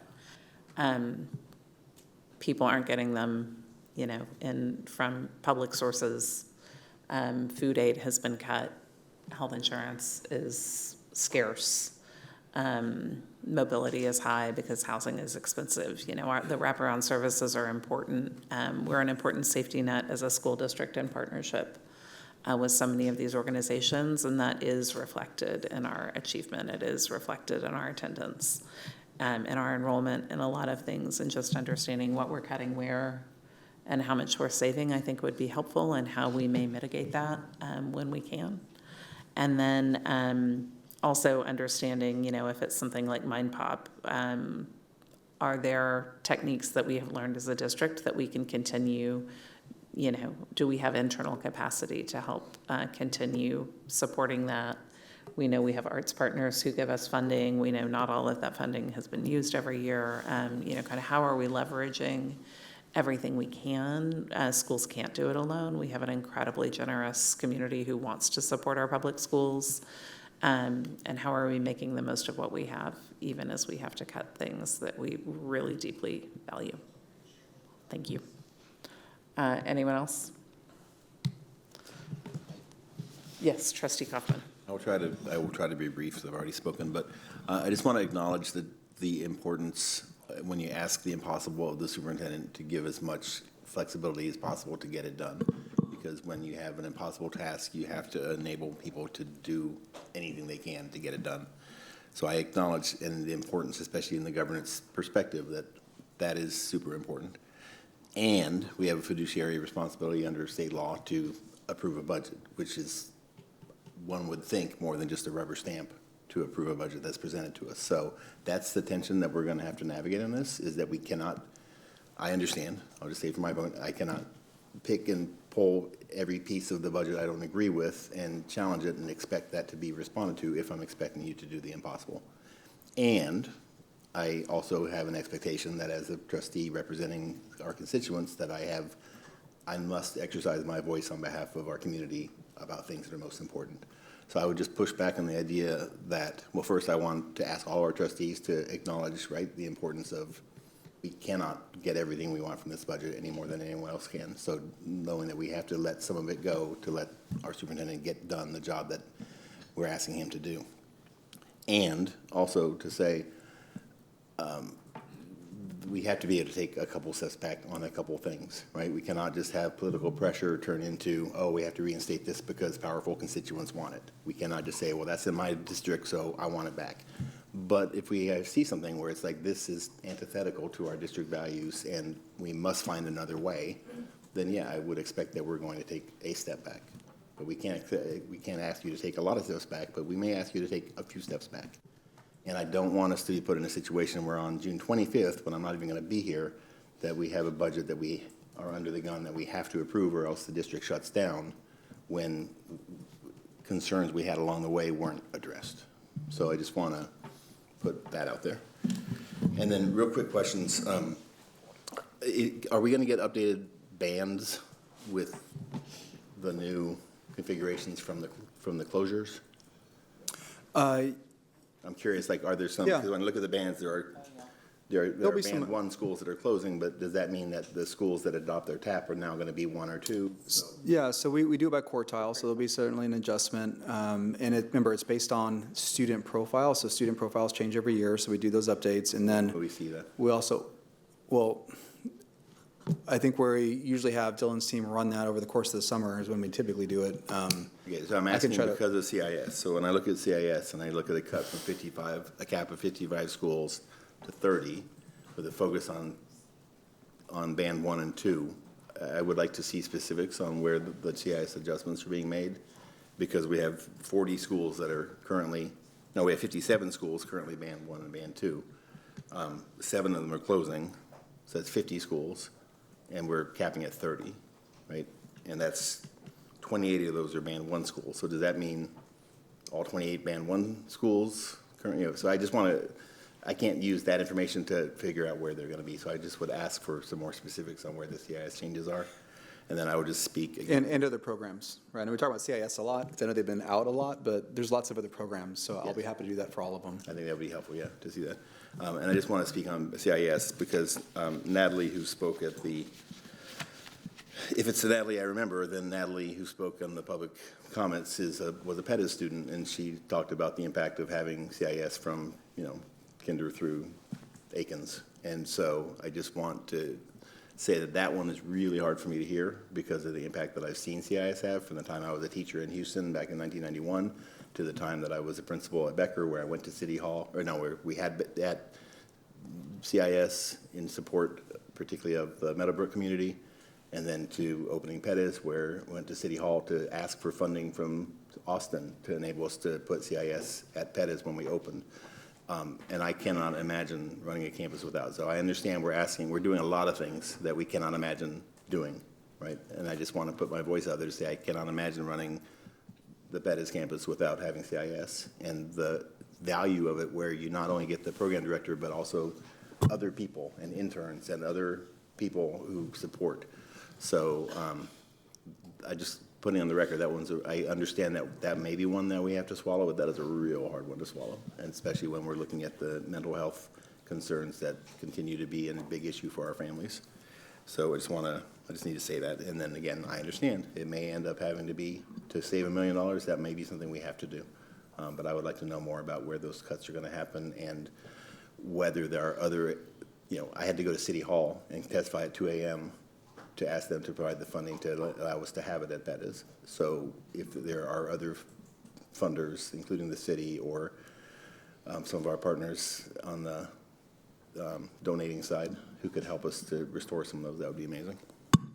Yeah, and I just want to speak to that real quick, Trustee Kaufman, because I know I often get questions about, can the city go help and can they fund this? And I want to be really clear, they just cut funding to Austin ISD, right? They cut funding and they're cutting and then they took down 10%, and we're very close to the city. They have financial woes. I trust them all. They're great humans. We talk all the time. I think we're very much aligned, but they have challenges themselves. So I don't want people to get activated and go lobby council members, because the reality is they have their own challenges and struggles.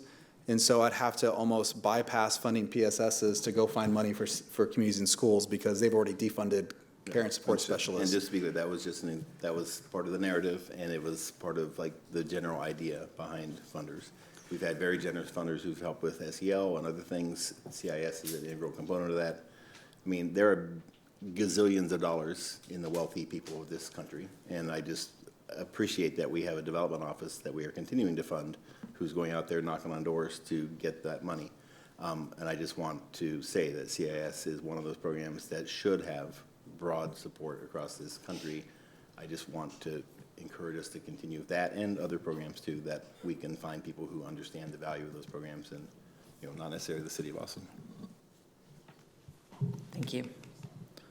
All right, thank you. It is heavy, and I know it's heavy for everyone working on this, and really appreciate, we will get there together. We have to get there together, and I appreciate all the work.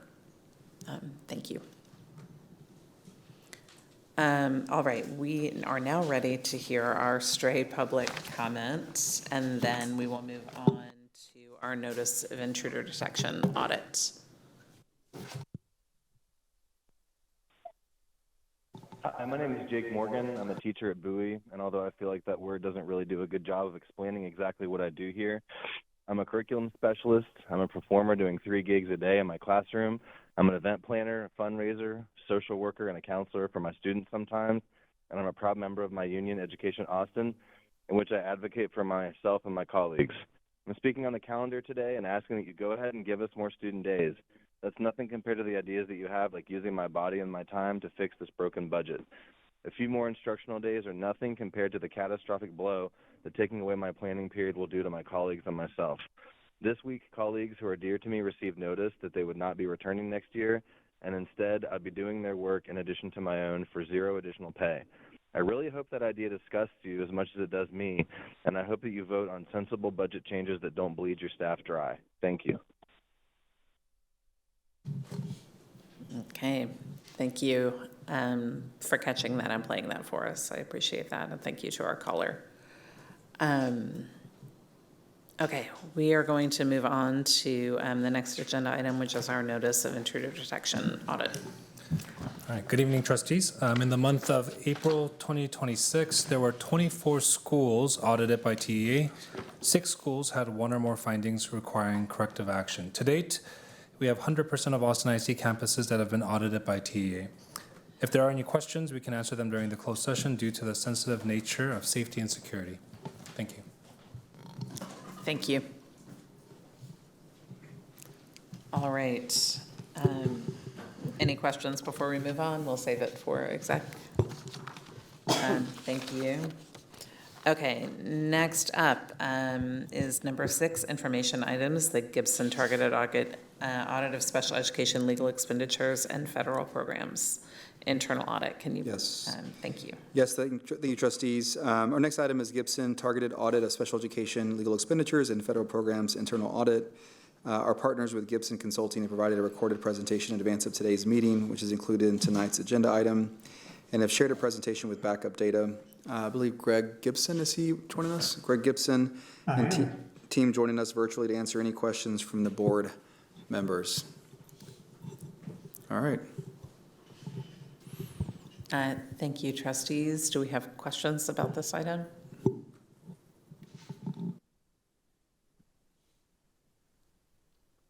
I just wanted to ask a couple questions about. Yeah, please. Let me pull up here. Pardon me.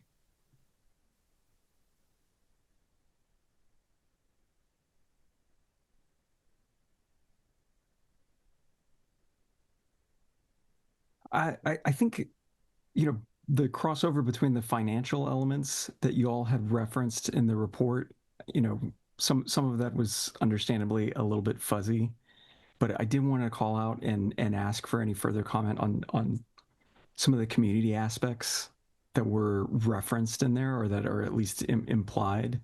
I think kind of slightly adjusting for some of the conversations, there was talk about conflict resolution in the SPED report. There was talk about, compliance pieces, where concerns were brought out that kind of overlapped with some of the community outreach pieces. I don't know if it would be efficient or, if we'd have an availability to weave those two into a similar point, but I guess there's two parts. The district administration, on some of the other reports, would see more direct responses to some of the comments. And I don't know, that wasn't really present in this report in this, to the same degree. And the other part was that some of these audit elements seemed a bit older. I know there was difficulty, pulling newer information. So maybe if we could hear from Gibson to the timeliness of the information that's reported in the report. And then I was curious to hear any responses from the administration to some of those items. I can start off by addressing Trustee Rialsti. On the community, there were two audit findings and recommendations related to compliance and family and community engagement. One had to do with Title I activities related to family, parent and family engagement, and one related to Title III for ELL students and families. And they were similar in that we weren't maintaining the documentation required in all cases to sustain compliance, and that we needed to do a better job in both of those areas, not just for compliance sake, but also to be able to evaluate the effectiveness of those engagements and those meetings. And so those two did have, those two were connected. The other one you mentioned for targeted SPED about the handling of, it's kind of related, but it's really different because you're dealing with an individual parent. It's not family engagement as a group where families come and there's an event and you're engaging multiple families at once. In special education, it's really a teacher dealing with the parent, an administrator dealing with the parent over a potential risk complaint, maybe not a state complaint yet, but something that's come up. And those individuals are handling those situations differently across campuses, and sometimes that puts you at a disadvantage as a district in being able to justify your actions when you don't respond the same way to similar actions across the school system.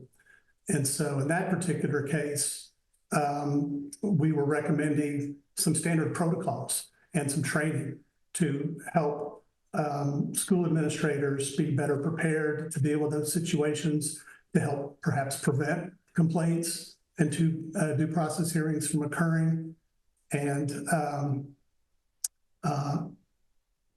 being held accountable, having not just the standard protocols, but we even suggested having, special ed weigh in on principal evaluations in terms of how they dealt with special ed issues on their campus. Because right now it's very decentralized and individualized, and that creates more risk for the district.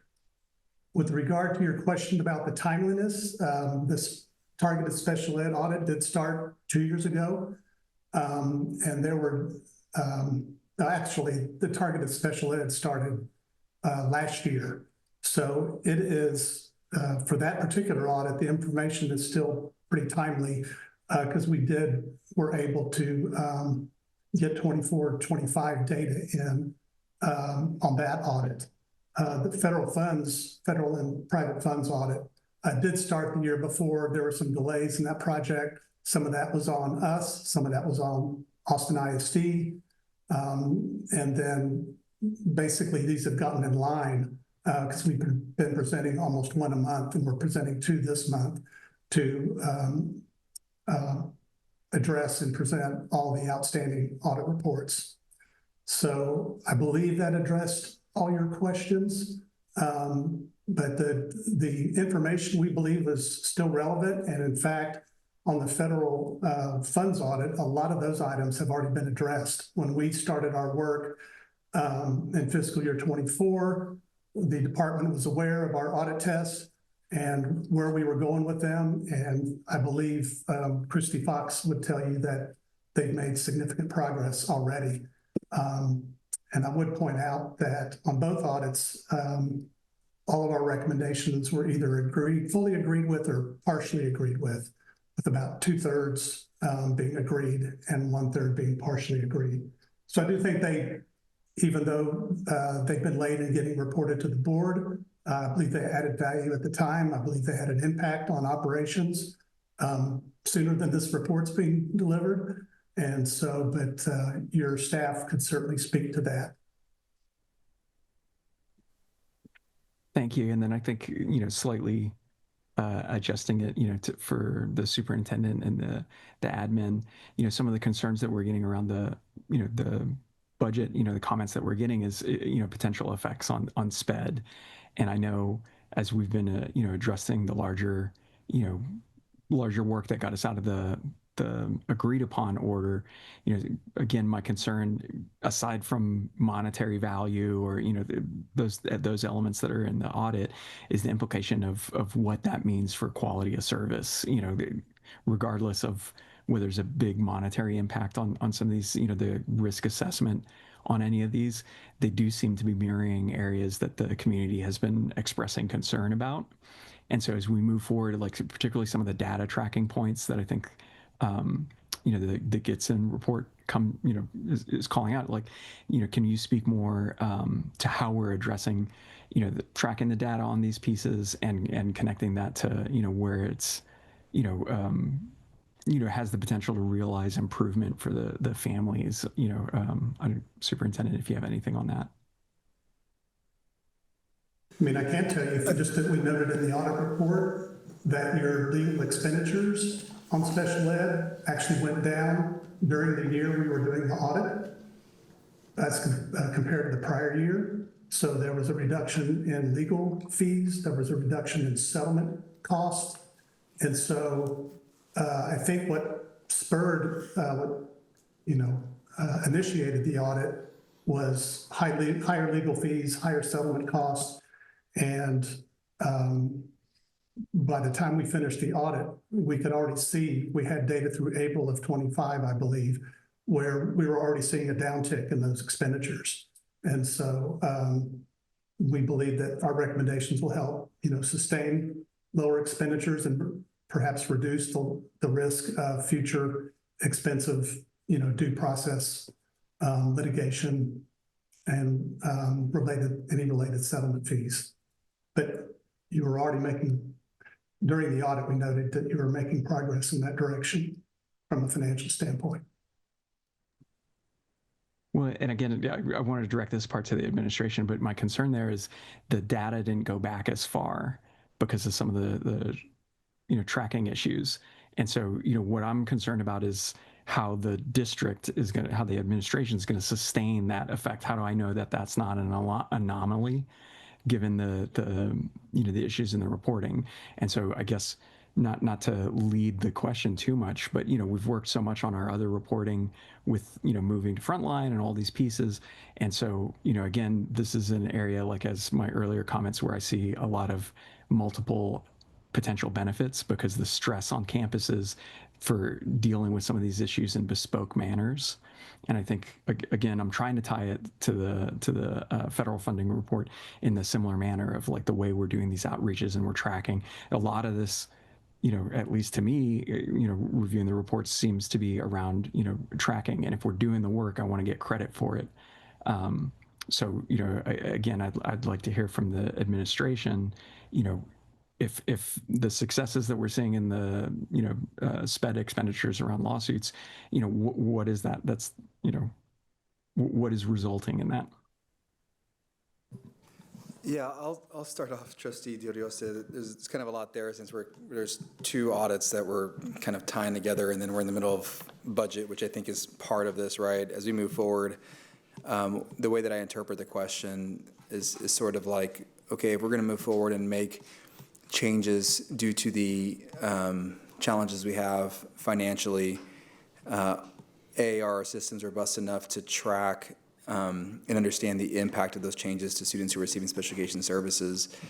And then I think, two,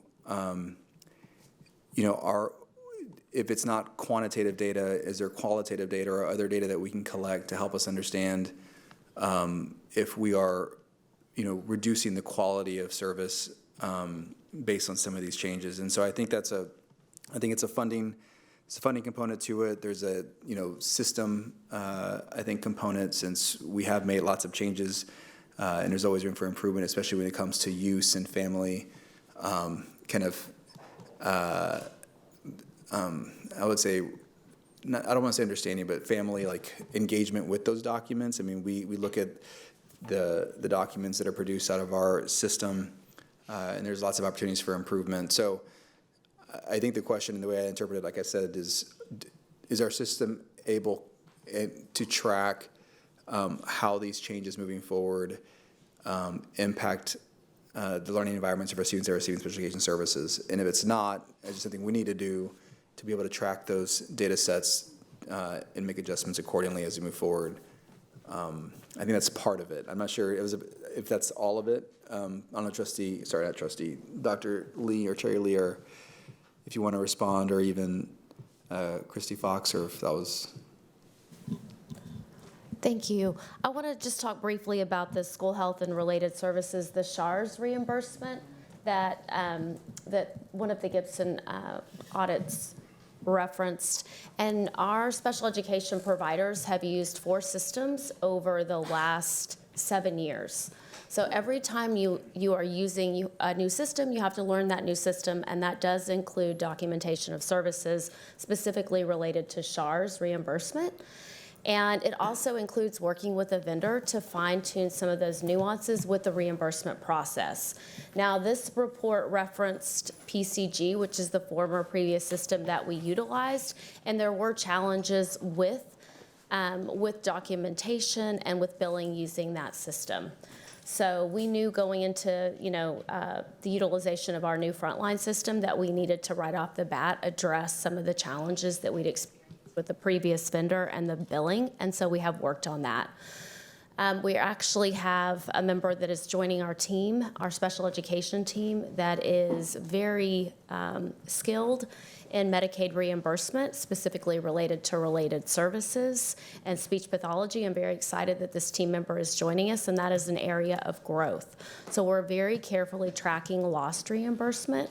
Like what happens, why have we missed reimbursement? What are some of the root causes of that, and how can we go back and improve that and even recapture some of the lost services?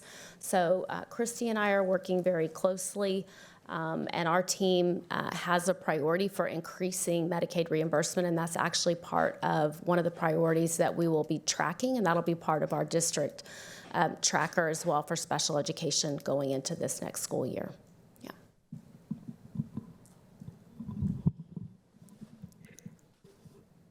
Go ahead. Yeah. Sorry, Kenneth looks like he wants to say something. Yeah, no, I want to hear what Kenneth says. I was gonna pull back. I mean, I'll be brief, but I did just want to answer your question directly, Trustee Diodioste, about how I think the district has decided to handle legal differently. I think since my tenure here in 2023, I think the district sought to just improve the way that it would approach its legal services. I think historically there's been a heavy reliance on outside legal services, which was reflected from that 23-24 school. But since then, we've brought internally in-house expertise, which I think assists with internal collaboration with the special education team to be able to intervene a lot sooner to address any compliance issues. I think you probably know very well, but at the point in which you get to a DPH, that's litigation, right? You've had an issue, there is a full-blown dispute, and the parties were unable to solve it, and you're looking for a neutral person or an officer, in this case an administrative officer, to essentially render a decision. And there's opportunity for resolution there, but I mean multiple opportunities would have passed for you to try to resolve it. And so I think that's what we've sought to do over the years, and that's reflected in the downtick in the amount of outside legal fees that we rely on, is because we try to intervene a lot sooner with resolving issues. And so I think you will see, ideally you can never predict, but I think you will see, this amount be sustained over a period of time. Now, again, like legal, we don't drive these budgets, right? We don't drive these decisions, and of course, you never can predict, a legal dispute and when a lawsuit will happen. But at least we're going to continue to, pursue our efforts and sustain our efforts, and hoping to rely less on, hopefully, for problems not to get to a legal dispute, if you will. So. From a campus training perspective, I want to speak specifically to recommendation to provide training to targeted staff regarding informal mediation strategies, and that's actually something that we had already been developing prior to this audit, being released. And so, working in collaboration with principals and our Special Education Family Advisory Committee, we have now published and finalized a problem-solving guide for our committees.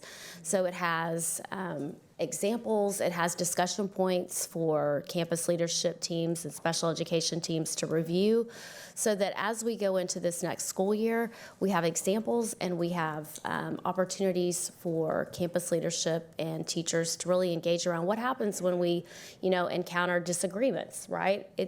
Our committees may disagree, families may have differing perspectives, and it's important that our campus, leadership teams and our special education teachers know how to navigate those challenging conversations, right, with respect for our families.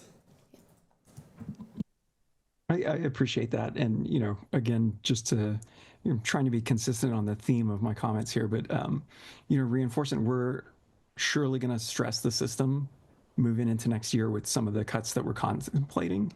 And that's pressure on the staff and the families. And, I appreciate the problem-solving work and anything that's going to aid the staff, because, at least for my part, I feel fairly confident that we're going to be putting, more stress on this system. So those meetings, potentially more contentious. So anything that we can do that's, helping the families and the staff.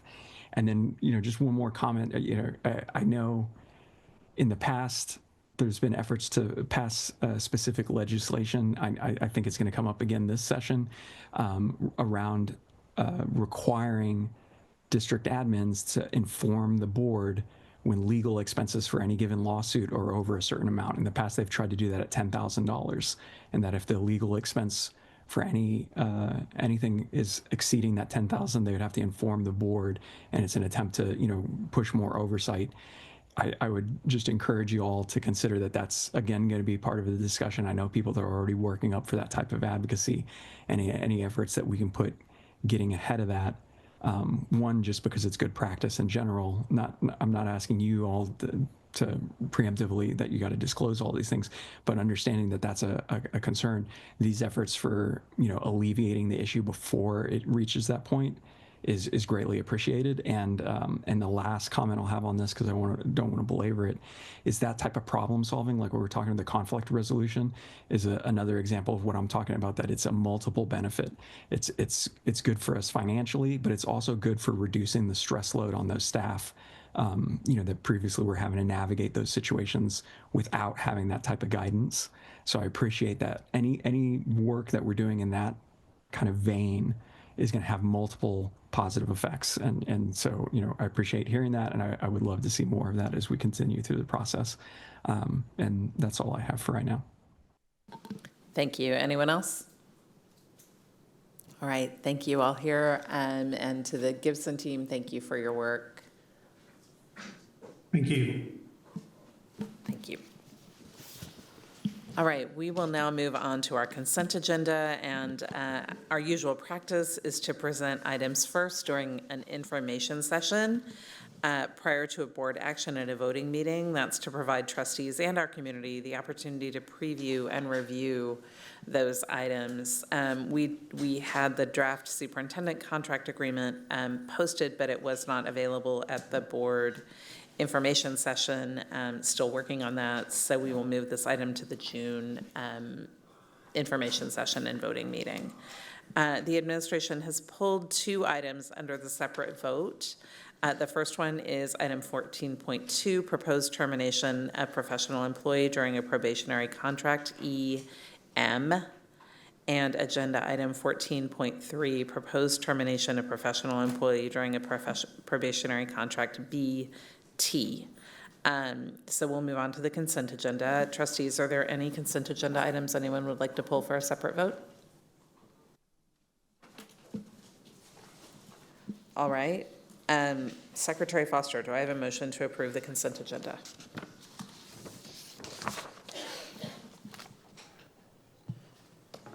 You will have that in motion, but I need to pull up the agenda numbers.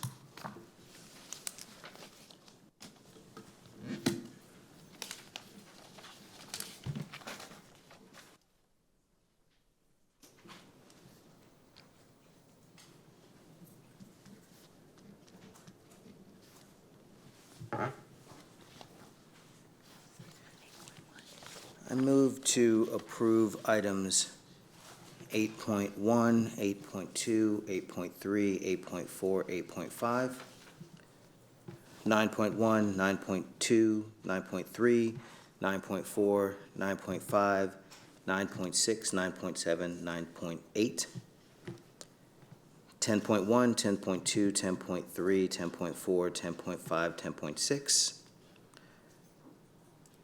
11.1, items 12.1 through 12.20. Everybody's excited for you. And did I miss That's it. a pull of anything? Okay. We're That's good. my motion. Thank I'm sticking you. by it. Second. Okay, there's a second from Trustee Quintana. Trustees, any discussion on any of these agenda items? Trustee Hunter. I just wanted to make a clarification because I'd asked some questions about this during the information session on 8.1, that this is at no cost to the district, and it provides an opportunity. It's a CTE opportunity like any other. We have a fire academy, we have CAD, we have all kinds of opportunities for our students, and should some of the students at Aikens want to be law enforcement officers and work with Travis County Sheriff's Department, this is a great gateway for them, and I just wanted to point that out, that that's what this is. That's all, just clarification. Thank you.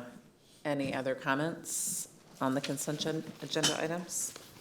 All right, just want to, Trustee Kaufman.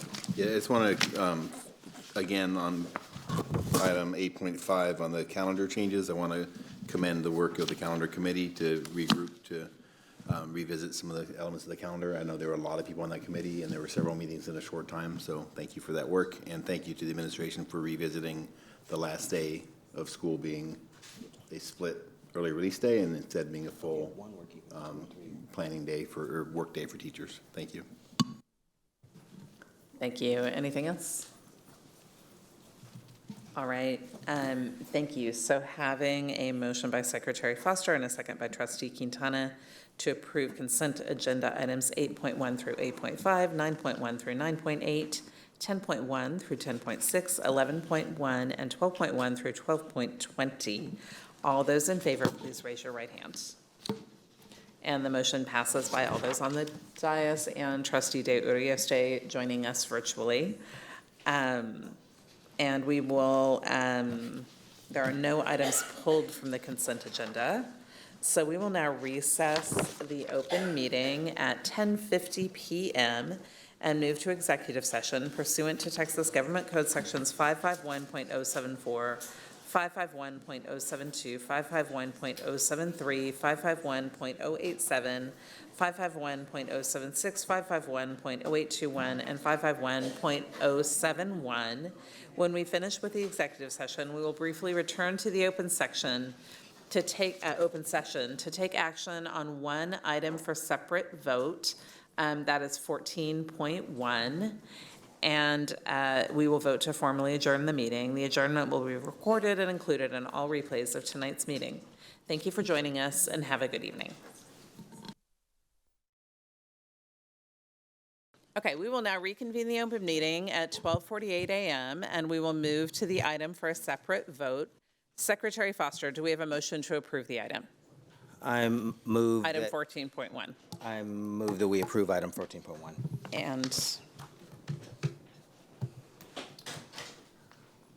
Specifically, the proposed termination of professional employee during a term contract EN. do we have a second? Second. Thank you. Trustees, is there any discussion on this item? Yes. I just want to say briefly that for all of the public comment that we received on this issue, both in person and then by email, to acknowledge the voices of everyone who's spoken about this particular matter. And I want to say that our decision, my decision on this is based on the specific issues raised in the matter, and irrespective of all of the positive comments we heard today, the decision has to be made on other factors than what we heard today. So I'm not discounting the voices of everyone we heard when I make my vote today. Thank you. And I have a question for our council. Can you please explain what a vote in the affirmative and a vote in the negative mean in this situation? Certainly. If the board votes to approve the motion, it will effectively propose the contract termination of this employee, and so he will not be fired as of tonight. It initiates a process whereby the employee can request a hearing, a full due process hearing on the proposed termination. So, so that would have to, if requested, would take place before an ultimate decision would be made before the board. Thank you. Any further discussion or questions? All right. Having a motion by Secretary Foster, a second by Trustee Kaufman to approve item 14.1. All those in favor, please raise your right. It's a correction. Oh, sorry. The second. Oh, the second. Was it you? Trustee Hunter, it's 1 a.m. Sorry. Having a motion, thank you for correcting it. Having a motion by Secretary Foster and a second by Trustee Hunter to approve item 14.1. All those in favor, please raise your right hands. Any opposed? And those abstaining? Okay.